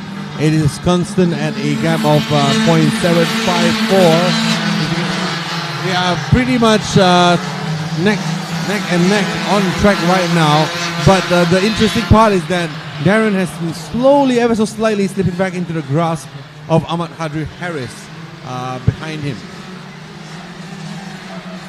Yep, you can see there it's starting to come together again. They know how many laps are left. 3 laps to go, and now they sort of get themselves out of that funk of just running through the laps and get themselves in the position of actually trying to race a little bit. And I think Kenny is the first one to start to wake up a little bit. He's actually closed up the gap a little bit towards Ahmad Hadri there, and of course Hadri is also starting to pick up the pace a little bit, trying to catch Darren Hollywood there, pushing through the infield section. And yep, they're starting to close up a little bit. Would it be too little too late? I'm not too sure. Towards the end there, it's half-second gap between Darren, Ahmad and Kenny. So as you can see there, you can actually physically see from Dominic's point of view. Now Dominic's one of the top drivers out there. You can see the amount of movement the helmet has. These superheat races are no joke. They might not be full-on finals, but they do take a toll out of you. And he's also having to move himself around the kart a lot more. Now, the reason why these guys are leaning towards the outside of the corner is to lift the weight off the inside. It's something we call weight jacking. So you can lean your body around the kart in order to change the way the car handles. Normally it's a fixed axle, so both wheels will be turning at the same speed, but if you move around a little bit, you can sort of imitate a differential unlocking, and that helps with the turn-in as well. Dominic Stewan has just started the last lap, and the rest of the drivers will come through very soon indeed, and you can see Kenny starting to challenge Ahmad. Yes, indeed, this is the last lap of the race. It will be all to play for these drivers, and because they are so close together, any mistake will result in any of them losing or gaining a podium position. So now we focus our attention back to our race leader, that is Dominic Stewan. He's about to cross the 11th turn up the hill and going above and into the clouds, hitting the crest here, coming down into turn number 13 for one last time during this superheat. He will lead us across the track. He will lead us across the start-finish line.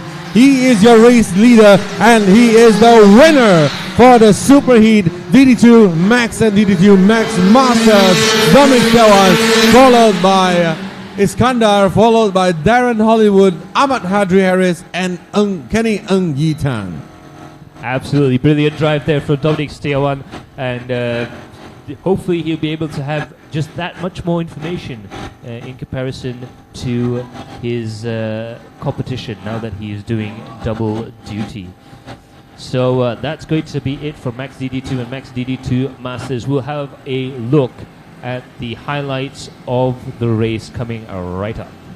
That's right. So there you have it.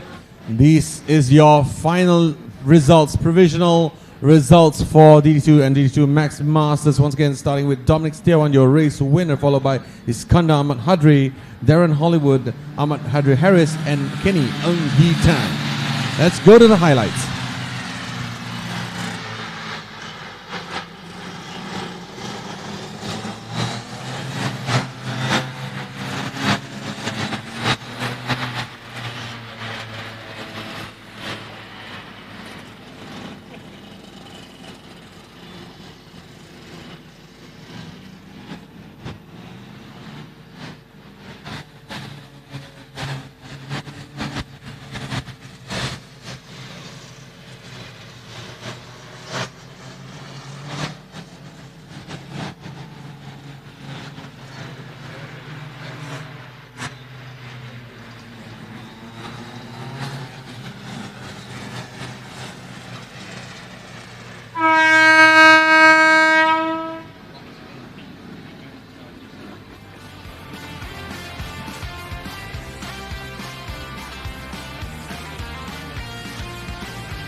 So coming up next is Superheat Junior Max at the live race RMCAT round number 3 LYL International Karting Circuit. But before that, we have an interview with one of our fellow drivers today that has performed very well. Tanawarat Vejabuti in the kart number 277 is going to be our driver to be interviewed coming up next.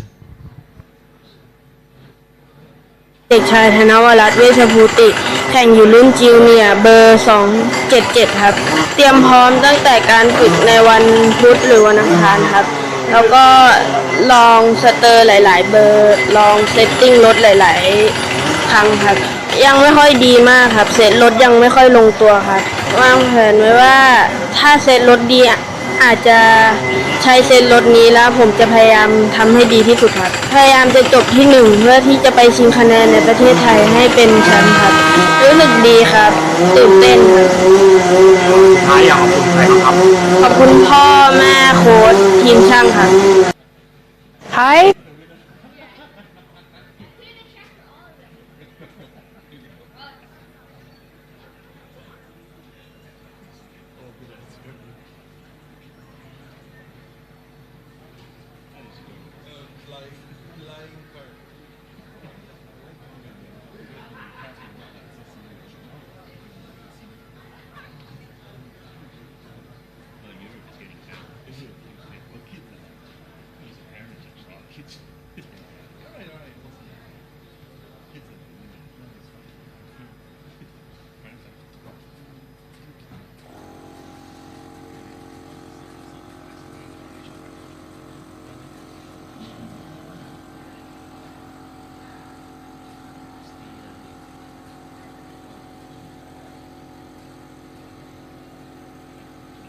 Ladies and gentlemen out there, we have our next category ready to go racing really soon now. We have the venerable Junior Max with a grid of 9 karts getting ready for the race. This is going to be exciting because the last time around we have had some contact in this particular category, but Kaito Lloyd was the one to look out for in the races previously, but this time I believe he will be starting from a middle position this time around. So more action once again in the starting grid for the Junior Max category.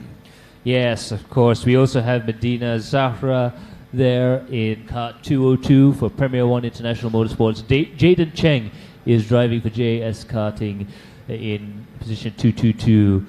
We also have Putri Tirani for Speed Karting in 237. James Hunter is racing for 7 Racing in 238. Patapol K is in RL Karting, kart 257, another one to look out for. Kaito Lloyd, of course, racing for Gold Motorsports Thailand, 273. Tanawarat is in 277 for DT Motorsports. And Kitinun Tapat is in MRC Racing Machine number 289. And Sirapach is 295 for Stratos Motorsports. Yes, so we have our starting grid as well for this time around. We have the starting grid for Junior Max Superheat. Starting from pole position will be number 273 Kaito Lloyd, followed by Patapol, followed by Tanawarat, followed by Kitinun Tapat, followed by James Hunter and Sirapach, and then followed by Medina Zahra and Jaden Cheng and Putri Tihani Aulia. Yes, absolutely. Very intriguing race, this one. Kaito doing very well indeed. Engines are starting.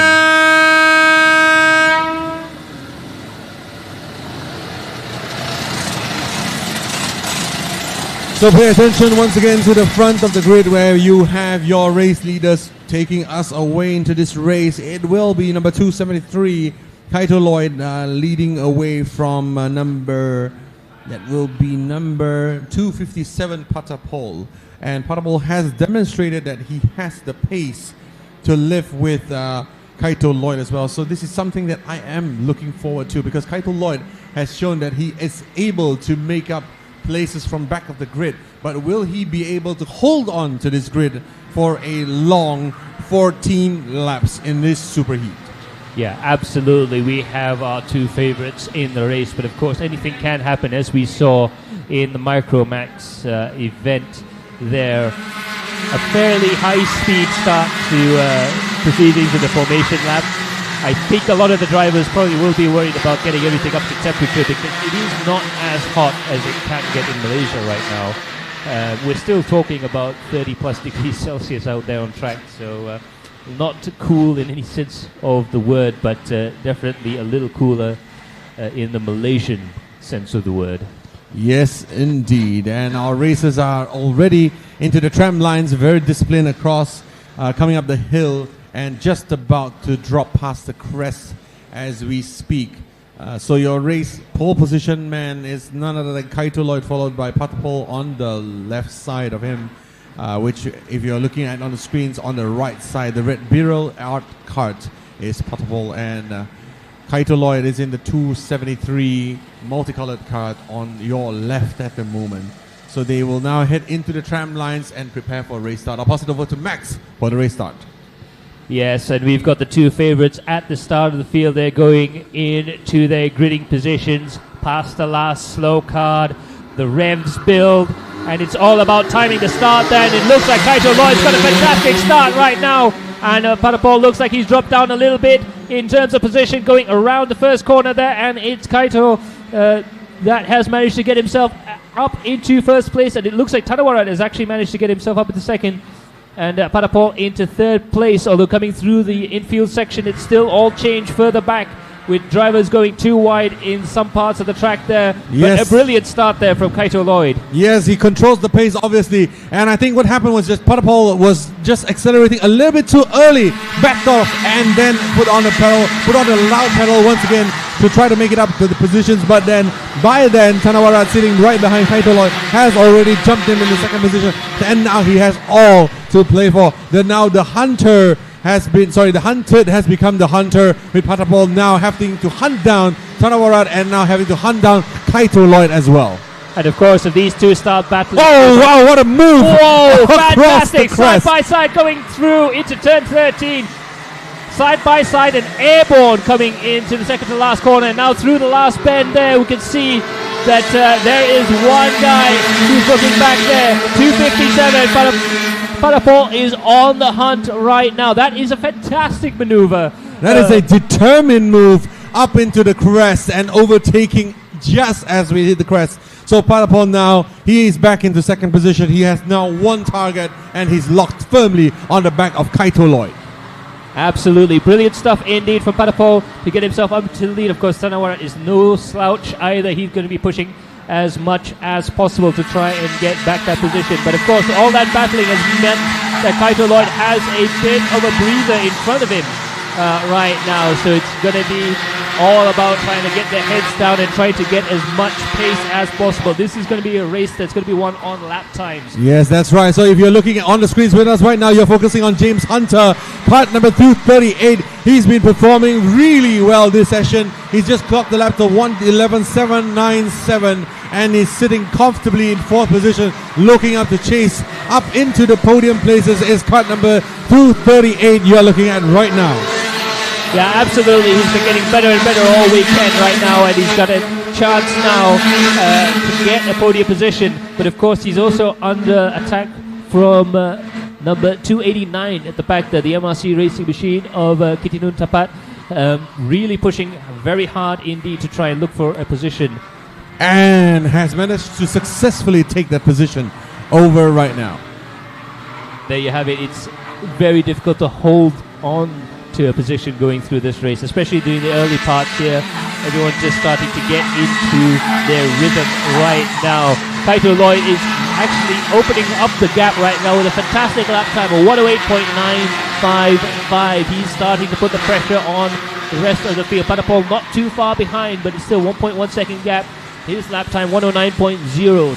About a tenth of a second separates those two drivers. A tenth and a half, if you will. Yeah, that's right. And Medina Zara, they're looking very feisty indeed. Roaming on the back of the sprocket of James Hunter there, waiting to pounce in case there any mistakes would be found there. And Medina Zara is on the hunt.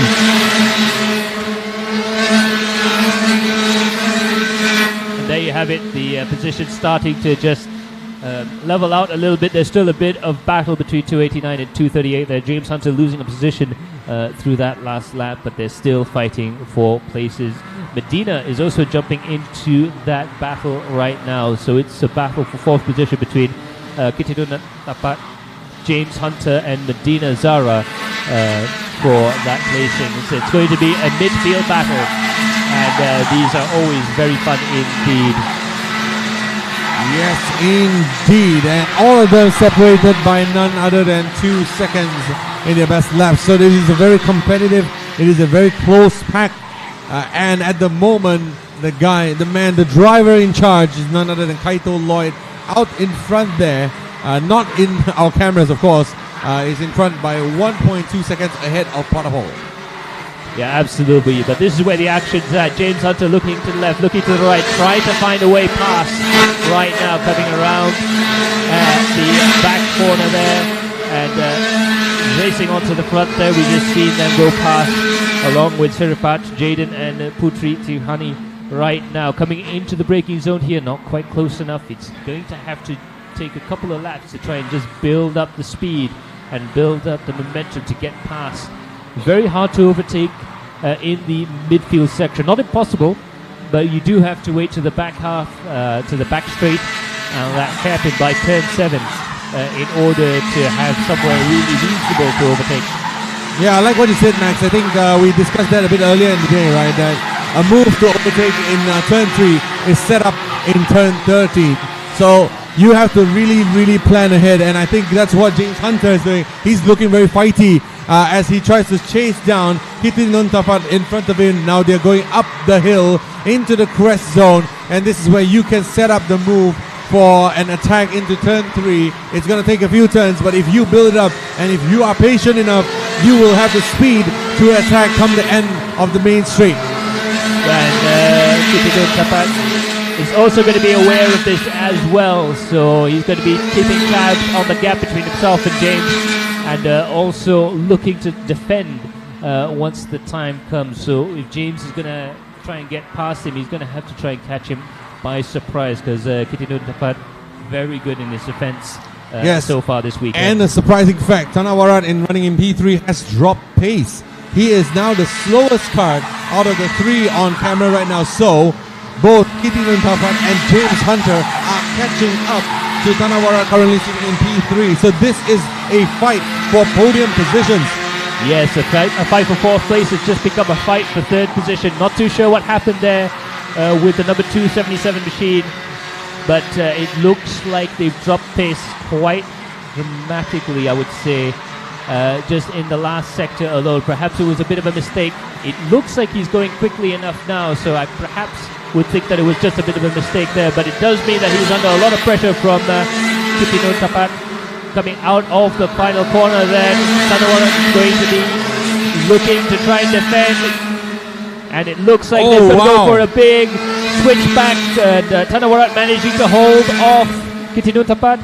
Hard on the brakes there, coming around the hairpin, and James is gone into the battle as well. James Hunter looking to put his nose into the fight.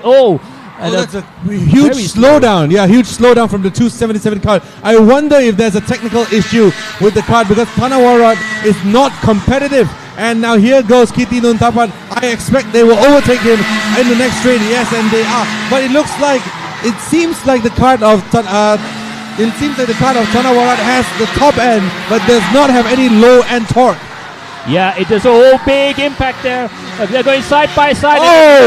Like Kitinun had to go wide there to try and save the karting now, and it looks like there is a 277 managing to get ahead. Tanawarat is in to P3 once again. P3, and Kitinun Tapat. But it certainly looks like the kart of 277 does not have any low end, but when it comes to the top speed, it seems like he's picked up once again. So I wonder if there's anything technically wrong with the car at the moment, but James Hunter is all over the back of 277. This is shaping up to be an exciting fight for the podium positions. Yeah, absolutely. I'm wondering if it's a little bit of a misfire that's happening at lower RPM. It seems to clear up at high speeds. He's going to have to change his driving style in order to get around it, but I'm not sure if he's going to be able to do that before James Hunter takes advantage. And never mind James Hunter, but the car behind him is already going for a double overtake. Who is that coming into that braking zone there? It's 289, I believe it was. That's Kitinun Tapat fighting with James. This is absolutely fantastic racing right now, bumper to bumper, and really pushing all the way around there. Looks like James Hunter just about managed to hold the position right now. Unbelievable stuff. 289 pushing hard as well. Kitinun Tapat also trying to recover from that mistake at the hairpin. Big sideways. Oh my God. This is sensational. What a move, what a moment there from the 289 car, and they are all still stuck together, tail to back, front to back, neck and neck into each other into the turns now. As we go too wide once again, this is Kitinun Tapat with the speed advantage over James Hunter in front there, as Tanawarat slowly regains his position back. But every time we enter a big braking zone, the 277 car seems to not be able to keep up with the ones around him. I wonder if there's a huge issue with that particular car. Yeah, it definitely doesn't look the healthiest in the low speed section, but he has just enough high speed to try and do something with it. James is going to look on the outside, not quite able to do it, and that gives an opportunity to Kitinun Tapat to try and make an overtaking maneuver stick, and he has. Now it's the 289 machine, Kitinun Tapat, who's going to try and overtake Tanawarat, coming underneath the bridge there and into the braking zone, and he goes defensive. Big sideways moment for the 277 machine, and that's given the opportunity for James to close back up the gap there. It's all nip and tuck right now. 5 laps to go. Pretty soon it's going to be 4 laps to go. The 277 machine is hurting a little bit, but Tanawara is still able to keep the drivers behind him. That is an amazing drive.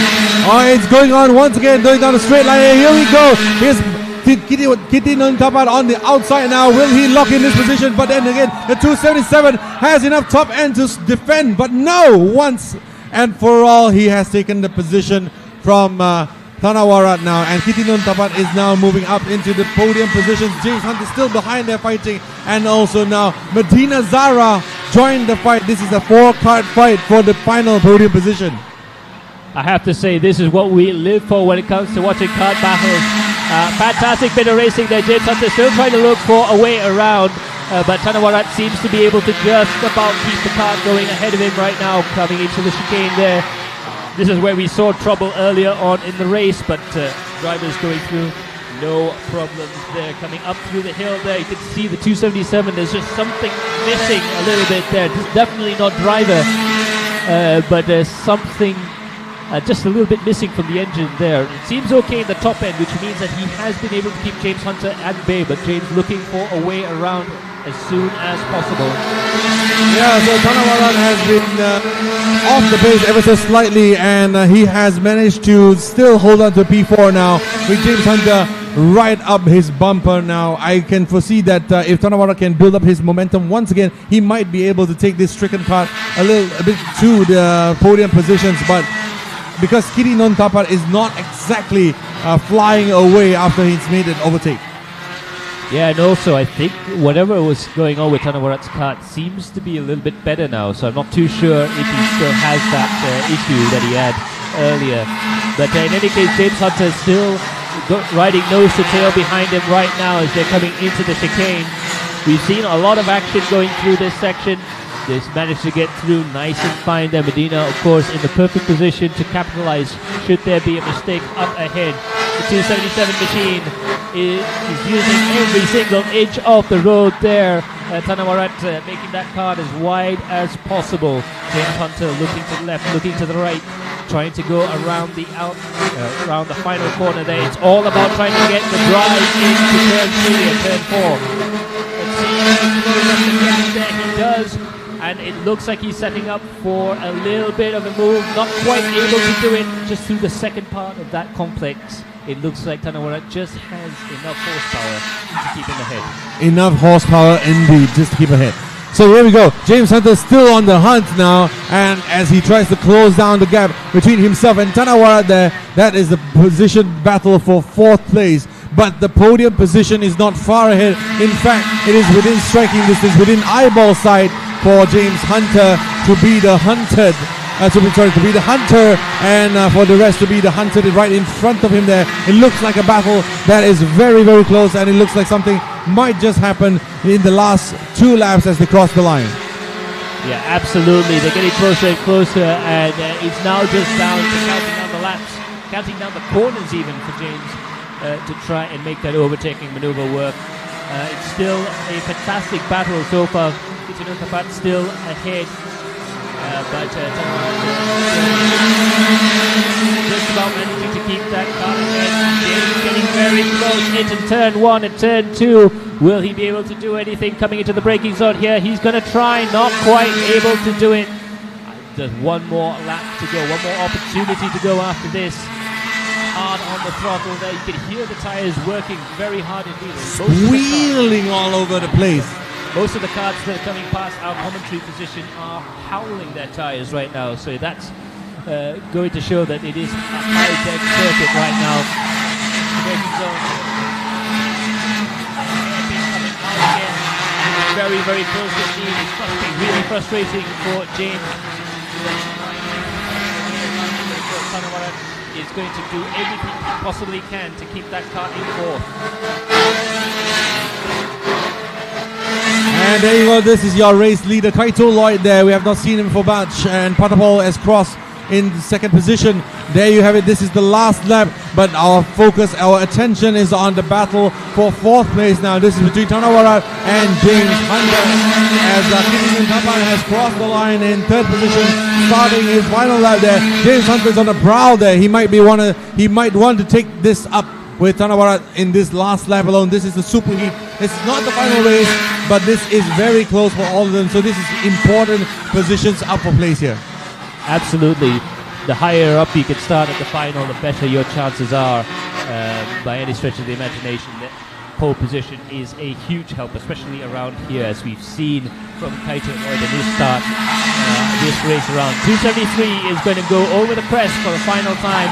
This race up and back down again. Tap of the brakes there, getting the thing turned beautifully. Across into the final corner. This is a super heat win in the bag for Kaito Lloyd. And next up, it will be Patapol crossing the line as well, securing second position. But behind there, it will be Hitinun Tapat still leading the pack of karts there. But it will be Tanawarat ahead of James Hunter as they come across the line. It is Hitinun Tapat for third position, followed by Tanawarat fourth and James Hunter fifth. Medina Zara finishes a very respectable sixth, and Sirapash seventh, followed by Jaden Cheng in eighth position, and Putri Tihani will soon cross the line to finish P9.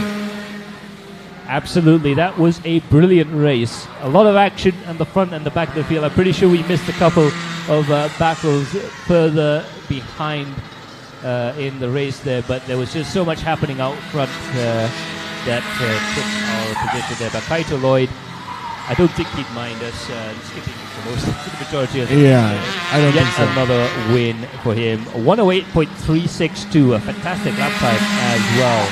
But you got to hand it to him. Fantastic stuff indeed. Yeah, so there you have it. This is your provisional final results for the Super Heat. This is your Junior Max, very competitive grid, 9 cards out there. And your race winner, none other than 273 Kaito Lloyd, followed home by Patapol, followed home by Hitinun Tafat, finishing up the top 3 positions on the podium. And behind them as well, a very interesting fight, a very exciting fight for 4th, 5th, and 6th between Tanawara, James Hunter, and Medina Zahra. Yeah, absolutely. Siripach comes home in 7th place with Jaden Cheng in 8th, and Putri Tiani rounding out the field in 9th place. So there you have it. We're going to pass it over to the team, the broadcast team, for the highlights for the race. Until in a while, we will take a quick break and we'll be right back.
Right, that's it. That's the highlights for the race that was before that. That is Junior Max. And coming up next, we have Senior Max and Senior Max Masters as well.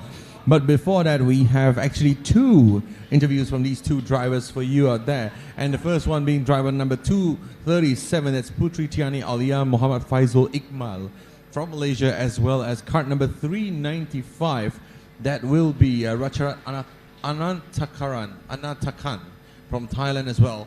These are your interviewees for the next video. So until then, until the superheat, enjoy the next interview videos. Putri Tiani Aulia, and my card number is 237, and my category is junior. My result is actually, I think it's bad because I aim for at least 5 and below, but I got last. I plan just to follow the person in front of me, and if I can, I'll try to cut them. And for the start, I try to use the inside line. It's a really good because this is also my first time joining RMC.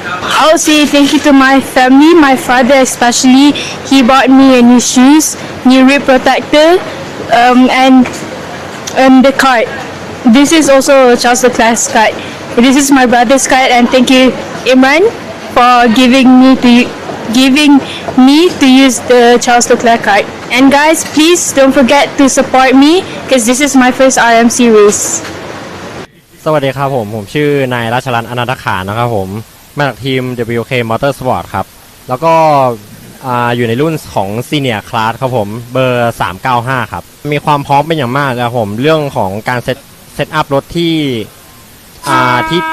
เพิ่งจะเจอแบบดีๆเลยครับก็รู้สึกดีใจแล้วตื่นเต้นมากเลยครับผมเพราะว่าเป็นพื้นที่ที่ใหม่แล้วก็เป็นสนามที่ท้าทายมากเลยครับผมในของเอเชียครับผมก็สำหรับฮีทเมื่อกี้จบอันดับเป็นอันดับที่6นะครับผมก็จะมีเรื่องการปรับเรื่องของเซตอัพรถหรือเป็นในด้านการขับด้วยครับผมเพราะว่าเห็นจากด้วยความรู้สึกของตัวเองแล้วก็คนอื่นด้วยครับที่เห็นกับตัวรถของผมจะมีการวางแผนเช่นการแซงเพื่ออันดับที่ดีขึ้นหรือจะเป็นในตัวเซตอัพรถเพื่อที่ให้รถไปในลิมิตของมันให้ได้มากที่สุดครับผมเป็นการแข่งที่โหดมากครับผมแล้วก็ขับเร็วกันมากๆเลยครับ ขอขอบคุณทีมช่างผมด้วยครับแล้วก็เจ้าของทีมที่ให้ผมได้มาอยู่แล้วก็แบ่งปันเซตอัพรถแล้วก็บอกวิธีการขับแล้วก็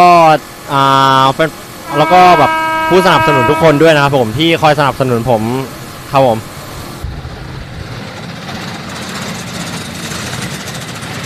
Back with the super heats for Senior Max and Senior Max Masters. We've got a packed field, a full grid of 14 drivers right now. And some of the names we'll see out there: Randall Ng for RL Karting, Panu Stien Mongkong for Watt Motorsports, Aiden Lim for JS Karting, Naman Kukreja of RL Karting, Ethan Singer of Stratos Motorsports, Kian Shah and Shun Sekiguchi. Kian Shah of RL Karting and Shun Sekiguchi of Go Motorsports. Definitely the two drivers to look out for.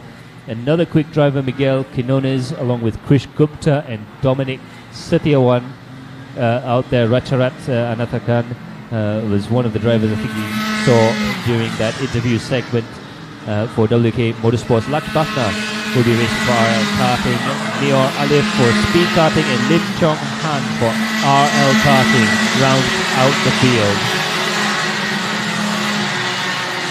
And we've got a fairly high speed formation lap right now. These guys are keen to start at the moment.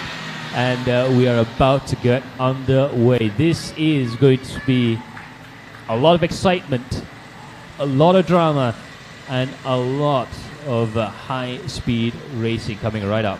Yes, a lot of karts as well. This is the biggest grid that we have had here during this race weekend, with a grand total of 14 karts. And the drivers to look out for are the ones at the front of the grid there. Your current race leader, pole position man, Kian Shah, followed by Shun Sekiguchi as well. So I'm going to pass the race start to Max as he takes us away on the first few bends to start off Senior Max. Yeah, Shun Sekiguchi on the left-hand side, Kian Shah on the right-hand side, and we are about to go underway.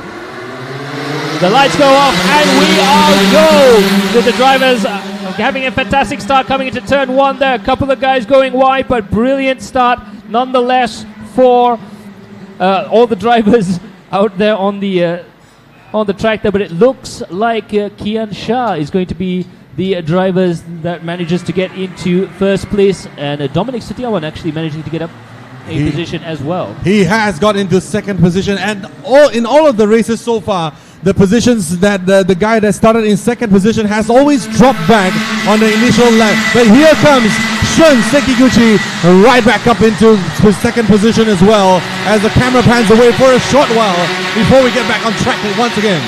Yeah, we're seeing the counter attacks coming in to this hairpin right here ahead of our commentary position there, but now they're going underneath the tunnel and up towards the top of the crest there, and the drivers are absolutely flying over there. It's brilliant to see the karts go through that section. You've never seen a kart work harder for its worth now, but as we're watching 389 come around the corner there, 389 being Dominic Setiawan in third position there, who's under a little bit of battle right now. But Kian Shah is in the lead right now, and Shun Sekiguchi managing to keep himself in second. And in their first ever flying lap, they're already doing 108.9 out there. So one can only imagine the lap times will only fall from here onwards. We are in green flag conditions and the race is on. Yes, and we just have a quick brief look there. Naman Separator of RL Karting also indeed, but it looks like Shun Sekiguchi is going to try his hardest to catch up with Kian Shah. This is a replay of the previous race now. It's a chance for Sekiguchi to try and get his own back on Kian Shah, who's been a class of the field so far in seniors, but definitely not infallible. As you can see there, it's now a case of just trying to get the pace up as much as possible. They're going to come across the line again with a dozen laps to go. Kian Shah managing a 108, but Shun Sekiguchi managing a 107.9, fastest lap of the race, 3/10 of a second between the two of them, and it looks like they're really managing to close up the gap there. Shun getting very brave. Oh, the sideways inside! Brilliant bit of positioning there, sending it a little bit of a mistake there from Kian Shah, and it looks like the Japanese driver's managed to get himself ahead, but he's having to defend very hard indeed. The driver, big sideways moment. This is absolutely top tier karting coming down towards the braking zone here. Will he be able to hold on to the position? Yes, he has. Our new race leader, Shun Sekiguchi of Goulburn for Thailand. What a great move from Shun Sekiguchi up on the inside there. Really on the ragged edge there, absolute ragged edge, but he manages to make it stick. And now we have a new race leader, but Kian Shah is hanging right behind Shun Sekiguchi. They now run the risk of overcommitting too early into the race. Remember, we have a 14-lap race, so this is not a 3-lap sprint to the finish. This is now an endurance race. Can these racers hold on? Calm down, focus is the message. Absolutely, you can see that Kian Shah is now going to try and look up on the inside into the braking zone. This could be it, but not quite close enough there. But again, we saw that there was some opportunistic maneuvers that you can do in the senior category through the infield section. So it's going to be up to Sekiguchi to try and keep the kart in the middle of the track, try and not open up any doors for Kian Shah to go through there. But it looks very close indeed. Another overtaking opportunity coming into the braking zone here. You see coming into the braking zone, not quite able to do anything there, but just about managing to keep ahead. I think Shun manages to keep himself in the lead, but look at how close Kian Shah is getting towards the end of the lap. Yes, the battle is far from over. And as we said, we have 14 laps of racing to go, but still, as they cross the line, there will be 10 more laps to go. So this is only 25% of the battle so far. We will have more to come, as Max has mentioned there. Kian Shah closing the gap on Shun Sekiguchi with every passing corner there. When will it be the time to strike for Kian Shah as they cross the line? But the fastest man on the track, none other than your race leader, Shun Sekiguchi, is the fastest purple lap sectors, 107.613. That's precisely what he's got to do right now. He hasn't got the luxury of relaxing throughout the course of this race. He's going to have to push that kart as fast as it will go. Right now, I think we are having a look at Dominic Satiawan and the rest of the field further behind as well. And this is a big battle brewing behind, coming into the braking zone there. I think that's Dominic. And further behind there is Panu Siamongkong, who are also battling for podium position right now. And look at him, he's pushing that cart as fast as possible, climbing the curbs and really being aggressive, doing everything he possibly can to keep Panu behind him. And as you can see, coming up through the uphill section and over the top there, the spectators absolutely in a rapturous concentration of the racing coming up right now. Yeah, living vicariously through the visions of the drivers that they're supporting out there. And look at that, there is Dominic Satiawan with Panu Siamongkong right behind his bumper there. It is very impressive from Dominic, having absolutely dominated the DD2 categories. He is now on the cusp of a podium in the superheat here in Senior Max as well. Yeah, absolutely. You can see that Panu was getting very close to trying to make an overtake. Oh! Tries it, sends it up on the inside, big armfuls of opposite lock, and Panu manages to get through. Brilliant bit of driving there, and I think he manages to carry someone with him as well. But Panu Siamongkong with the absolute confidence under braking right now, and we have 395 as well, followed in. That's Ratcharat Anatakat of WK Motorsports following along as well. So Dominic now has a new problem on his hand, a new battle on his hand. He just lost 2 positions, but that was a brilliant bit of driving purely on the brakes. Yes, but I think there was a very mature driving from Dominic. He saw the contact.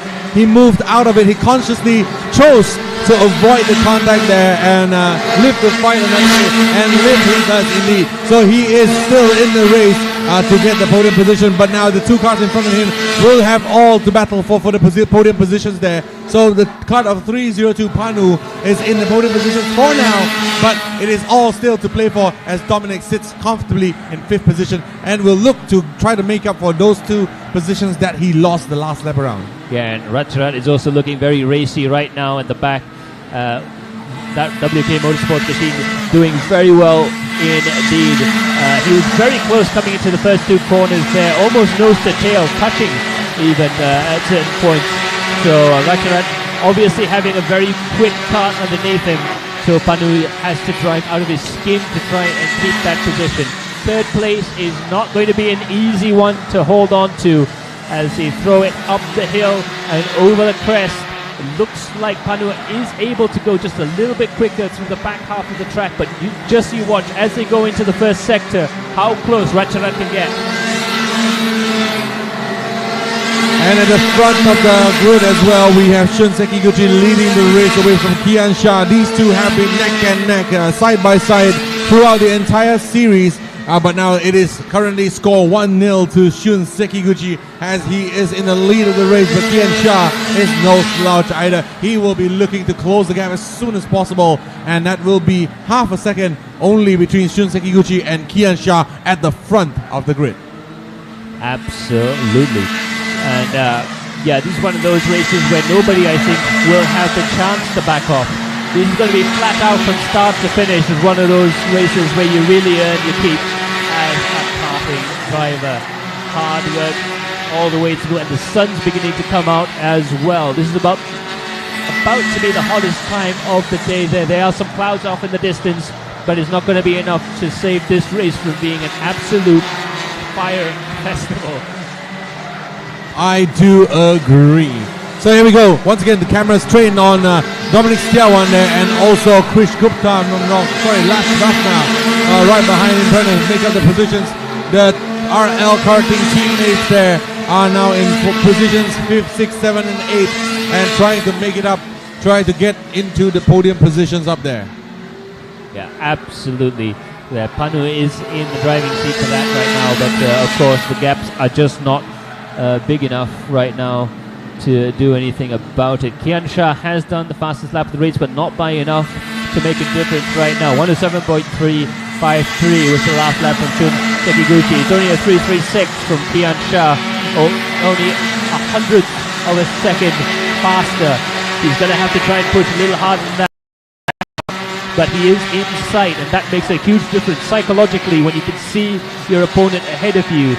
That makes a big difference right now. You can see 395 sideways out of the tunnel section there. That is Ratcharat trying to chase after Panu, trying to get into that last podium position. Any position they can gain here is going to be beneficial for them in the final. 399 right now. That's Lakshmana also having a fantastic race right now. So as we enter the 5 more laps to go, as they cross the line now, the order sits like this. We have Shun Sekiguchi up in front, followed by Kiancha, followed by Panu, followed by Ratcharat, followed by Dominic Setiawan, Lax Bafna, Krish Gupta, Naman Kukreja, Aiden Lim, Miguel Quinones, Ethan Singer, Lim Jonghan, Randall Ng, and Mio Alif, making up a position now, Mio Alif. Yeah, brilliant overtaking maneuver there, just caught the tail end of that from our position there. But as you can see right now, it's all coming to a bit of a statement. They can relax a little bit right now, as much as you can relax in the senior karting race. But it is not quite as close right now, especially between first and second place. Sekiguchi can just try and lock in and get those laps under his belt. 5 laps to go, 5 sets of braking points to master, 5 racing lines to perfect. But Tiancha is going to be there, right there behind him, waiting for an opportunity. Meanwhile, this battle between Dominic Setiawan and Lux Bafna is still going on right now. Lux looking for any way to try and close up the gap. They are very close indeed. You can just about see with your naked eye how close everyone is there. And it's not just Dominic and Lux, but Krish Gupta and Naman Kukreja is also very close indeed. The 3 Indian drivers are in a row. It's a bit of an RL karting battle actually between Dominic and Naman, and it could be all changed in the middle of the leaderboard right now. So there you have it. Current order, Shun Sekiguchi doing really well up at the front there. They have been trading blows since this race weekend has started. Qualifying practice, qualifying Heat 1, qualifying Heat 2. They have been trading blows, and at the moment it is Shun Sekiguchi up in front of Kiansha. But this battle we know is far from over, because there is still one more final race to go. Oh, here we go. There's a move from, I believe that is Lars Bafna on Dominic Setiawan, and now Lars Bafna into P5. Dominic Setiawan slipping back into P6 and into the middle pack of the RL karting inter-team battle there. Yeah, now we see it. He's fading a little bit towards the second half of the race. I'm wondering if this is the after effect of doing the DD2 race as well, or if it might even be like tire related. Here we go again. Dominic Setiawan back in the front of Lars Bafna. Once again, he recovered his position, and now he's at the pack of the RL Kart inter-team mid-pack battle there. I might have just woken him up a little bit actually. Oh, big sliding moment there. A contretemps between teammates, and that lost them a couple of positions. It's all changed in the middle of the leaderboard right now, and it looks to be that the 399 machine might actually be ahead of the rest of them. And it's all over the shop right now. 313, Naman Kukreja also standing to gain from that. But we won't really know who's up ahead until we get through the final corner there. They're still close enough that I wouldn't want to call it. So Krish Gupta, the 369 car, the absolute winner from the entire situation. He went from almost at the back of the pack of the RL karting pack to the front of the pack. So now Dominic Setiawan has slipped down from 5th position to now 8th position. Yeah, that is a big shame there for Dominic. He has the pace to stay in the top 3, but unfortunately just a couple of mistakes is all you need in order to slip down the leaderboard. You have to be perfect in order to win these races. It's absolutely that competitive right now, but hopefully he'll be able to try and recover there.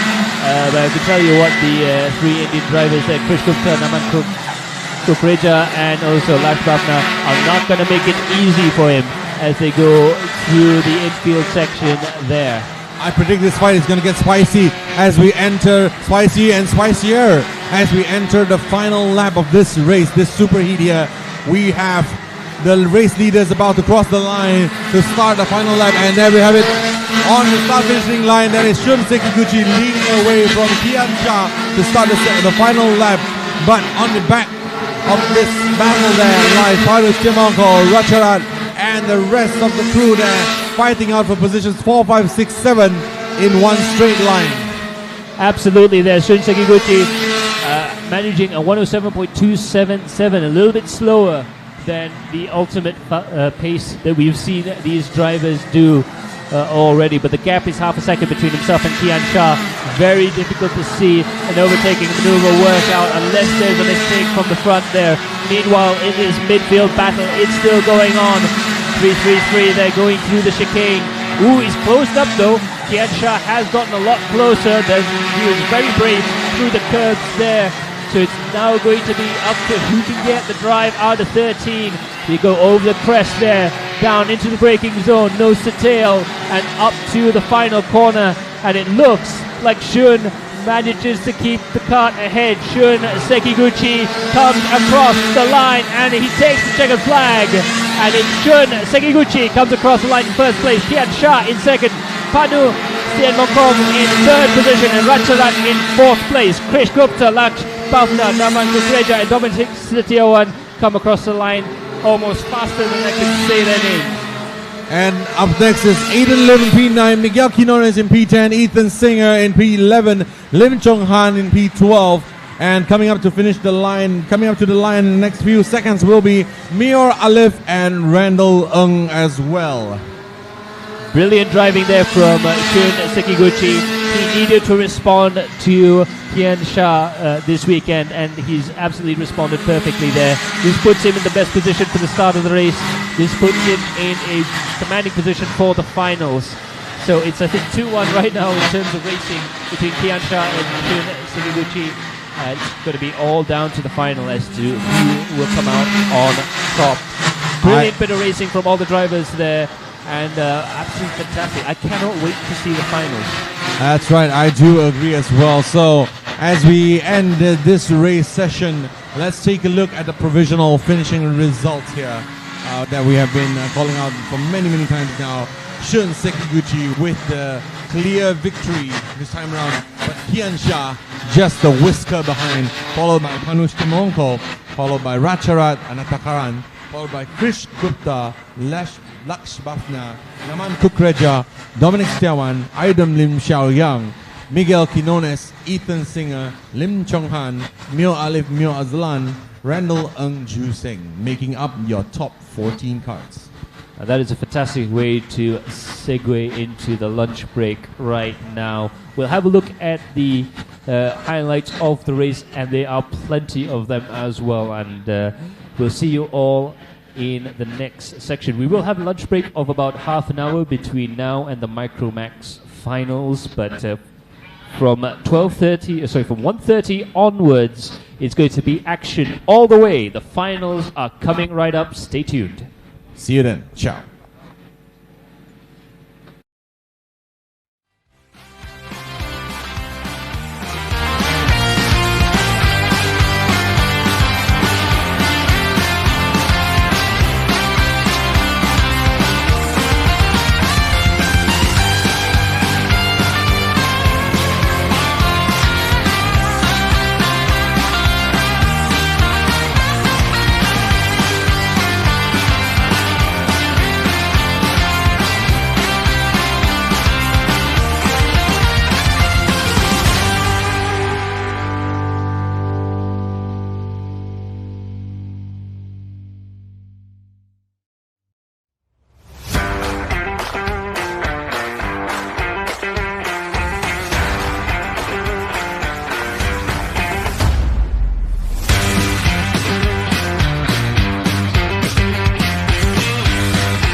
Good afternoon, ladies and gentlemen. Once again, welcome back to the stream. And to those of you joining us trackside as well, thank you, and thank you for being here with us. This is Rotax Max Challenge Asia Trophy 2026 Round 3 being held at LYL International Karting Circuit in Malaysia. And we are getting ready for our finals that will happen real soon, starting with Micromax going on to Minimax, DD2 Max Masters and DD2 Max, then followed up by Junior Max and Senior Max to wrap out one full day of racing. But before then, we have something interesting for you because that are currently on the grid right now. So I will pass this over to our team, our production team, to show you our interview with kart number 11 driver Michael Bishop.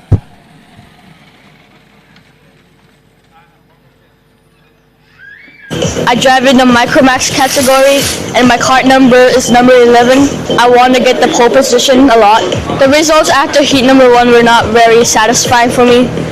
After like a lot of contact and defending, like push a lot, try my best, avoid crashing and making a lot of contact with other people.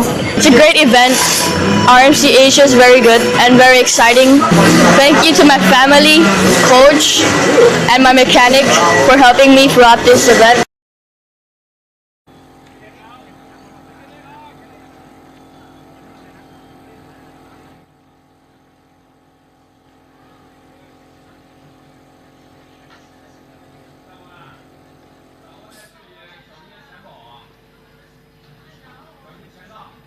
So there you have it. That's the interview with Michael Bishop, and we are now moving on to the grid and seeing all the drivers get into position to get ready for the race start. We are now with number 19, that would be Panapat, and now this is 55. This is Xiabo, and he will be one of the karts to be looking out for in this race, and that's now 28. We're now looking at Tam Taj, and he's looking ready as well. Kart number 11 is on the way. This is Michael Bishop. So Michael, say hi.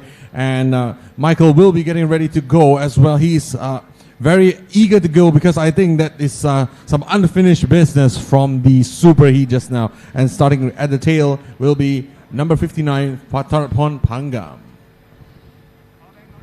Yes, absolutely. There's a little bit of a interesting situation that happened during the previous race there, so I think the finals will be an opportunity for redemption for some of these drivers. Spicy moments to go. So here you have it. You have your starting grid at the moment. Jacob in the front, followed by Michael Bishop, followed by Panapat, followed by Tantaj, followed by Xiabuan, Tamtaj, Adam Harris, and Patarapon.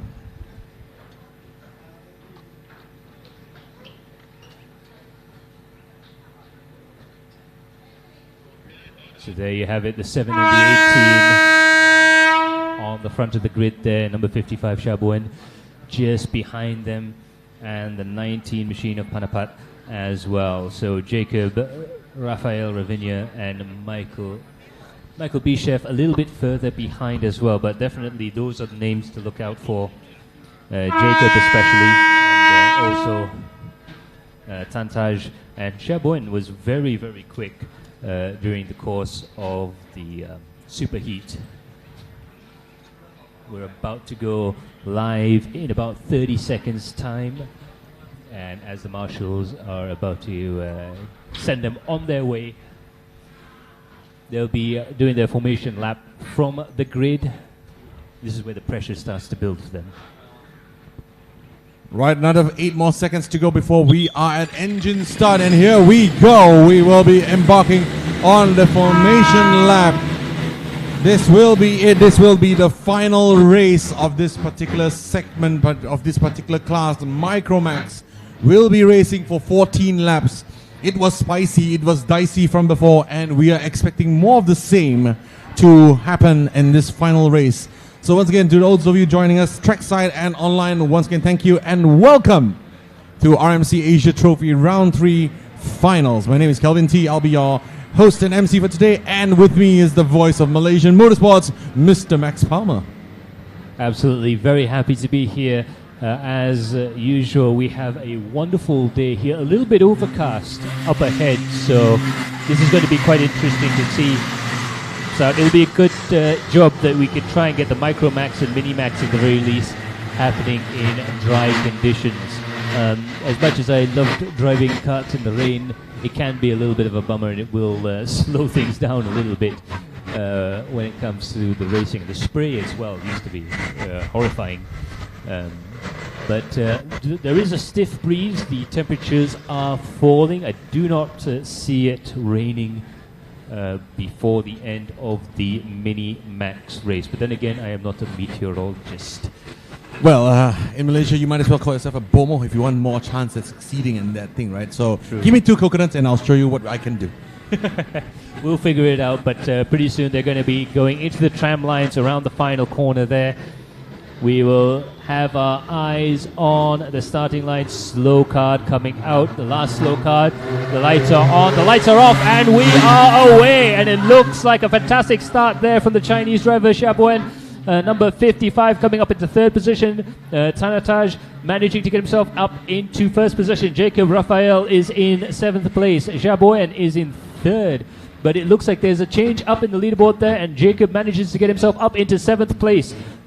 Things are chopping and changing all the time right now, and as we said earlier on, these karts quite often are the most spectacular and the most fun to watch. Yes, I do agree. As the race is ongoing now, the lead is none other than Jacob Raphael in the kart number 7, followed by Tamtaj Ayrton right behind him, and Xiaoboen is in third position, running really strongly. And in fourth position, I would say that would be Michael Bishop. Now, he was really fast in the race before. Oh, and he takes the position. So Michael Bishop climbs into third place now, and he's now joined the podium fight. And he is now right behind Tamtaj, and Tamtaj is behind Jacob. So this is lap 1, relatively controlled, relatively clean as we speak. Absolutely professional driving from all the drivers out there. Absolutely, but just because it's nice and clean doesn't necessarily mean it's not going to be exciting. Look at them coming across the line, nose to tail. Jacob out front, Tantaj behind. It looks like they're going to be setting up for an overtaking maneuver. Jacob's got to be very careful coming into this braking zone here. Will Tantaj go for it? Not quite close enough, not quite brave enough this early on in the race. Remember, there's 13 laps to go in the race right now. But at the back there's Xiaoboen taking the third place back from Michael Bishop, and now we have a third position change. Xiaoboen in the kart number 55 back into third place. And you can see there from Bishop's kart, the rear wheels clean off the ground as they're going through the curves there. These guys are trying as hard as possible right now. But we do have 2 distinct battles happening right now. One of them is between Jacob Raphael Ravinia and Tantaj Ayrton in first and second position there, the number 7 and the number 18 karts. And further back we have the battle between Michael Bishop, Xiaoboen and Panapat as well. So we've got 2 distinct groups forming right now. You can see the battle for third place is hotting up as well, with the 2 drivers behind them. Michael Bishop going in on the inside, Xiaoboen on the outside. Who is going to come out on top there? And it's Michael Bishop who manages to come across the line, but they're still battling as they come across the line there, and Xiaoboen trying to go around the outside, not quite able to do it. Number 19, Panapat, managing to get another position as well. So it's all change in the third place battle. Michael Bishop still ahead. Xiaoboen managing to gain a position back. This is absolutely entertaining racing. Yes, indeed. And Michael Bishop with a very mature move. He says signaling forward, forward, forward. Let's look forward. Let's not squabble. Let's not waste time. And that is the intention of the number 11 driver there. He's now firmly into third position. Brilliant. Oh, we have a lead change. We have a lead change now. The kart number 18, Tantaj, is now in the lead. Ayrton in the lead as well. And Jacob Raphael Ravinia has dropped back in the second position. Yep, absolutely. That happened off camera while we were looking at that fantastic battle for third position. Tantaj managing to sneak across and overtake Jacob. But trust you and me, Jacob Raphael Ravinia is going to try as hard as possible. He's using all of the track, trying to keep that momentum up, coming down towards the second to last corner there, setting the kart up sideways and setting himself up for a good drive around the final corner. But it does look like Tantaj The man they call Ayrton has the pace right now, going for it. And as you can see, the signal from the pits is go, go, go. Coming around towards turn 1 there. Look at that. Jacob is looking to the left, looking to the right. Will he be able to make an overtaking maneuver happen here? Not quite. Just about managing to hang on to that position, but oh, he's going to go side by side, but loses a little bit of ground. That's the problem. If you try and attack it very often, you might lose just too much speed in order to make that attack work. I do agree. So here's how it looks like at the moment. With 11 laps more to go, we have Tantaj in the lead, followed by Jacob Rafael, Ravinia, Michael Bishop, Siaboan, Panapat, Patarapon, Pamatach, and Adam Haris Muhammad Hakim rounding up the 8-cart grid. And at the moment, almost all of them are within a single shot. But Max, about that weather forecast we said earlier. Well, I think the breeze has picked up and is attempting to make a liar out of me. It does look like that cloud is coming over fairly quickly. We're going to keep an eye out on it, and I'm sure the race directors are going to as well. Now, just as a reminder of the format of these sort of things is that they have to declare the race wet. There's no pit stops to change from dry to wet or wet to dry tires. They will have to stop the race and restart again. Meanwhile, Tantaj is up ahead, Jacob in second, and Michael Bishop is in third position. The top 4 have actually gotten together right now and getting closer and closer. Shabuan is going side by side and just managing to get into third position. Beautiful overtaking, smooth as you like. Yeah, with Shaboy with the fastest lap of the race so far, 1:16.058. The fastest guy is the guy in the P3 position at the moment, and it's fantastic racing from all of them because you do not know who's going to win this race, I think, until the final lap. And there's 10 more laps of these to go, so keep your eyes peeled and do not go away because we have one heck of a fight right here. Yeah, absolutely. You can see there that Michael Bishop is going to try and go on the inside. Number 11 takes a position back from Shaboen and looks like he's just about managing to keep the momentum going through the corner there. And now it looks like Shaboen is under attack from Panapat, who is very close behind now in the number 19 car. It is all systems go for this battle right now. And would you look at that? It's so easy to gain and lose positions right now, and it's a fairly long race. There's still 10 laps to go. And the wind is picking up in case you cannot see from the track conditions out there. We are experiencing a huge gust of wind at the commentary booth as well. So you can imagine what's happening to the racers on track as Jacob makes a move on the inside there. And Tantaj opens it up with a switchback. But now Jacob will redo a switchback over switchback. And now he's into first position, but the battle is far from over. Now Tantaj on the inside, on the back now. They are locked in on the front. Absolutely brilliant bit of driving there from Tantaj to just make sure that he keeps himself going and keeps himself in contention, but an equally brilliant move from Jacob. He gave up that position just so that he can get the drive out of the corner and reclaim it again, but they're still fighting right now, nose to tail. The top 3, the top 4, the top 5 are nose to tail going through the tunnel section and into the 3 left-handers. Super important to get out of the third one of these left-handers. Turn 13 at the bottom of the hill after the crest. They're coming into it right now, and they split up into 2 pairs of 2 as they go through the second to last corner. And it looks like Jacob's checking behind him, and what he sees behind him is the number 18 machine of Tantaj of RL Karting. They're going to go side by side. Is he going to be able to make an overtake maneuver? No, he's not quite going to be able to make a maneuver right now. Meanwhile, Shaboen is going to try and challenge Michael Bishop side by side into the hairpin, and he takes that position back. So Shaboen managing to get himself up into third position. This race is just getting better and better. Oh, look at that side to side into the hairpin there, and Michael Bishop managing to get himself back up into third place. That is going to be a ding-dong battle all the way to the end. Slicey and dicey. But look at the front there. We might be looking at another lead change because Jacob in front there is now challenged by Tantaj in the back there. They are going into the chicane section. This is going to be spicy as they dive aggressively into the section there. Look at that move. It's really clear that they want to really move away from the pack there.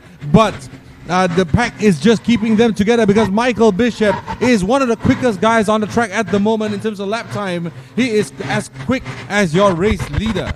Absolutely, lapping in the 1:16.5s consistently as well. His best lap time, a 1:16.1, one of the fastest drivers there. But he is ahead of Xiaoboen, who is the fastest driver on track. 1:16.0 is his lap time. They're going nose to tail. Meanwhile, the leaders there, Jacob versus Tantaj. Who's going to take the lead coming into the braking zone there? One's going wide, one's going shallow. They're going to throw it in there. Lifting the inside rear wheel is Jacob Rafael Ravinia, just about managing to keep the speed up, but he's still under attack there. Tantaj looking for a way around. The man they call Ayeton coming into the braking zone right now, throwing it in, nose to tail, inches between them, coming into the back straight. Now coming up towards the hairpin in front of the viewing gallery here on the right-hand side. Will he be able to try anything? No, not quite fast enough.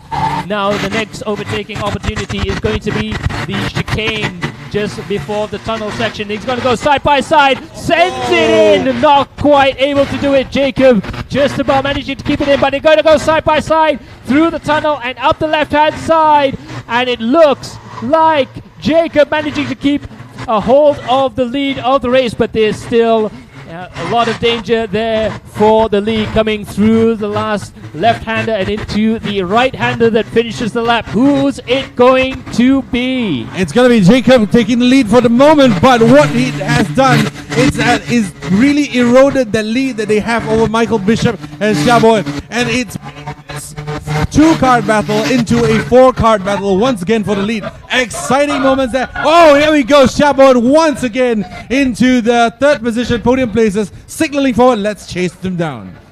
Absolutely brilliant stuff indeed. But of course, the more they battle, the more they close up to each other. And it's going to be very difficult for them to try and run away if they're still trying to compete for the lead. 6 laps to go as of last lap. Now they're absolutely ducking down. Number 7 ahead of number 18. Not quite close enough to do anything into the hairpin. Let's have a look into the chicane. We've seen some fireworks coming through there. They're going side by side. Not quite able to hang on to it. Number 7 ahead of number 18. Xiaoboen is in 3rd position there, and the number 11 cart of Michael Bishop is in 4th place. All 4 of these carts could unbelievably win the race right now, but Jacob is definitely in the pound seats coming into the final corners there. Both carts, all 4 carts sliding almost in unison. Let's see what they can set up coming out of the final corner. Yeah, the gloves are definitely off in this one as everyone is trying their level best to chase down for the lead, to take the lead, and for Jacob is for him to retain the lead. At the moment he's out in front, but the cars behind is really very fast. Here we go. Xiaoboen into turn number 3, and he secures 2nd position. He is now officially the fastest kart on the track with a lap time of 1:15.774, and he will be looking forward to attacking Jacob up in front there. But now the 55 is really the most spiciest kart out there right now. Unbelievable lap time there, 1:15.774. He's pushing as hard as that kart will go. But the number 18, number 55, they're going to go side by side. They contact. There's contact between Xiaoboen and Jacob there. Big mistake under braking, and that's given all the positions back. And that is a big mistake there. 5 laps to go. I don't think there's enough time for them to recover their positions. Now we're having a look at who's in the lead and who's in 2nd place. 11. It will be Tantaj. Tantaj is in the lead, followed by Michael Bishop, now inheriting the lead after the minor contact between Xiaoboen and Jacob out at the hairpin there. Yes, that turn 7 hairpin was looking very tempting the entirety of the race there, but I guess when someone did finally go for it, there must be a couple of bumps there that just upsets the carts too much for them to try. But Michael Bischoff is now challenging Tantaj for the lead of the race. Then nose to tail coming into the braking zone. Is he going to try anything through there? Not quite close enough, but again, these guys have the ability to challenge through the midfield sector. The carts are small enough, and it's a bit more of a momentum kart, so you can overtake in interesting places if you can engineer the situation. Now coming through there, the vestigial S, and coming down towards the back straight, absolutely flat out from both, and they're going to try and slipstream their way in. Not quite far enough.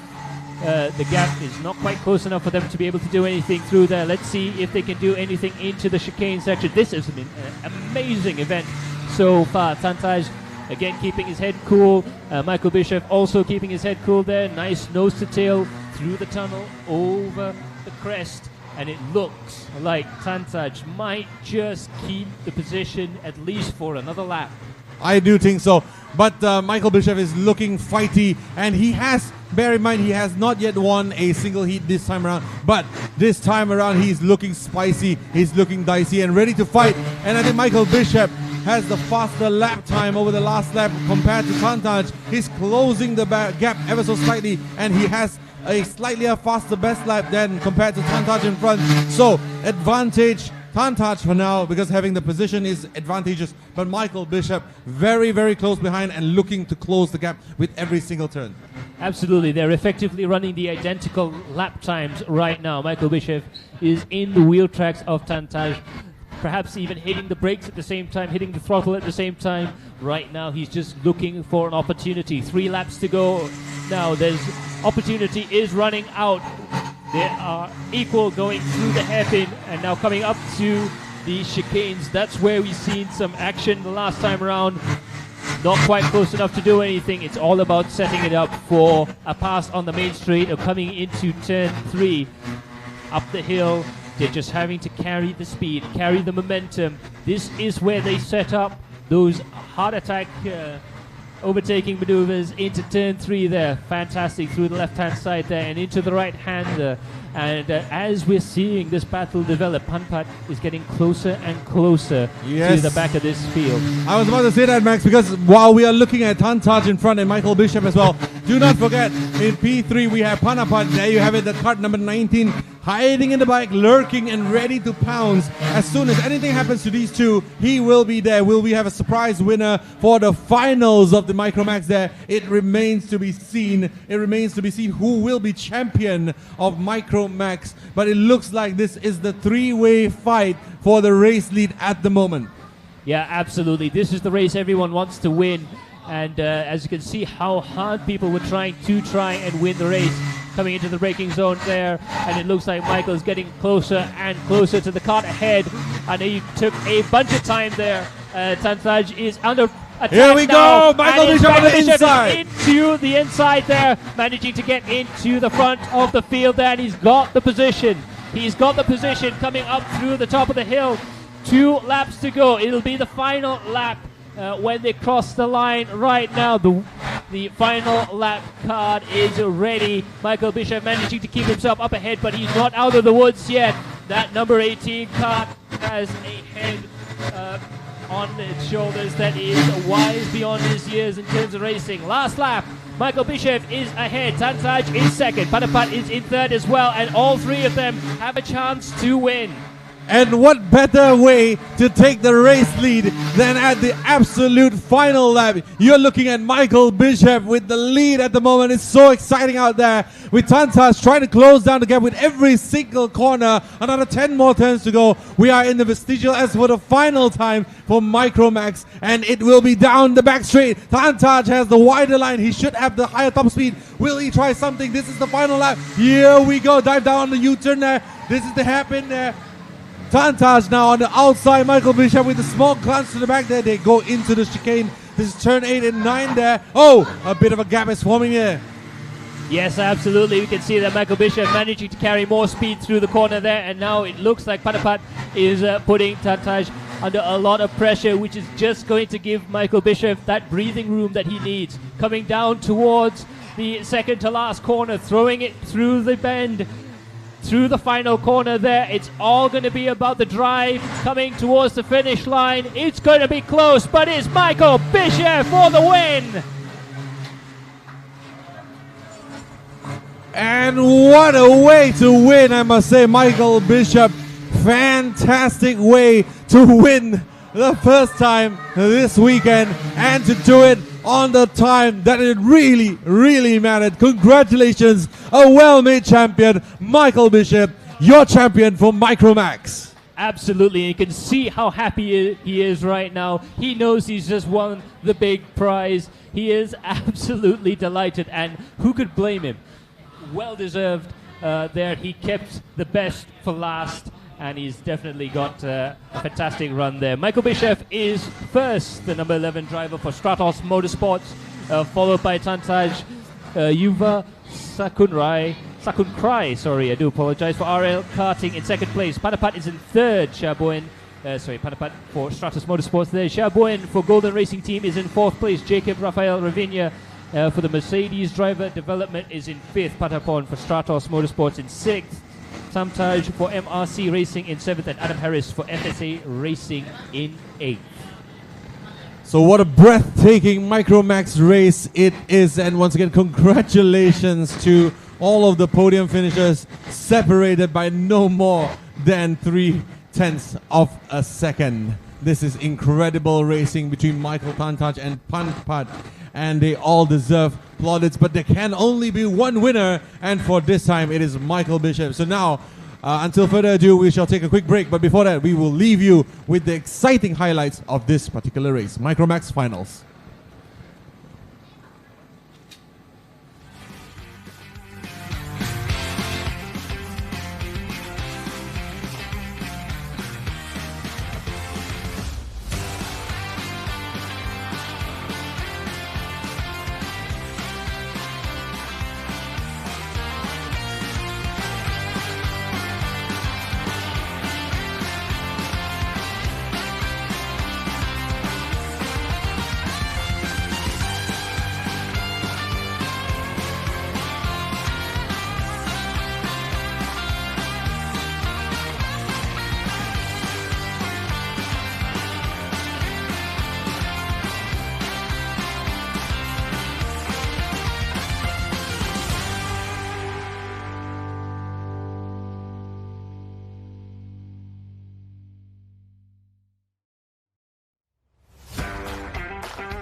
And there you have it, ladies and gentlemen. That is the highlights reel from the Micromax Finals.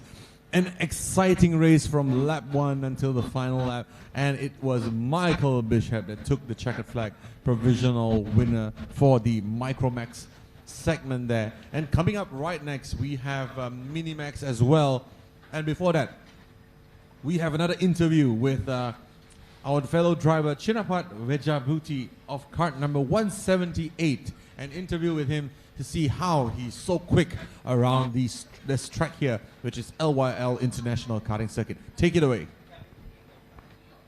ผมชื่อชินภัทร เวชปุติ ชื่อเล่นชื่อทามลงแข่งขันรุ่นมินิแม็กครับซ้อมเยอะๆหารถให้ได้แล้วก็ต้องรู้ช่วยช่างว่ารถเป็นอะไรครับผลฮิต1ก็ได้ที่1ครับก็รู้สึกดีใจอยู่ครับจะจบที่1ให้ได้ครับเพราะว่าถ้าจบที่1ก็คะแนนก็น่าจะขาดแล้วครับรู้สึกไงกับการแข่งขันรายการนี้ครับก็รู้สึกสนุกมากครับมันมากขอบคุณอาเงาะที่ช่วยเป็นผู้จัดการทีมพ่อที่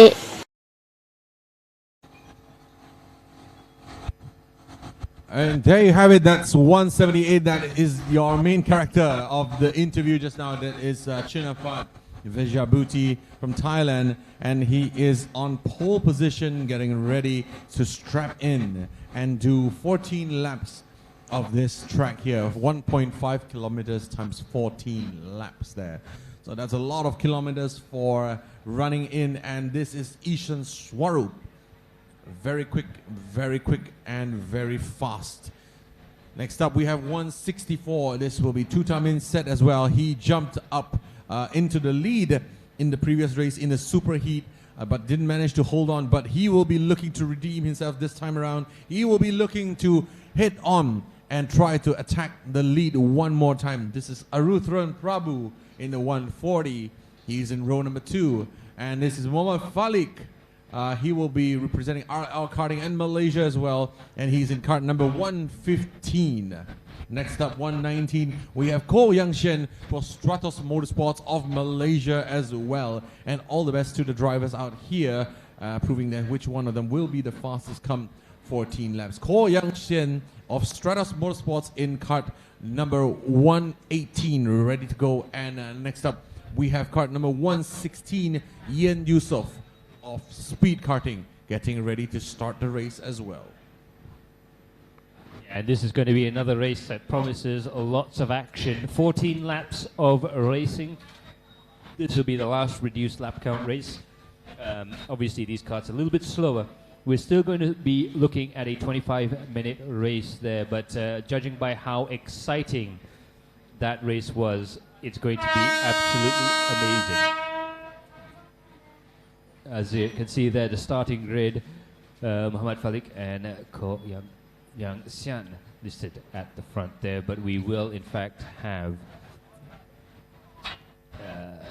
178 and 123 on the front of the field there. 178 Chinapat Vejabuti and 123 Eshan Swarup. Both drivers very exciting during the superheat, so it'll be interesting to see how they go during the starting grid. There's be a minute and a half, 2 minutes to go before they start their karts. They're now alone on the grid, and this is the time when the nerves start to build up. They're going through their pre-race routines. Some of the drivers resetting their dash displays and just adjusting themselves, getting themselves into position, reciting any last-minute mantras, and it's going to be an absolutely fantastic race. I think I'm going to hang on to my prediction that the Mini-Max race will go the full 14 laps in dry conditions, but it will be cutting it a little bit close. Of course, we are in the mountains, so even though we're not that high up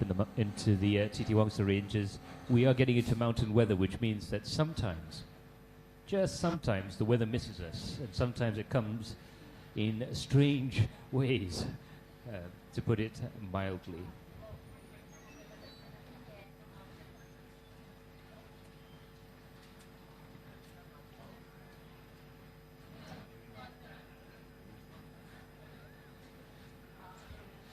And would you look at that in terms of in terms of prediction? Again, I am no meteorologist, but we did hear a couple of spots on the roof there and gave us a heart attack. But I think the track would be dry for at least the start.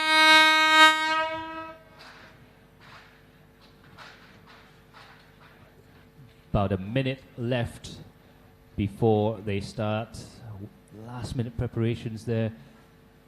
And as you can see, the marshals getting the drivers ready to go. Just to have a look at some of the contenders. Ishan Swarup is doing very well right now in this category. Two-time set as well, but Chinapat Vejabuti has to be the favorite when it comes to this category. He's in 178 there. He's on the inside front row of the grid. 123. Ishan Swarup of Kart Crew Motorsports, and he's got his teammate not that far behind him as well, so that could help him out in terms of his positioning there. Number 140, Aruthran Prabhu of Kart Crew Motorsports. They've been given the signal to start engine, and they'll be off into their formation laps. And wow, this is going to be a fairly quick formation lap. They're going to have to try and get as much temperature into the karts as possible. what I have noticed around this track is that it does cool off quite quickly when the weather rolls in off the hills surrounding us here between Cheras and Kajang in the Sungai Long area. Now we're pushing quite hard to try and get the temperatures up, trying to get the brakes working and getting themselves up into a good position for the start. 14-lap race here at the Mini-Max Finals. And joining me in the commentary position is Kelvin T, probably setting a new record for lunch. Yellow, I am back again. As we go racing once again, our karters are warming up the tire, absolutely sliding them up and getting the karts ready to race. We are now entering the second half of the track now. The end of the track here as they slow down and get into their tram lines. Virtual at the moment, but soon they will reach the physical tram lines and they will be expected to adhere to them. Yes, absolutely. They only need to be staying between the white lines when, of course, they can see the white lines, but the organizers like to see a tight 2x2 formation well before they get into that situation so that they have plenty of time to ensure a good, clean start.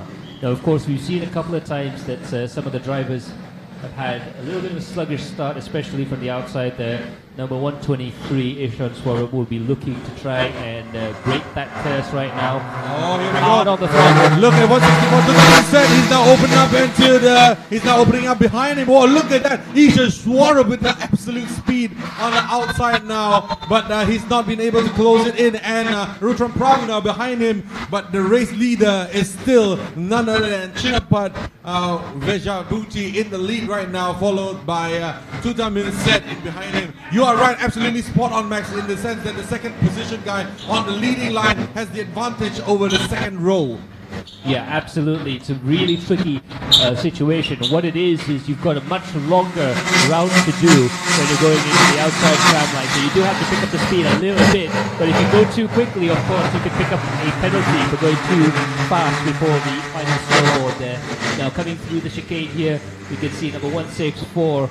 Tutamin Set, very quick driver indeed. He's managed to gain a position over Ishan Swarup over at the start there. It's so critical to get a good start, especially in these cars. You don't have the horsepower to try and brute force a pass through. Every pass has to be set up virtually half a lap in advance. Oh, here we go. This is the Ishan special. Once again on the inside of the penultimate turn, he's setting himself up for the pass down the start finishing line, and he has the position. So Ishan Swarup once again into P2. Absolutely, and he's been setting that one up for quite some time. They're getting closer and closer, but it was amazing how quickly he managed to get up ahead. And of course, he's got a little bit of help behind in the form of Arutran Prabhu, his teammate from Kart Crew Motorsports. But of course, teammates only go so far in karting. They really want to beat each other. The first person you want to beat in karting is your teammates. But Tutamin Set is still trying to push as hard as possible in order to maintain that third place. But you know what this is doing? This is giving Chinapat Vejabuti a fantastic opportunity to run away. He's already 0.8 of a second in the lead. So this battle really is going to be for second place. And there you have it, battle for the lead there between P2 and P3. That's Chinapat versus the kart of Tutamin Set, and Tutamin Set is now slowly dropping behind Ishan Swarup, and Ishan now has the opportunity to now head on and head down and head towards Chinapat in the lead right now. But Chinapat just set the fastest lap of the session so far with a 1:11.796 there, befitting of your race leader. Yeah, absolutely. But looking further behind there, oh, there's a little bit of contact there. 140. That's Arutran Prabhu trying to find a way around. He can't find a way around the left. Neither can he find a way around the right. He had to go into the back of Tutamin Set, but that does mean that Tuta is getting a little bit slower now. And the Kart Crew Motorsports, they've obviously found the pace not only for their lead driver, Ishan Swarup, but also to Arutran as well. These guys are really quick right now coming out into the final. Of course, the race where you want to be as quick as possible. 12 laps to go, soon to be 11. 164 still in third position, desperately trying to hang on to it right now. Arutran Prabhu looking to the left, looking to the right. I think he's going to be setting up for an overtake. I think so too.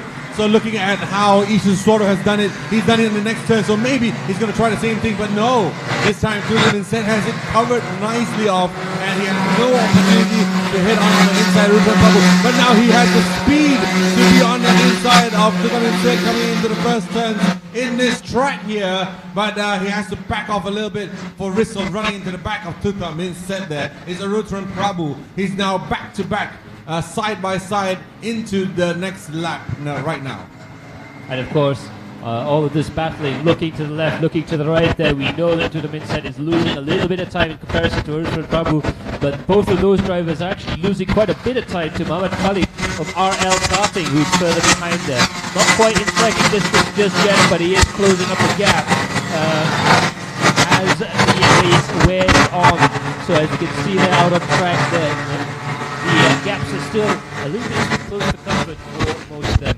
Looking at the lap times that Tutam Inset only did a 1:12.2, Arutran matching a 1:12.1. So that is going to be a very important distinction when it comes to the end of this lap. Can he get the drive out of this left-hander? Look at the next turn. Will he go on the inside? Oh, yes, he does. The exact same move that Ishan Swarov has done on Tutam Inset. And once again, the Kart Crew Motorsports driver has gone ahead of Tutam Inset. But this time around, Tutam Inset has the better drive out of the start-finish line, and he's retained his position out in third place there. So Rutran has another more move to do. But in the meantime, sitting behind, lurking, is the card 115 of Mohammad Falik. He's been ready to strike. If this happens again, he will make sure that he's ready to go.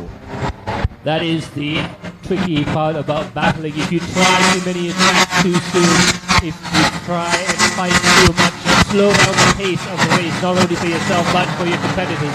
And that leaves you very exposed to another driver overtaking as well. We've seen a couple of double overtakes where the person in third place manages to overtake the two cars ahead of them just because they were battling too hard. Look at that going in on the inside and a brand new overtaking place, and that is Arutran Prabhu. Beautiful bit of opportunistic overtaking. That is what you need in order to be successful in karting. The ability to just spot a gap and go for it. They're going side by side. Tutam Inset is not going to let that slide though, and they're going to go up position again, and Tutam Inset on the third place. Arutran Prabhu is in fourth still, but this is going to go all the way to the end. So Tutam Inset was telling, I imagine this conversation is happening down there right now. You know, he's like, have a taste of your own medicine, because he just took him in the exact same spot at the penultimate turn there on the inside, and Tutam Inset maintains his position. But in the meantime, 115 is closing up ever so slightly every single turn, every single lap. Mohammad Falik is just getting closer and closer to the back of Arutran Prabhu. Yeah, absolutely. Even looking at the lap time, Falik's managed a 1:12.3, whereas Arutran Prabhu's managed a 1:12.4. So there is definitely a closing up, a concertina effect happening, and it's not just Falik as well, but bin Muhammad Khairul Aziz also closing up as well. So this midfield battle is starting to get spicier the longer this goes on. Let's see if we can see another Kart Crew special. It doesn't happen this time around. No, it doesn't happen. Change your strategy for the Kart Crew Motorsport guys.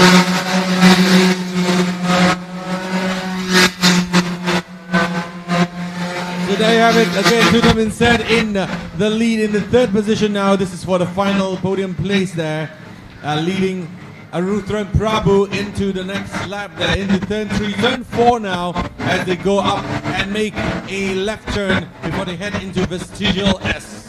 Yeah, absolutely. Coming into this braking zone, the cars barely change their line before going through the hairpin. But it's a great place to try and set up a pass coming into this braking zone. So we're having a look at the outside, hard on the brakes, still driving within their means. A little bit of drive out of the exit there. They're still dead close to each other coming into the chicane. Oh, change of direction, another change of direction. Okay, I think he's going to try for another move here. Is he not going to try for another move? No. Arutran Prabhu is holding on once again to the line, to the normal racing line. They're not going to try and move there, try to conserve some momentum. maybe he's going to try and move sometime here, but not yet as well. 140 is absolutely patiently waiting for his opportunity to stand on the podium as well. As he said, is fighting tooth and nail, front and back, to hold on to the final podium place. Absolutely brilliant stuff from both of the drivers there.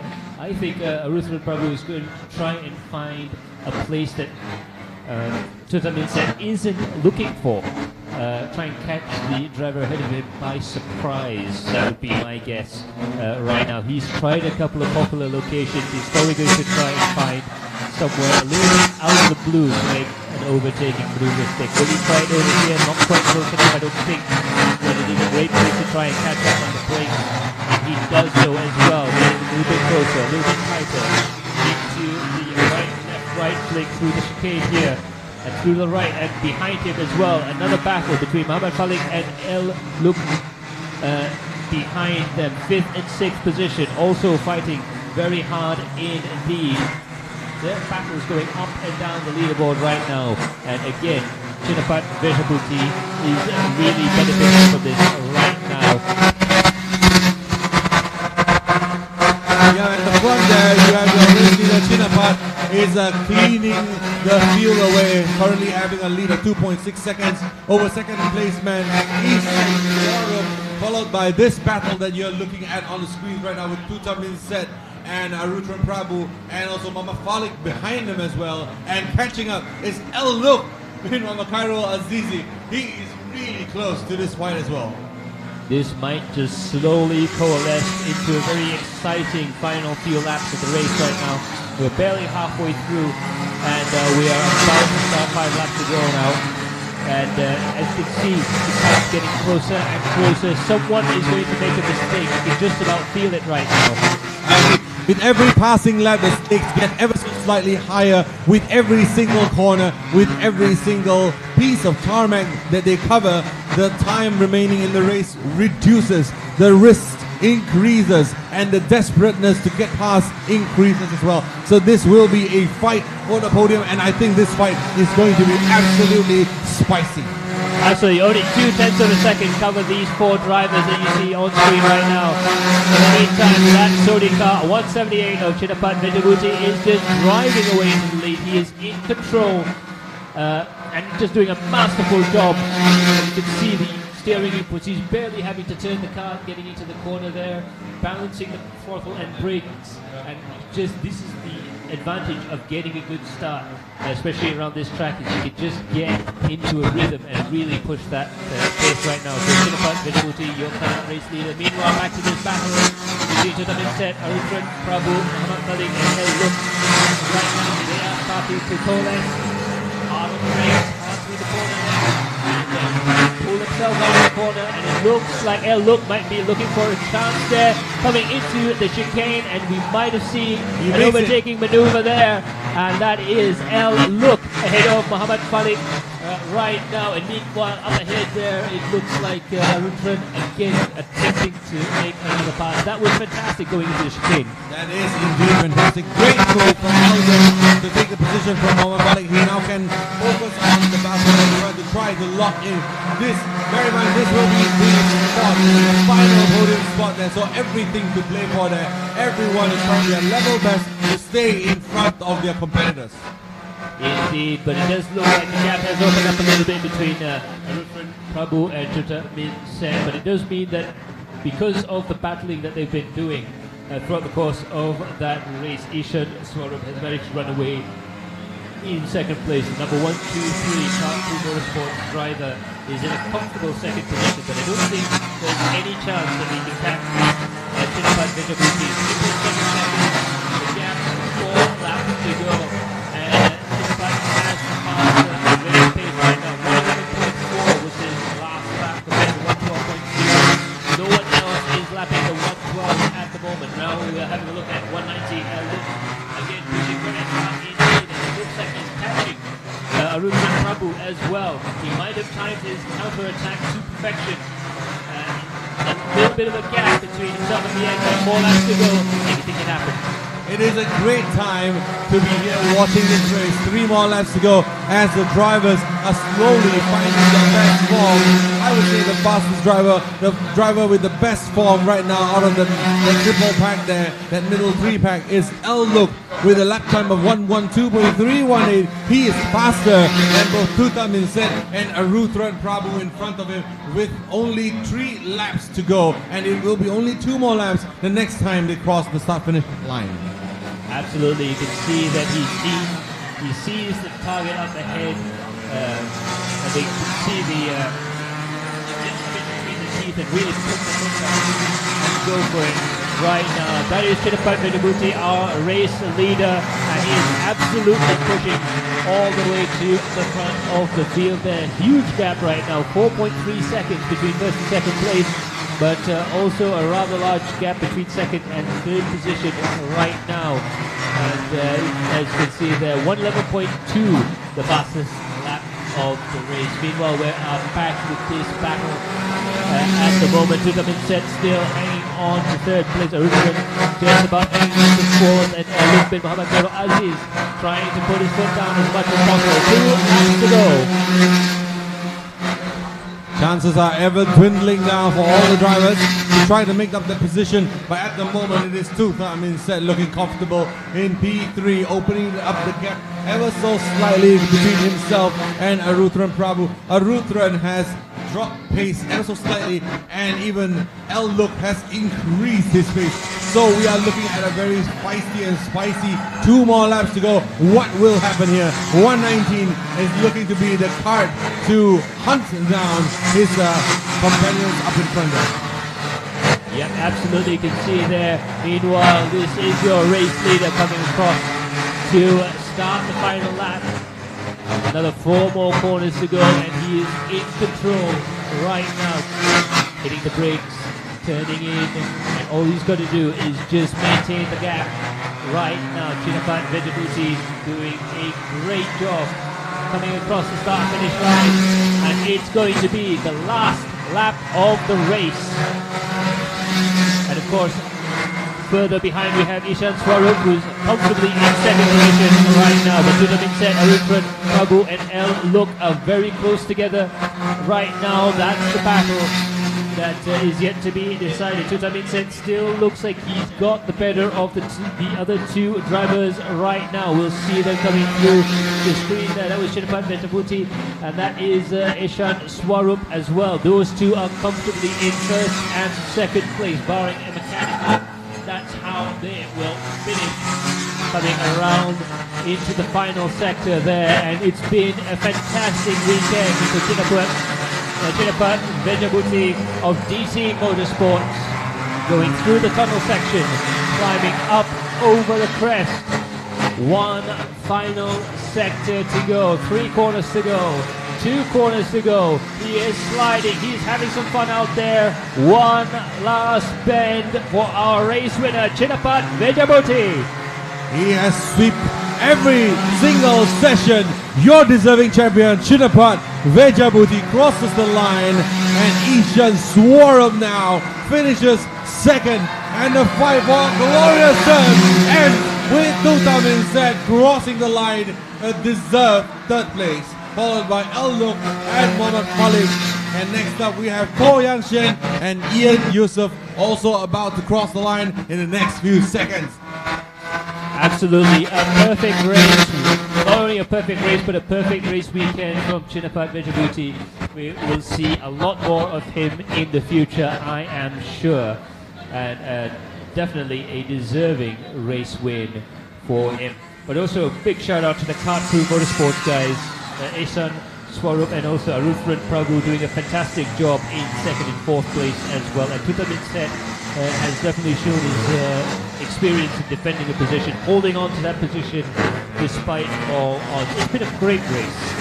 It has been a great race, and for a race to be called a great race, we don't need overtake. Sometimes defense can be sexy as well, and this is sexy as hell. So ladies and gentlemen, there you go. This is your results for Minimax Finals. We love the action on track, and your deserving champion, Chinapat Vedabuti, followed by Ishan Swarup, Tutamin Set, and followed by Arutran Prabhu, LYL, and Muhammad Falik, Ko Yang Shen, and Ian Yusuf, completing the 8-part Minimax finals. Congratulations once again. As we take a quick break, we'll go to the highlights.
Leader and pole position man Dominic, followed by Iskandar Ahmad Hadri, followed by cart number 598, that is Darren Hollywood Formosa, followed by cart number 569 Ahmad Hadri Harris, and finally followed by 532 Kenny Yitan. Yes, absolutely, and these guys are going to be in a little bit of an awkward situation there, because I'm still desperately trying to look up and restart my meteorological career. But the breeze is coming in and the sky is getting a little bit darker. Definitely a race to watch. It has actually died down a little bit though, so here's hoping they get a nice dry race and a nice full 18 laps to go. Now the drivers are getting ready, getting their gloves on and getting into position. Nice and calm.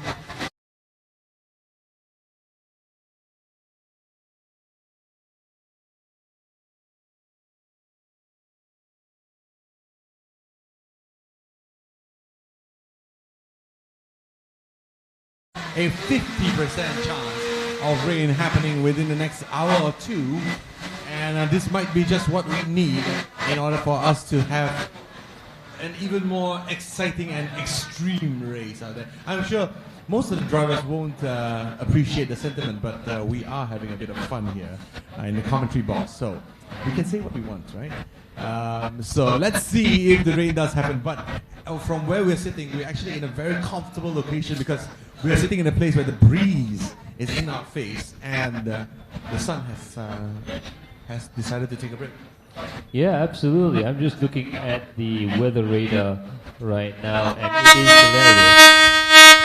There is one system, it's just over us right now.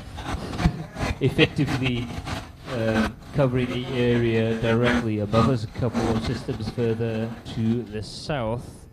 So, yeah, who knows what's going to happen next. What I do know is going to happen next is a lovely race that's going to go down. It's going to be 25 minutes, 18 laps, and we will get the signal to start in a few moments' time. About 5 minutes to go before the start of the race. Yep, so there you go. This is your grid, and sitting on pole position we have Dominic Stawan, followed by Ahmad Hadri, followed by Iskandar Ahmad Hadri in P2, followed by Darren Hollywood Formosa, followed by Ahmad Hadri Harris, and followed by Kenny Ng Yi Tang. And so these are the 5 cards that will be competing in Max DD2 and Max DD2 Masters, and we will be flagging them off shortly in the next 4 more minutes. So until then, kick back, relax, time to maybe get a coffee or a burger, and we'll see you shortly back on stream.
Drivers getting ready right now. 2 more minutes to go before the signal to start engines.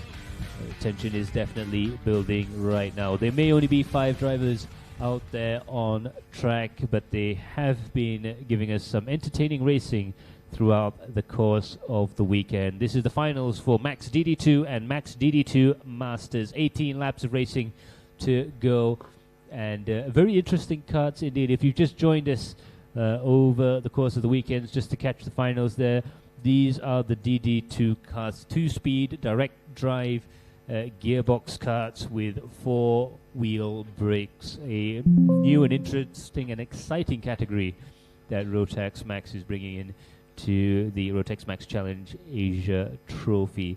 And these carts are quite the animals to drive. 2 speeds means they're in the power band for a lot longer than the classic Rotax Max senior carts, but of course they're a little bit heavier as well. A very different driving style in comparison to a senior. 1 minute to go before we set off. Yeah, so Max, from the starting entry here, I can see that it is 1 minute to go before we are getting this on the way. So what happens now is that we will do a formation lap. The drivers will come back to the grid in the tram lines, and then we will have a rolling start. 30 seconds to go. I will be taking you through the race start. So Max, until then, I'll pass it over to you to take us across this formation lap. Absolutely. As you can see, a whole bunch of warming up is going on behind us right now. Of course, the big races, junior and senior, happening fairly soon. Juniors happening at 3 o'clock and 3:30. Senior Max and Senior Max Masters. But for now, we are about 5 seconds away from engine start.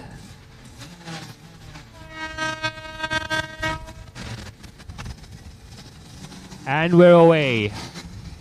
We're going to go through the formation lap. A little bit of a slow start there from Kenny, but he'll be able to rejoin that field with no trouble whatsoever. Coming around to the top of the hill there, that's the first braking zone, the first major braking zone, and we've seen a lot of overtaking maneuvers happen there this weekend, so that's going to be quite exciting indeed. The drivers getting their temperatures up in their brakes and their tires. Remember, 3 brake discs to warm up, not just the one at the rear, 2 at the front, individual brakes on the front, and the one for the rear axle as well. Direct drive, meaning the axles come directly out of the engine and gearbox combination unit construction, engine and gearbox, 2 speeds, and a lot more direct drive to the tires. There's no chains involved. Coming up to the chicanes here, this is the last chance for them to really dig into the brakes and tires and work those tires as well.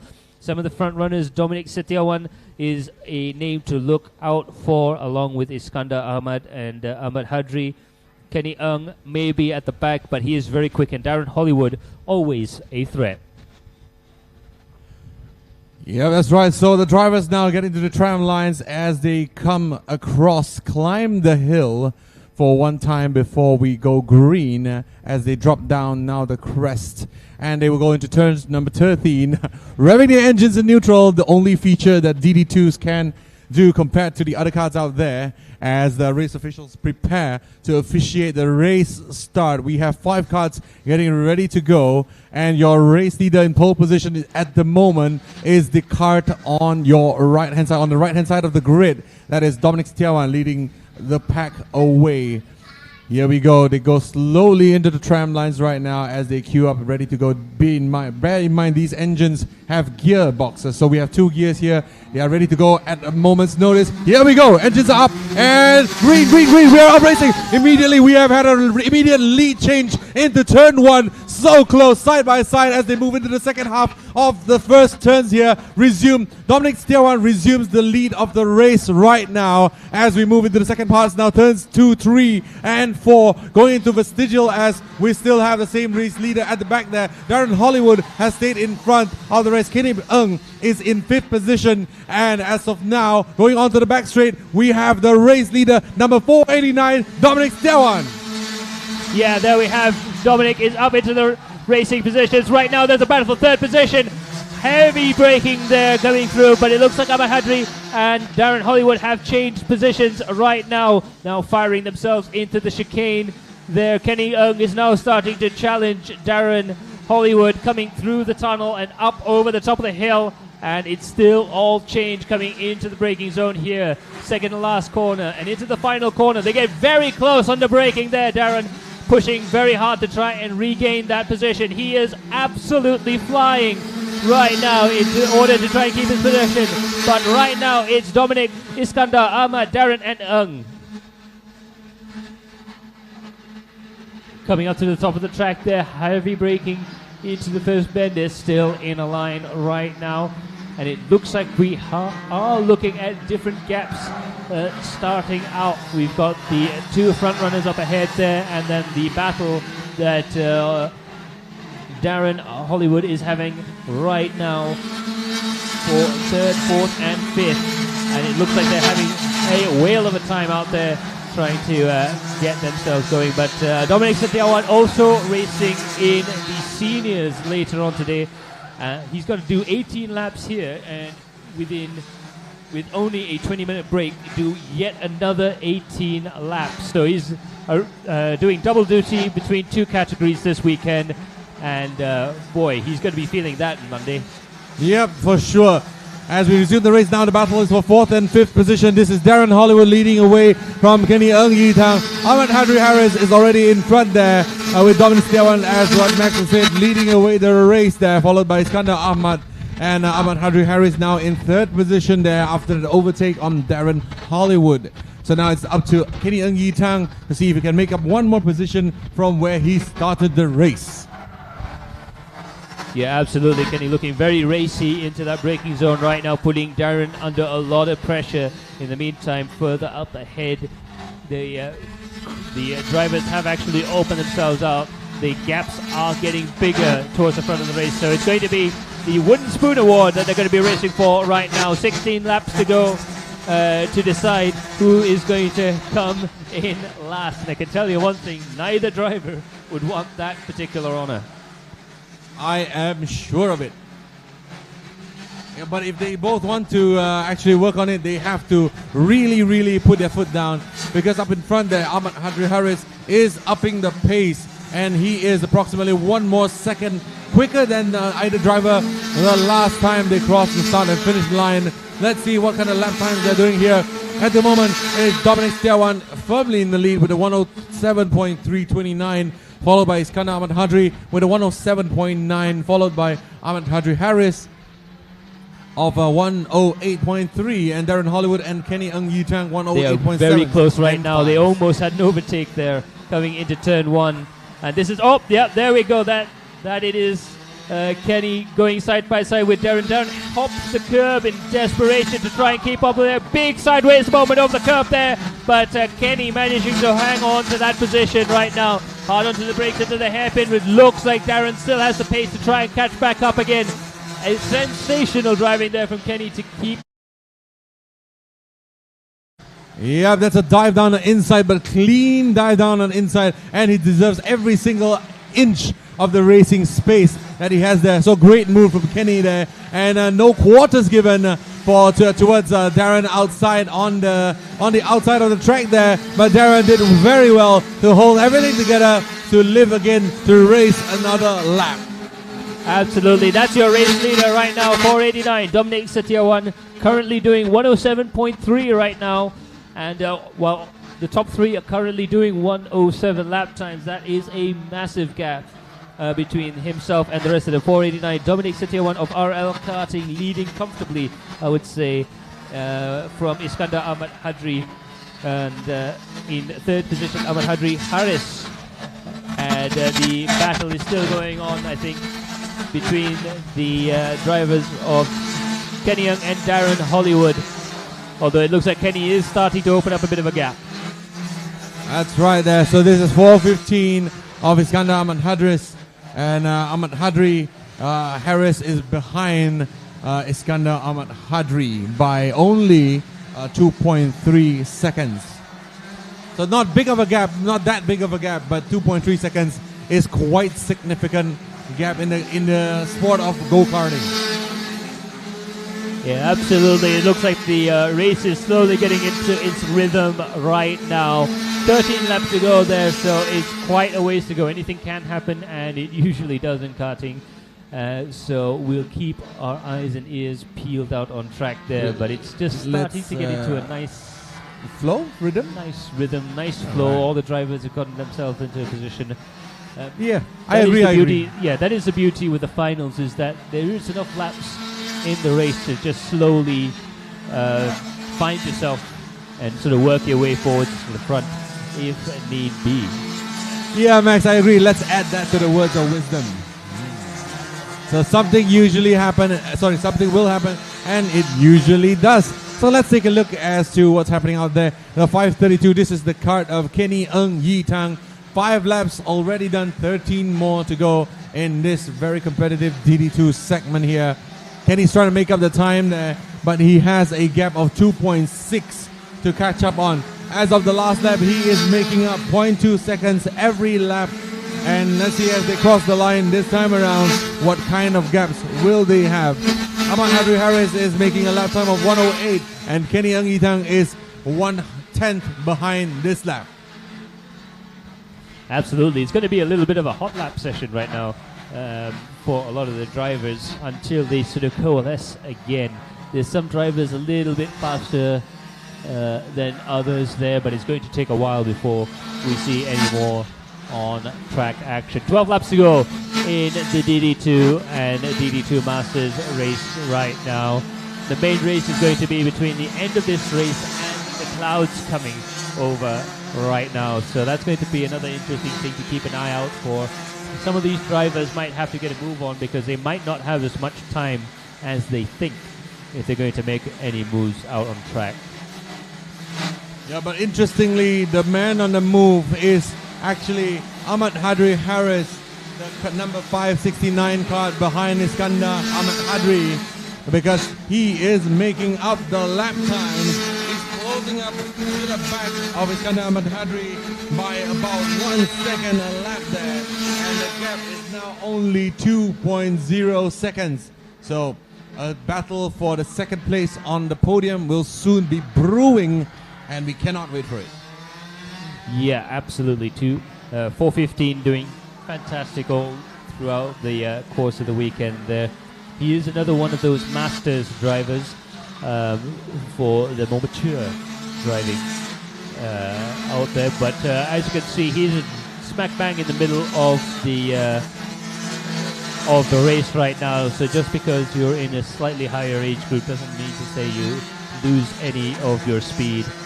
And he's doing a fantastic job there, just holding the fort down and trying to work his way forwards. Ahmad Hadri Haris there is in the 569 kart for RL Karting, and just again putting the foot down and trying to push the pace as well. He's managed a 107.8, which is going some for his category.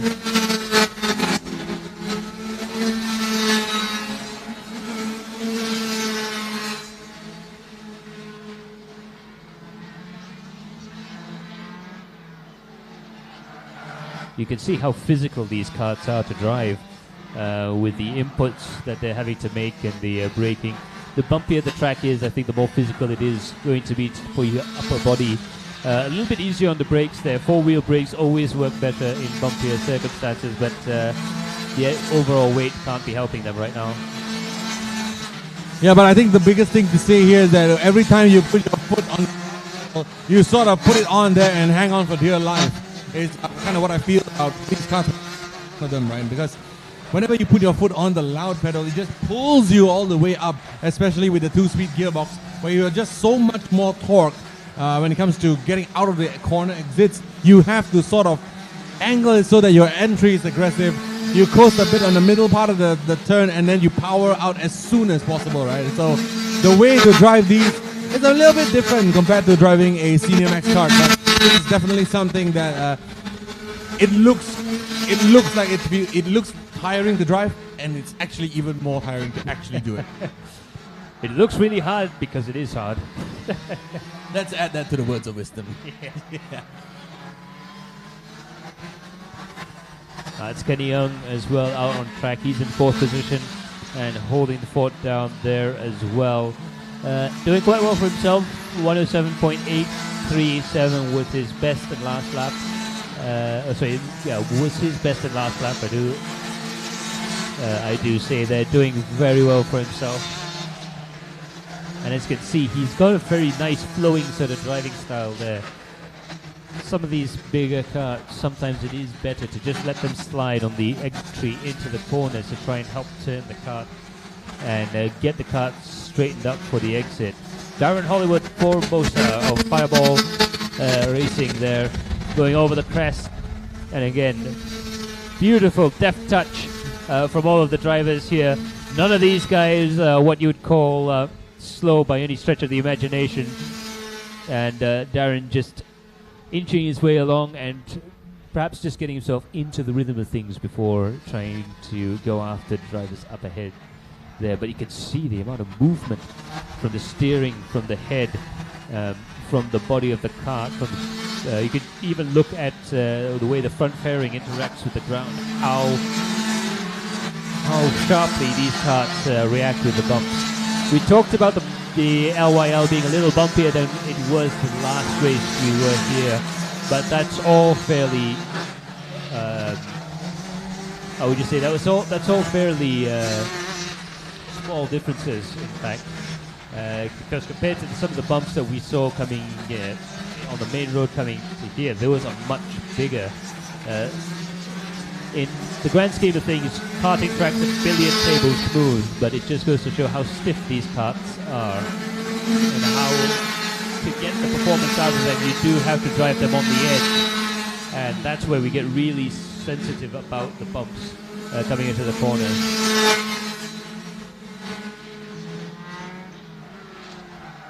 So there you have it. That's your race leader at the moment, Dominic. He has been quick, he has been consistent, and he is in the lead of the race as we speak. However, what Max is saying is no joke. 18 laps of DD2 and then another quick break before doing another 18 laps on the Senior Max. I really am very impressed with the fitness that Dominic is basically demonstrating right over here this weekend, because he's going one session after the other, and he's competing in 2 categories, so very impressive indeed. Yeah, and the other thing as well, as he's mentioned, is that they're 2 very different machineries as well. 2 very different driving styles, different racing lines, different braking points, different acceleration points. You are effectively driving a completely different car altogether.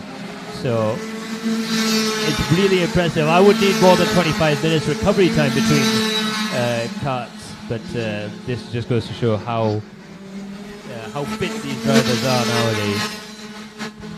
Speaking of adjustment, I think I would just need 20 minutes to just adjust to the fact that I'm going to be driving at all, to be honest.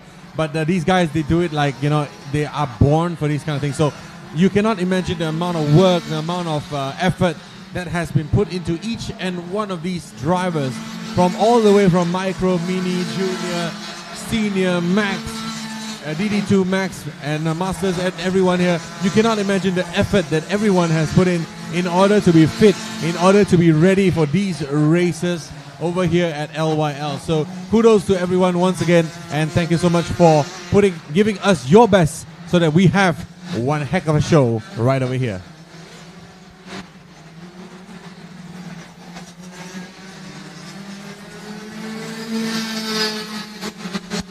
And now we're just having a nice listen to these DD2 karts. Again, we mentioned about the different sound. Not only is it a 2-speed kart, but of course, because they're expected to run at a higher RPM range for more of the time, their exhaust systems are different. Now, on a 2-stroke engine, the exhaust systems are actually match-tuned to a certain rev range. And these karts are designed to make peak power at a very narrow power band. Of course, Rotax has spent years developing systems and tuning techniques in order to make that as approachable as possible, make the power band wider, more progressive going into and out of the power band. But sometimes nothing beats just putting that extra cog in to make sure that the engine can run at a higher RPM. The tone that I'm getting from these karts is a little bit more old school. In fact, they can run a more aggressive state of tune because you don't have that problem of bogging in the middle of corners. So it is a bit more old-fashioned than the modern-day current senior engines. Yeah, so these are very exciting, and therefore they have a different tone coming out of those pipes at the back there. It is very distinct, especially if you're joining us trackside. But if you're joining us on stream, I hope you can hear the different tone that's coming out of the exhaust. I wouldn't say pitch, I would say tone, because after all, I feel the entire the oral experience is just different when you compare a DD2 kart versus a senior or a micro or a mini or a junior. They all sound a bit different, but the DD2 has to be the one to me that sounds the most angriest. Yep. Absolutely, just keeping that speed up entirely. We're having a look at Ahmad Harris, who's been doing fantastic all weekend right now. He is still in the podium positions, in 3rd position right now. He's managed a 107.797, which is the fastest lap of his race. And he's slowly actually starting to build or eat into 2nd place's position right now. Ung Yi Chang, aka Kenny Ung.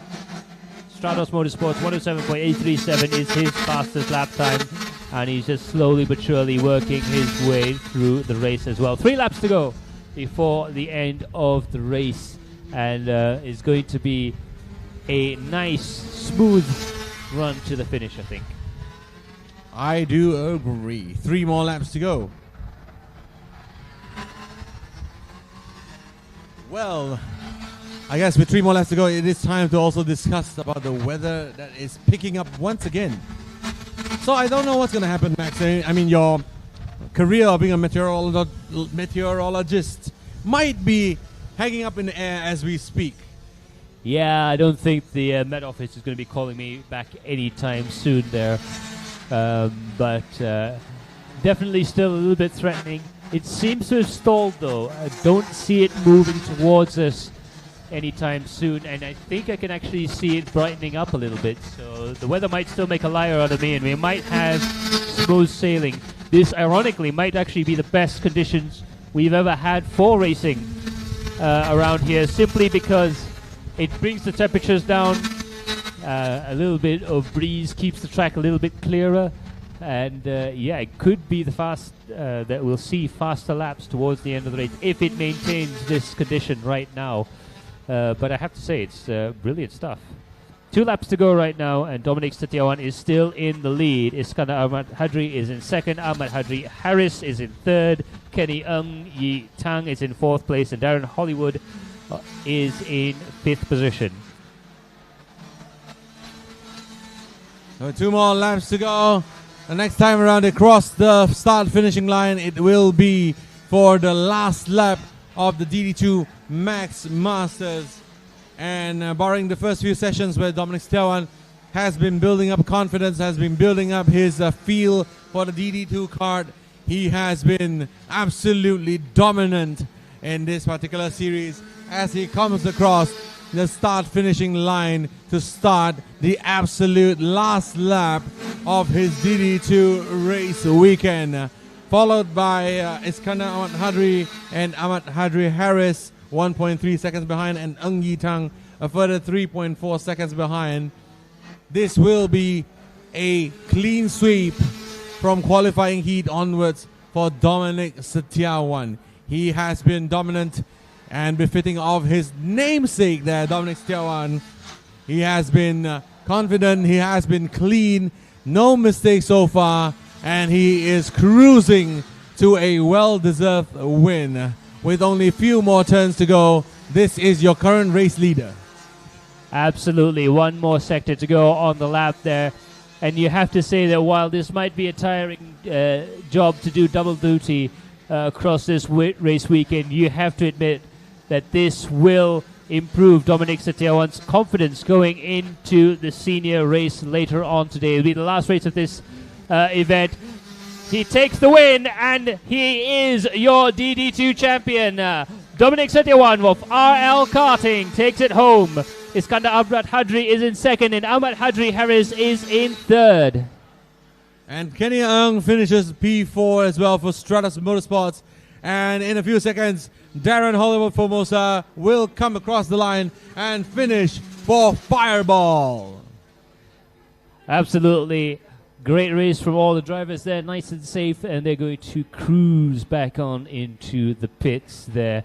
And while they're taking their lap of honor, remains to congratulate Dominic Setiawan for his race win. We're going to have a look at some of the highlights and the results, and we will see you back fairly shortly.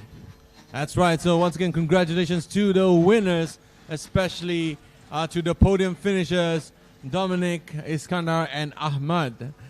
Congratulations for a race well done, and we will see them in a bit on the podium. But until then, enjoy the highlights.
It will be at 3 p.m. sharp. That will be Junior Max Final. That will be happening right here live at the Rotaxmaxchallenge Asia Trophy in Malaysia, July 4th and 5th at LYL International Karting Circuit.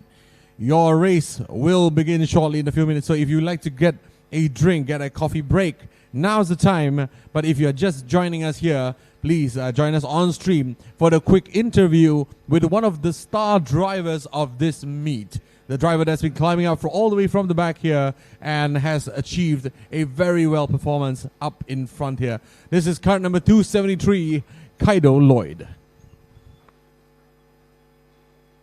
Hello, my name is Lloyd. I'm from Japan. My kart number is 273. It's my first time racing in LYL. It's my first time racing here in LYL. I think I have pace than everybody else, so I hope I will have a big space from the car behind me and take the win. The event is not much different with Japan, but it's a lot of fun here in LYL. So I hope I get a good result and have fun. My time trial was P1, but I had technical issues, so I got DQ. But I didn't give up, so I started last. But I had a wonderful start and then had pace, so I caught up all the way to P1 and then finished P1. My plan is I think I'm starting last again, so hope I get a same thing as today and hope for good luck. I want to thank to my mom and dad and my mechanic who's keep working hard for me. So thank you very much. And that is driver 273 on live stream, Lloyd, your current pole position man on the grid right now. Next to 257, that is Patapol. These two will be the ones to look out for, but don't forget, at the right, immediately in the back of Lloyd, we have Kitty Duntapat that has given up one hell of a fight for P3, and also 277 Tanawarat Vijabuti. These are some of the guys to look out for in this very, very interesting session up to come. But also in the midfield pack earlier in the superheat, we also saw Patapol and James Hunter and Medina Zahra also together in a single pack. And this serves a very, very exciting race to come. So ladies and gentlemen, stay tuned, stay around, and we will be starting this race very shortly. Absolutely there. So we definitely got our favorites, but anything can happen, and in this race I can see a lot of excitement happening there. 273 and 257. We knew who was going to be on the front row of the field there. Lloyd on pole position, of course, but question is he going to be able to make it a clean sweep for today? Is he going to be able to make it to the final? These are some of the fastest junior karters in Asia about to send it around LYL International Circuit. Pretty soon we will have the engine start signal and the formation lap is go.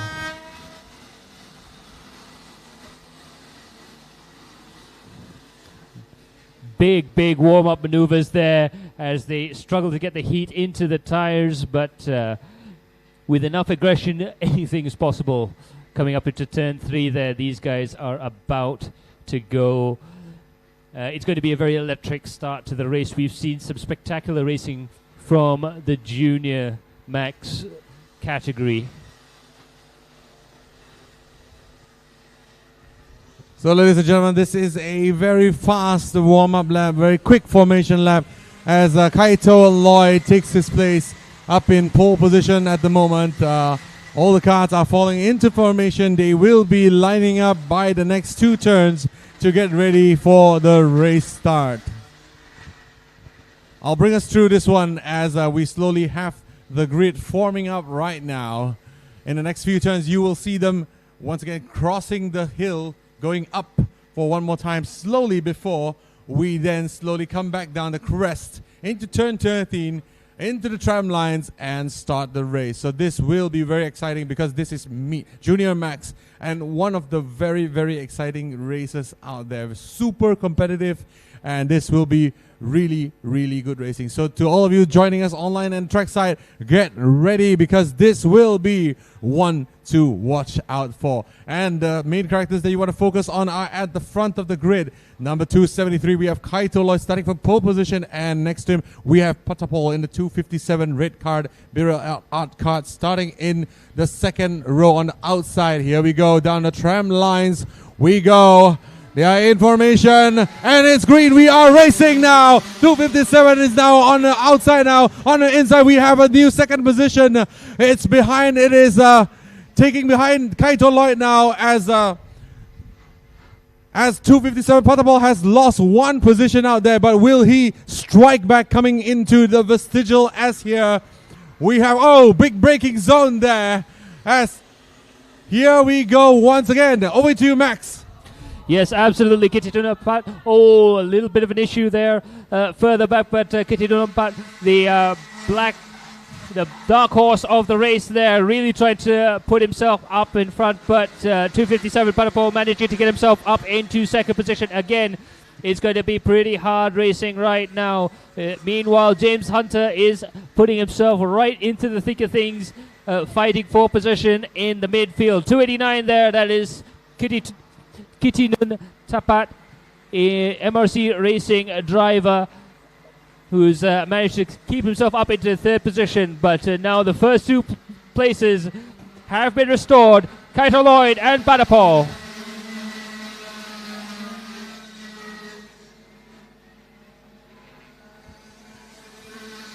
So the pack settle is in as Kaito Lloyd is in now first position, but Patapol is ever closer to him than ever before compared to the Super Heats, because this is now the race that determines it all, and Patapol is set up to take the fight to Kaito Lloyd up in front. Yes, absolutely. This is the one that they all want to win, so they're going to put it all on the line now, coming into the braking zone, just about managing to get around there. Most of the drivers in the top 5 are fairly close to each other. James Hunter still within touching distance. Further back, we've got a couple of guys also fighting for position, but it is Kitinun Tapat in third position, who's a bit of a dark horse just now. He did manage to get into second place briefly, but in any case, still within touching distance of the leaders. But 257, that is the where the action is going to be there. Patapol is going to be challenging Kaito Lloyd. Oh, and here we go. Patapol with the quickest lap time on the inside. He has the advantage.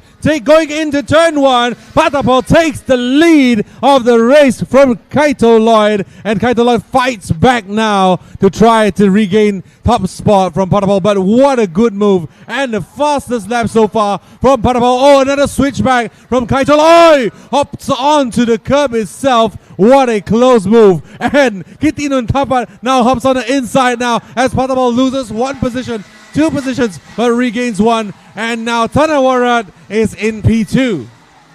Absolutely. It's all changed now right the way through the leaderboard. Fantastic bit of driving there. Kaito Lloyd will have it all to do in order to try and keep that position there. But 277, that's the big rise right now. Tanawarat has gone from 4th position to 2nd place. A lot of pressure from behind right now, as is always going to be the case with a double overtake there. Patapol is going to be pushing as hard as possible to regain that position back, but it's still going to be Kaito Lloyd in the lead, Tanawarat in 2nd, Patapol in 3rd, and Kitinun Tapat in 4th position. They're going to try into the next corner, and that's Patapol into the inside there, sends the 277 cart wide and reclaims that position. So Patapol now into 2nd, but they're still side by side again, and it looks like Tanawarat is going to lose a few more positions over the curb, sends it 2 wheels flying. He's in trouble. He's going to really have to put the hammer down in order to recover. Yes, and he has 238 James Hunter on the inside now as Tanawara is slipping back, being attacked by Kapatapol earlier in the lap there. So he's now been compromised and he has to work very, very hard to stay up there with the kart 238 there.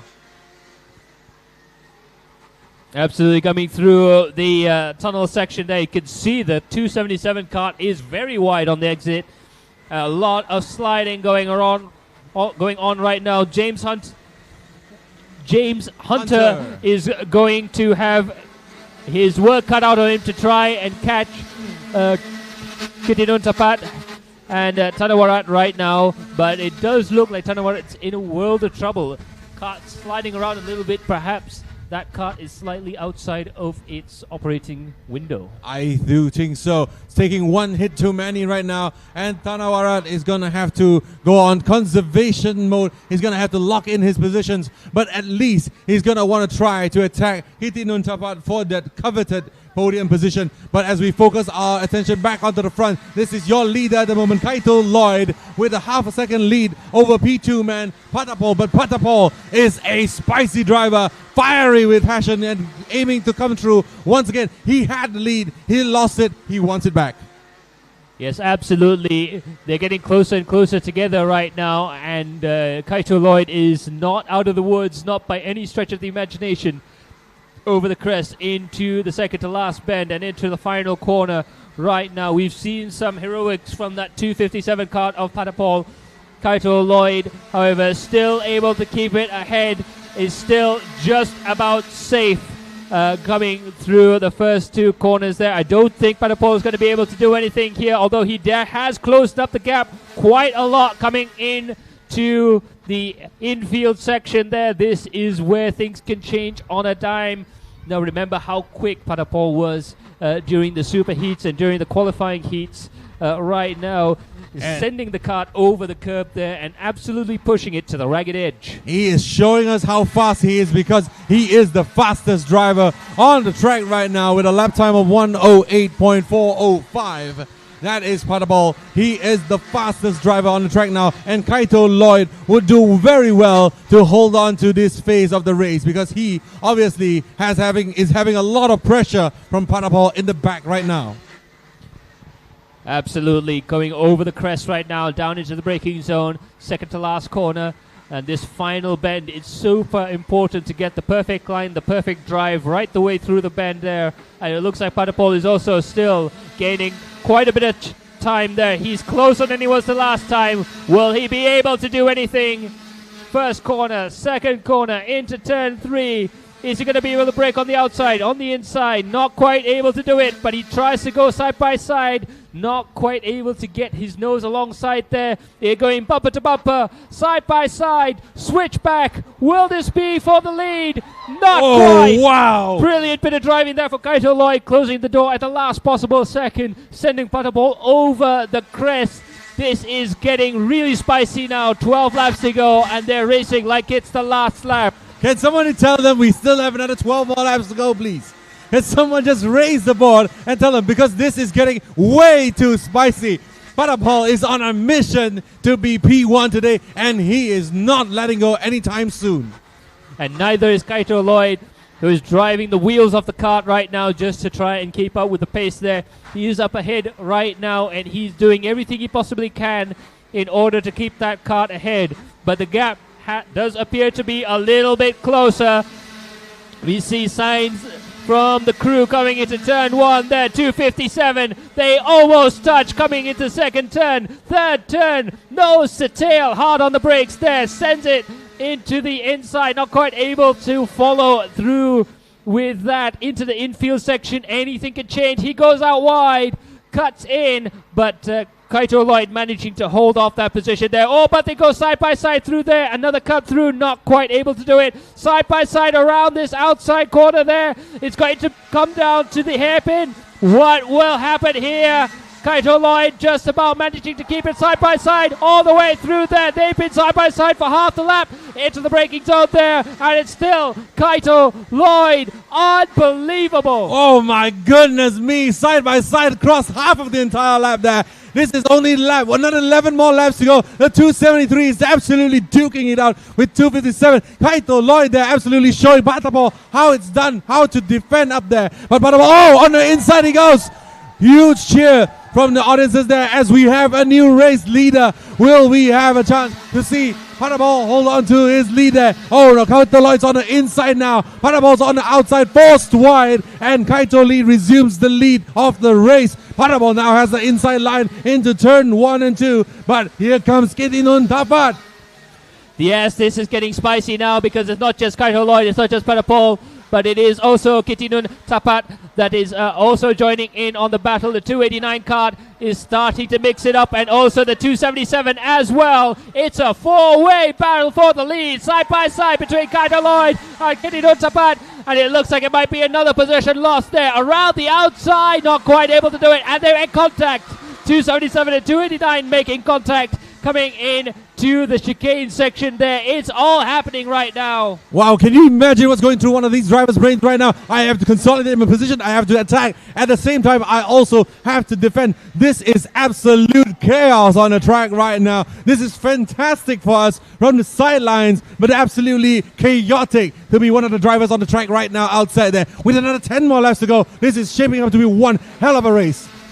Absolutely. 257, Patapol in the lead, and he's getting a little bit of a breather because of the amount of attacks that Kaito Lloyd is having to endure. Let's face it, in second place right now. Tanawarat is the next challenger to try and fight through that position there. Kitinun Tapat is in the 289 kart in fourth place, also fighting very hard indeed. It's a three-way battle for third position, or for second position actually, I would say right now, and it's just about calmed down, but coming into the braking zone there, you can see they're still taking defensive lines, and it looks like coming into the chicane there could be a chance for something happening. Not quite there just yet.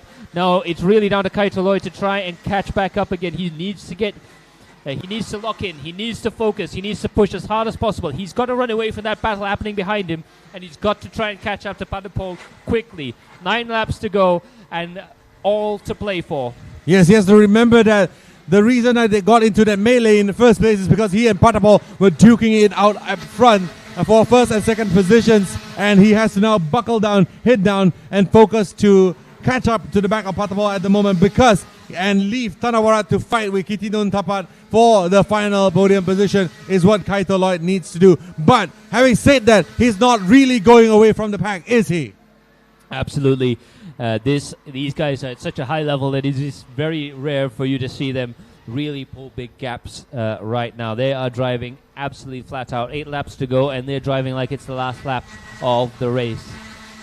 These last two races, the juniors and the seniors. Oh, big overtaking maneuver there, and that is Kitinun Tapat managing to get a position there, and that's really set the cat amongst the pigeons right now, and it's bumping and barging right the way through the chicane there. 277. Tanawarat is trying every way to counter-attack right now, but it doesn't look like it's going to work. Kitinun Tapat is about to keep that position going over the crest there, 4th place. Just hanging on right now all the way to the exit. He should claim 3rd as it comes across the line here on our timing screens. And there you have it, podium position there for the 289 machine. There you have it, Kitinun Tapat doing really, really well there. And James Hunter as well on the 238 card, doing really well in 5th position as well, ready to pounce at a moment's notice if there will be anything happening at the front of the pack there. So Kitinun Tapat has taken a position from Tanawarat for 3rd position. Podium positions up for grabs here. Absolutely, and anything can happen as well. Things are getting a little bit dicey further behind there, but you know what? This is helping out Patapol and Kaito Lloyd a fair bit right now. It's settling out in the front of the field. 1st, 2nd places starting to steady up a little bit now. The battles are starting to happen in the midfield. 7 laps to go right now, and they have to be aware it's the longest race of the weekend, and no matter how fit you are, there is going to be a moment, a lapse of concentration towards the end of that race. They've really got to keep themselves they really going to have to focus through the pain, through the suffering right now. They kept their positions just about, but I think the end of this race is going to be very exciting. And look at the front of the pack. Patapol setting the fastest lap of the race, 108.390. And Kaito Lloyd has no answer to what he has seen so far with a 1.5 second gap. But there are still 6 more laps to go. So I'm curious to see what can happen there. But at the moment, it looks like Kitino Sapat might have had an opportunity to catch up to Kaito Lloyd as well for the place fight for second position. He's really got to put his foot down right now, coming through this section here. 238, James Hunter is the man in vision right now, going over the crest and down the other side there. He is trying to chase Tanawarat Vejavuti of DT Motorsport right now. Tanawarat having a desperate attempt to try and get into the podium positions earlier on in the race, but right now starting to fall back a little bit into the clutches of James Hunter. But of course Siripat is right behind him as well. That is the 295 cart of Siripat Ketsuan of Stratos Motorsports there, also in the running to gain a couple of positions further ahead. That's right, fight is far from over now, but only 5 more laps to go. Every single corner reduces the chance of every single driver here trying to make a position and increases the chance that Patapol will be crowned champion and winner of the race come the end of this final here. Bear in mind, this is Junior Max and this is the final, absolute final race of this race meet, this race weekend. This is the last time they will be driving out in anger on this track, and this is where everything absolutely counts. 5 laps to go right now, and it's Patapol to Kaito to Kitidu Rapat.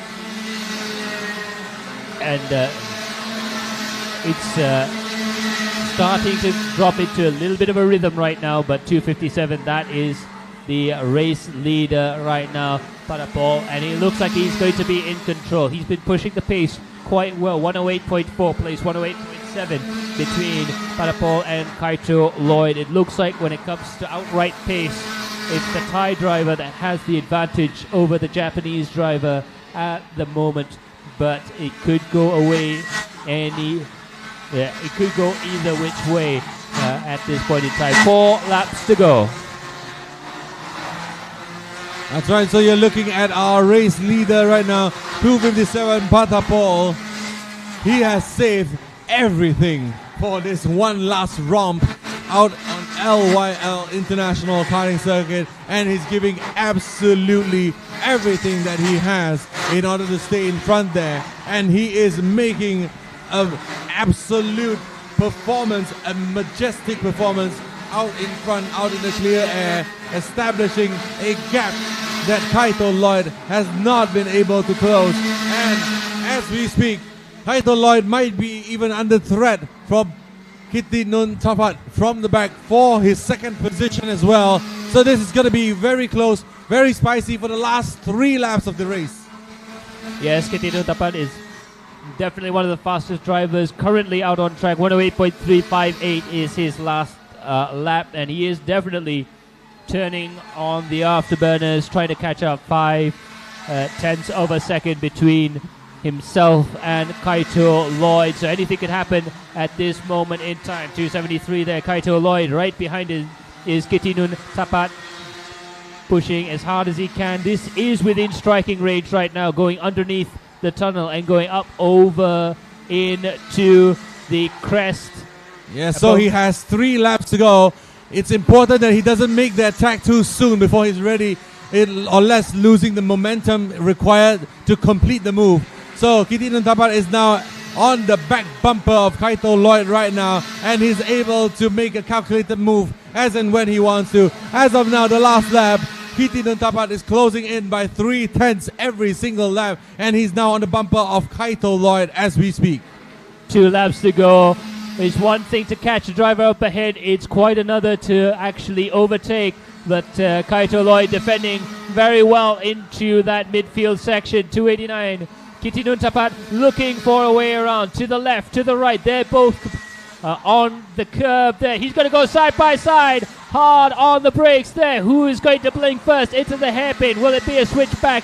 Not quite able to do it.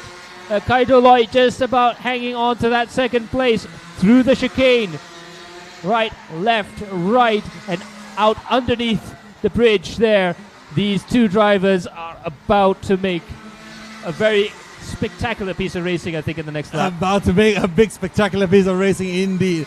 And you can see the change because Kaito Lloyd has been forced to look behind now instead of focusing on the target in front. He has now have to defend from the incoming Kitty Nuntapat as the absolute top speed advantage coming onto the main straight now, fighting for places 2 and 3. And look at that, Kitty Nuntapat is now ever closer to Kaito Lloyd, now on the outside, on the inside now. This will shape up to be a very spicy final lap here. Absolutely, nose to tail coming through there. He's going to dive around to the outside. Will he be able to make it work? Again, outside to inside, a little bit of contact. They go side by side into the braking zone. Not quite able to do it.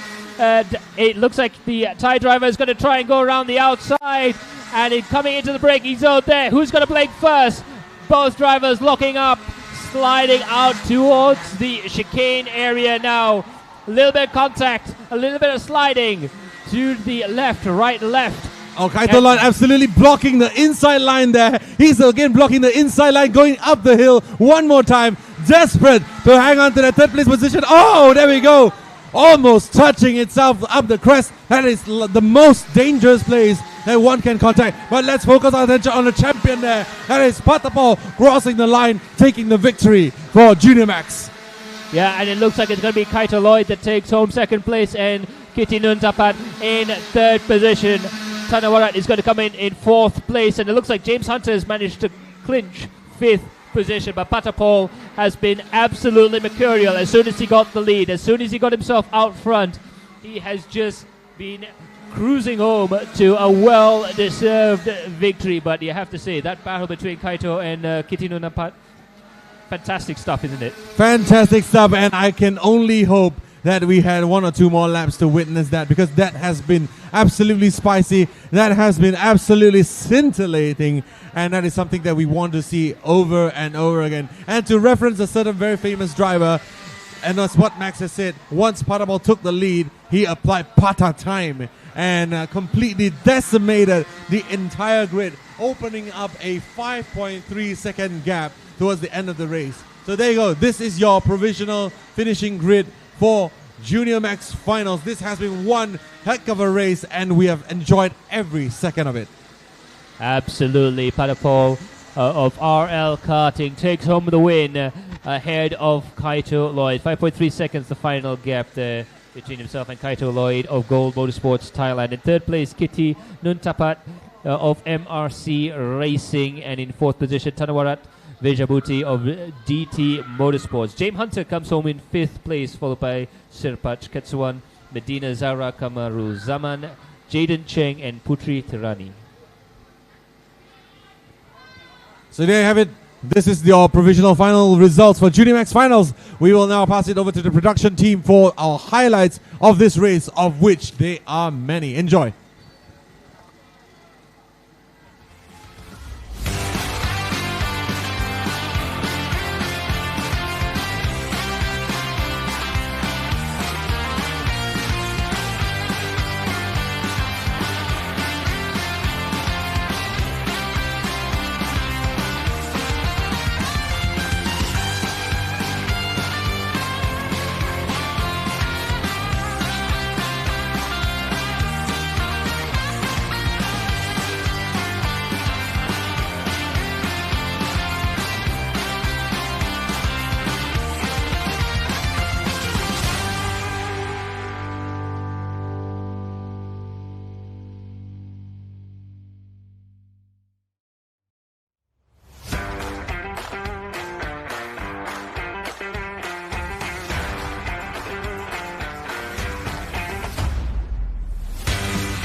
And there you have it. That's the highlights from our last race. That is the Rotax Max Challenge Asia Trophy Junior Max. And we will be progressing to our final race now, which is Senior Max and Senior Max Masters with our full grid of 14 drivers. Yeah, absolutely. And just before then, we'll be having a chat with number 333, which is Shun Sekiguchi, to have a little chat. So take it away.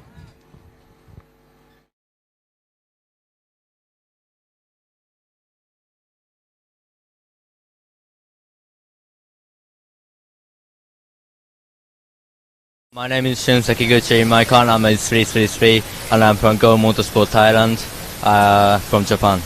Last round it was not good, so I just prepare everything for this round, and then yeah, pole in quali, P2 in the first heat, so it's been good. The trucks are very nice, and yeah, especially here it's biggest truck in Asia, and every driver is from best in Asia, so it's a good event. I was leading to last 2 laps, but it just caught up with some blue flag, and then I finished P2, but yeah, I felt confident with my pace, and then yeah, I'm happy. Yeah, I just start fast and then finish fast. That's it. I just want to say thanks to my team, my mechanic, my sponsors, my parents, everyone involved.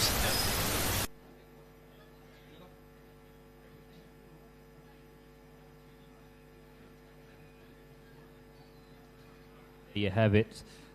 That was a few words there from Shun Sekiguchi, kart number 333. Definitely one of the drivers that is in contention for the win today. He's going to be on the outside pole there on the left-hand side of the track there.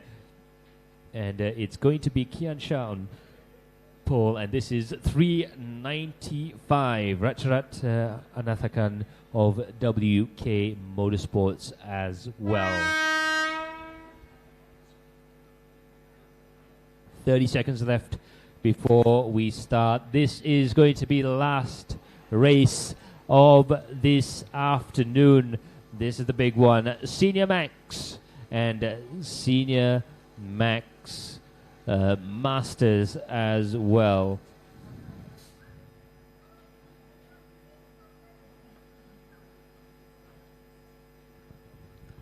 That's right. According to Max, I agree. The man to be, the cars drivers to be looking forward to is the drivers on the front of the grid there. Has 333. That is Shun Sekiguchi as well as Kian Shah, 320. Having a very feisty formation lap there. Let's see. Will this be a quick formation lap or will this be a regular formation lap? Let's take a look. Yeah, a little bit of trouble for one of the drivers there. I believe that might have been 302. A little bit slow coming off, so it might be a little slow to formation there. But as they're coming through the first part of the lap right now, a lot of the drivers trying to get as much temperature into the track. Again, not as warm of a race day as we have seen in the past around here, but definitely an exciting one for sure.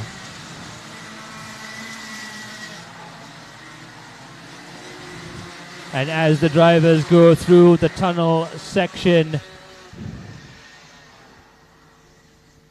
we'll be handing over to Kelvin for the race start in the pound seat at the top of the mountain. Alrighty. Here we go for the race start. It's going to be a feisty start because you can see the race leaders, pole position man Shun Sekiguchi and Kian Shah already duking it out on the formation lap itself. The yellow flag is going to be waved for one last time as this group of drivers are going to head on to the grid in a rolling formation to start their race. So as we head into the tram lines, the drivers are getting ready. It will be left side, Kian Shah, right side, Shun Sekiguchi. They go across into the tram lines right now. The flags are waved, the carts are getting faster and faster. Green, we are racing right now. And immediately Shun Sekiguchi into the lead and Kian Shah forced into second position there. But more importantly, Panus Piamonko is on the back, they're trying to attack. And here we go, we also have Ratcharat trying to make a position for himself as well as they enter the turns number 3 and 4. Oh, a contact in the middle pack of the cart there as Shun Sekiguchi, on the outside now, hops the curb, and Kian Shah goes into the lead of the race there. Absolutely. There looks like there's 4 or 5 carts in the pile up there in the first sector. So that's going to be absolute disaster for their chances in the race. Meanwhile, it looks like it's going to be a local yellow. The rest of the race carries on. And on screen there, we see Kian Shah still in the lead of the race there. And he's opened up a gap a little bit from Shun Sekiguchi. And behind Shun is number 302, Panu Stain Mongkong, who's getting closer and closer to the back there, challenging for second place right now. So as we come across the line, we'll get confirmation on our timing screens that Kian Shah is in the lead, Shun in second, Panu in third, Dominic Setiawan in fourth, and Ratcharat in fifth place. And there's still karts getting up to speed out there. Impressive first lap, and a bit of a contact there down in the midfield pack. But the benefactors here are Aiden Lim climbing up to 6th position there. Kian Shah as well going into the lead, and Shun Sekiguchi very interestingly hopping the curb on the vestigial S there. There you have it.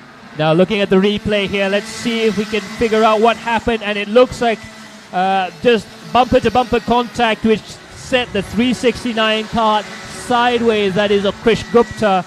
And he was a bit of a passenger there in that particular incident. And the rest of the field came across and swiped it out. That is very unfortunate, but a typical karting pile-up. And very tricky to avoid when you're in the middle of it. Yes, sir. Yes, sirree. And here we go. Kian Shah once again in the lead. And now everyone's going to try their best, especially the speed that Shun Sekiguchi is carrying, to try to catch up to him, to try to take first position away from Kian Shah, because that is a great start from Shun Sekiguchi, but got tangled up a little bit in the middle part of the first lap there. So he will be trying very hard to get back up there into P1. But the man on the move at the moment, besides Shun Sekiguchi, is Panu Stemonko with a really, really quick lap time as well. Yeah, it looks like 107.4 for both Kian Shah and Shun Sekiguchi. Both drivers effectively lapping at the same pace. Very hard to find out. Right now, technically, Shun has the upper hand there. 5 1,000ths of a second quicker is all there is between first and second place. We're having a look through the tunnel sector there. 1, 2, 3, 4, 5, all in a line, all with roughly the same gap between 3 and 4 tenths of a second. Covers each of the top 5 positions right now, coming up towards the final corner. Let's see if Shun can try and catch up or even leave Panu behind, coming across the line there. First, second, third, fourth, fifth. As soon as you can say, Kian Shah still in the lead. Great driving from Kian Shah, but the man to look out for is Shun Sekiguchi. He's about to be the first driver almost to break into the 106. He's doing 107.096. A quicker lap this time around, and he will definitely be breaking into the 106. But let's see if they can keep this pace up, because the weather is clearing up over there. We are looking at a full dry race, and I guess Max's career as a meteorologist is probably going to be just that. Yeah, perhaps I could stick to commentary and things like that. But coming through the S's there, we can see there number 302 Panu still doing a good job in hanging on to the top 2 there, but slowly but surely they are starting to pull away. Fastest man on track still Shun Sekiguchi. We'll see what the lap times look like as we come across through the final corner there. And we have a battle brewing right now between Panu and Dominic Setiawan, who did so well in the DD2 race as well. Coming across the line there, and we have a whole host of drivers ducking to try and reduce air resistance. This is going to be the moment where everyone gets into a rhythm, starts pushing as hard as possible. Right now, Kian Shah has taken the fastest lap of the race, 107.020.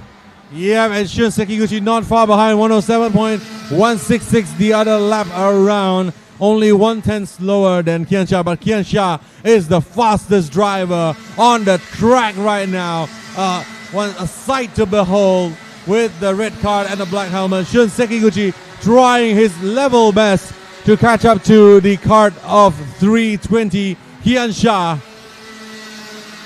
The pace is so close between the two drivers right now that it's going to be a mistake that settles it. I think if both drivers can avoid making any mistakes, Kian Shah is in the pound seats right now. 14 laps is a big ask to try and keep that gap steady for 14 laps straight. You can see there a little bit of a reminder from Kia's team and from Shun's team to just keep it nice and smooth and tidy through the first couple of corners there. We'll have a look at the lap times. It's getting closer. 107.017. Kian Shah almost teasing us with that 106 lap time in the finals here. Shun Sekiguchi not that far away. 107.094. Barely any time in it. Yeah, but Kian Shah is impressive. He's imperious. He's at the front and he's clocking lap times that are only hundredths of a second away from each other. He's doing really, really well. 2 consecutive quick laps is Kian Shah up in front there. But look at Shun Sekiguchi. His body language is telling you that I am not giving up. I am still here in the race and I am racing to win this particular race. But just look at that. Kian Shah, imperious out in front. Absolutely, but Shun Sekiguchi also really pushing the loud pedal down there. He's got the tenacity. He's definitely got the pace as well. The first 106 lap time from Shun Sekiguchi. He has put the hammer down. 106.987. The gap is starting to come down. Meanwhile, in Dominic Setiawan, 389, fighting for position as well. Further up the leaderboard with Panu, with Rajarat. That battle is still going on at the moment. So this is going to go, I think, down to the wire. 12 laps to go. Yes, indeed. But I am still very impressed by Kian Shah and his consistency. Every lap, every single lap that he's put in is only differing in terms of hundreds of seconds because he is so consistent out there. And Kian Shah is really, really a very deserving leader out in front. But Shun Sekiguchi is very exciting to look at because he is now the fastest driver on the entire track, clocking the first 106 time. Let's see if we can bring that fight up to Kian Shah. I am hoping that this happens sooner than after. Absolutely. It's going to be a little bit of a slow burn there. 0.6 seconds is still a little bit of a gap there. Meanwhile, we're having a look at Dominic Setiawan trying to chase down Panu Stiem Mongkong. The RL karting prodigy there, pushing the kart to its absolute limit. The gap is getting closer and closer as we come along there. This is one of those things that's just going to start building and building and building. It's all about when he can time the move and really push the boat out right now. Yes, and I wonder what's going through the head of Dominic Setiawan just hopping out of the DD2 car. Obviously, he would be hoping that he would have the front brakes or the second gear here, but unfortunately he does not have, the Senior Max does not have a second gear. But it is the fastest kart, the fastest machine that has been traveling around this track with a lap time of 106.987 by Shun Sekiguchi. It is a fire-breathing lap time that is currently unmatched, and it will take some effort in order for someone to top this particular lap time. Yeah, it does look as though the drivers are backing off a little bit. They do have to try and keep these tires going all the way to the end. Another 10 laps to go right now, so they're just rolling off the pace ever so slightly. But that's how you can tell that these guys are absolutely on the limit there, using every single gram of grip left in that tire. Inevitably you will have to start dropping pace right now. It's going to be down to who can manage that condition the best. Going through the S's there, Kian Shah, Shun Sekiguchi, both drivers absolutely imperious through that section. Both drivers using every inch of the track, going over the crest, down the other side. Nothing much separating them right now.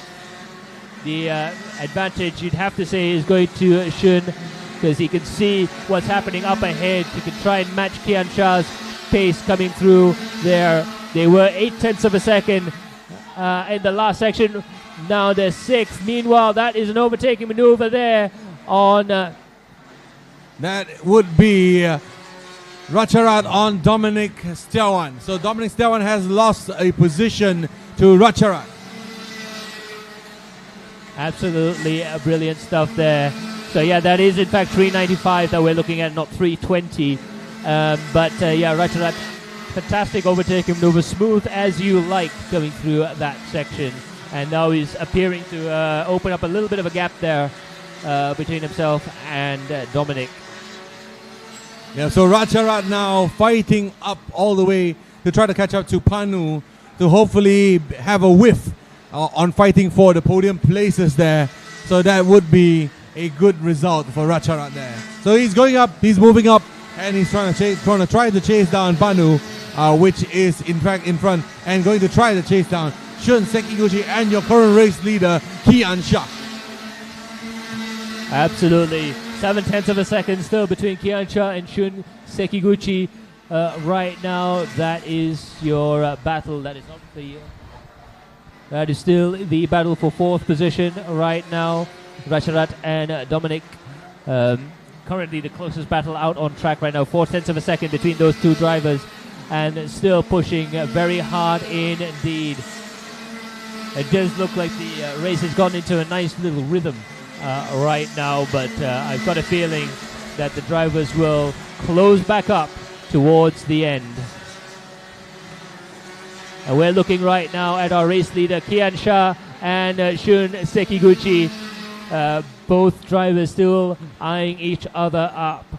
Beautiful bit of driving to go over the top of the hill here, down the other side. It's all about just maximizing their performance from now till the end of the race. It's all about pushing and trying to avoid making any mistakes right now. Let's see what the gap is coming across the line. 0.5 of a second now. 0.2 of a second faster there. And it looks like Shun Sekiguchi managing a 107.1. That last lap, Kian Shah 107.3. So the gap is starting to close up, and it looks like there's some back markers up ahead. Some back markers in the way now. This is going to be critical for the battle at the front there. Did this take any time out from Kian Shah, and did this cause the gap to be any closer? It was 0.5 seconds as of the beginning of the last lap. I think this time it is closer now. If I'm not mistaken, if my eyes do not deceive me, this should be a gap less than 0.2 now. Absolutely, going through the chicane now. We've seen some exciting overtaking moves happening into there. I'm not sure you can quite get away with it in the senior class, but I have been proven wrong on that account as well. It's definitely 0.2 of a second or less coming down towards the second to last corner, and it looks like Kian Shah will have to really worry about that kart. Number 333 has the gas on. Shun Sekiguchi is going to be slipstreaming his way down into turn 1. The gap is in fact closer. It is 0.2 of a second coming into the braking zone here now. And it looks like he's getting closer and closer, about ready to attack. Going side by side, having a look on the inside there. Is he going to go wide? He's going to go tight. He's going to go tight. Gets him under the brakes and claims it. Shun Sekiguchi reclaims the lead of the race, but Kian Shah goes side by side. Whoa. A big twitch, and he manages to get into the race lead. Amazing stuff there from Kian Shah.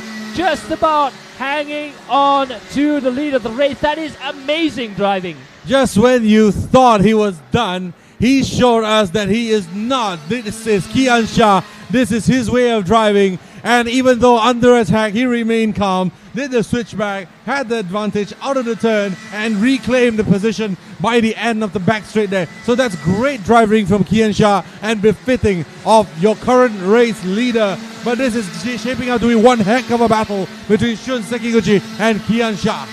Yeah, we can see there from the replay that Shun managing to get himself up ahead there, but he just bottles it a little bit coming through.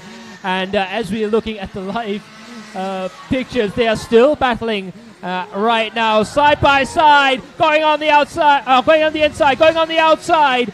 Shun looking for a way around over the curbs, and there's still nose to tail. This is going to be a very exciting run to the end. 5 laps to go. Hard on the brakes there, and it looks like the opening part of the lap is where Shun wants to make his move. Yes, and briefly for a quick moment just now, he has regained the lead only for Kian Shah to take back the position from him once again. But what this has done has brought Panu into the fight. He is now clearly, firmly in the fight for the race lead as well. This has become a 3-horse race for the race lead with 5 more laps to go. This is absolutely what Panu wants.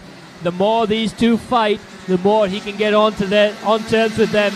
They come across the line as one. Now coming into turn 1 there, Panu holding a watching brief, but it is Shun Sekiguchi who's going to try and send it in on the inside.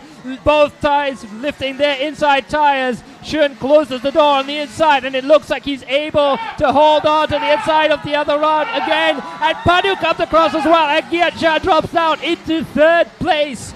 It can all change within a blink of an eye, and now Panu is the biggest attacker when it comes to Kian Shah coming into the braking zone there and comes around the hairpin there, and it looks like the number 333 kart still has it. Panu in 2nd place, Kian Shah going around the outside in through the chicane, and it's Shun Sekiguchi in the lead. Is this incredible racing as they climb the hill once again with Kian Shah now in P3. Panu sneaking up a position into P2 now across the crest, and Panu now trying to attack. Oh, here we go. Kian Shah now on the outside, on the inside now, on the inside once again. And they go another 4 more laps to go before they end the race. I cannot wait for this to roll down into the final laps. Shun Sekiguchi, although in front, is looking backwards because his position is not secure. Panu is now on the outside, on the inside now. Panu was in 3rd position, but now he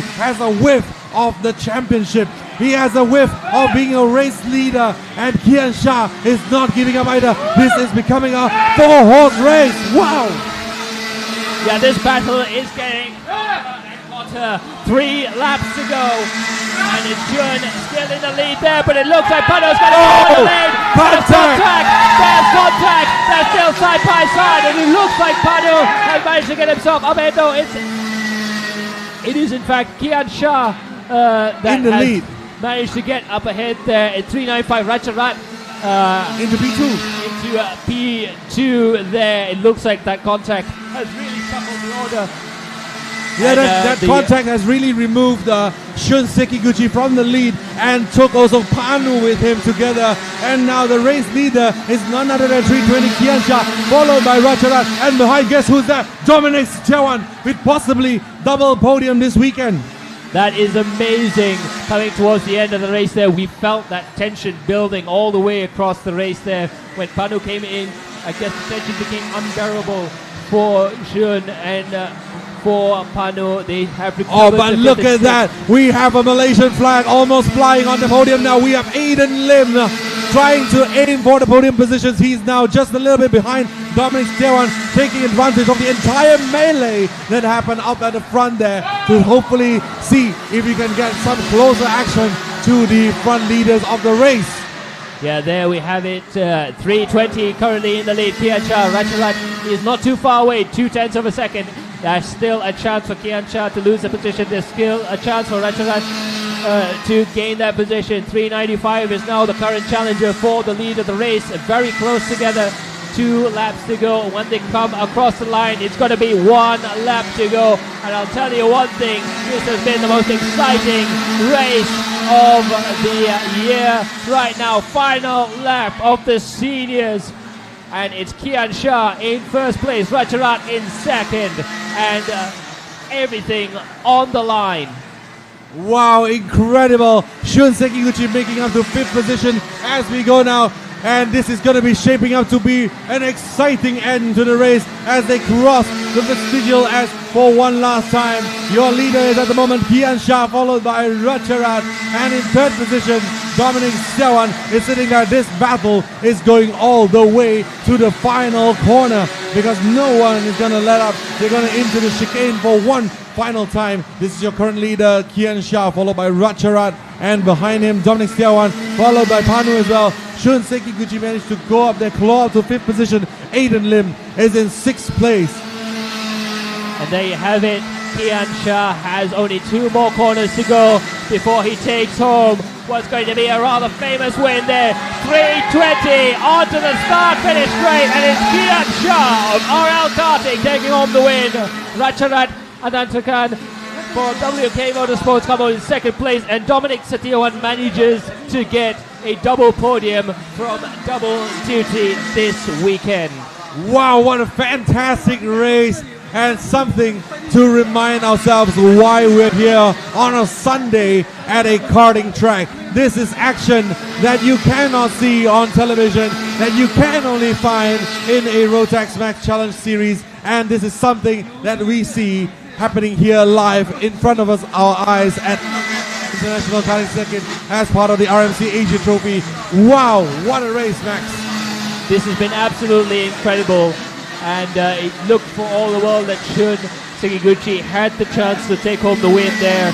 He managed to get ahead of Kian Shah, but all it takes is something to change, and that something was Panu Stemokong jumping into that battle, and suddenly the top 5 were battling for position right there. Racharat would be very happy, I think, with the 395. He would have been even more happier being in 1st position, obviously, but to get that close to Kian Shah in the final lap, I think he would have to be happy with his performance. Dominic Satyawan, again, another driver that should be very happy with his position, but that has to be one of the best kart races I've seen in a long time. Yes, indeed. And here we go. This is our finishing position. We have Kian Shah, followed by Racharat, followed by Dominic Satyawan, Panu Stemongkol, Shun Sekiguchi, Aiden Lim, Krish Gupta, Naman Kukreja, Lim Chonghan, Mio Alif, Miguel Quinones, Ethan Singer, Randall Ng, and Laksh Bafna, which unfortunately did not finish the race. So there you have it. This is your provisional finishing position for now, and until then, let's go to highlights, because we have quite a few to feature for just this race alone.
All right, ladies and gentlemen, thank you so much for joining us.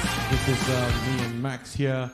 From the commentary booth, this has been an amazing day out here at LYL International Karting Circuit. We've really enjoyed the pleasure of being your commentators for the day. I'll leave it to Max to give us a bit of a closing statement from the commentary team over here. Yeah, absolutely. There's been a lot of thrills, a lot of spills, and a lot of action coming from this track. I can see the Rotax Max Challenge Asia Trophy returning to this track. The LYL circuit has definitely not disappointed when it comes to giving us action, and it's been absolutely brilliant racing. So all that's left out on the stream is going to be the prize giving right now, and that's going to be where I'm going to leave you guys and leave you with the capable hands of Kelvin T. But for myself, Max Palmer, I will see you all in the next round. Bye for now. Thank you, Max. So we will be back shortly with the prize giving, and it will be a day of prizes given to all our races today. Micro Max all the way down to Micro Mini Junior Senior, Max DD2 as well. All prizes will be given in a while, so we will join you back on stream shortly for the prize presentation. But until then, thank you for joining us on this live stream. Thank you for joining us trackside, and thank you to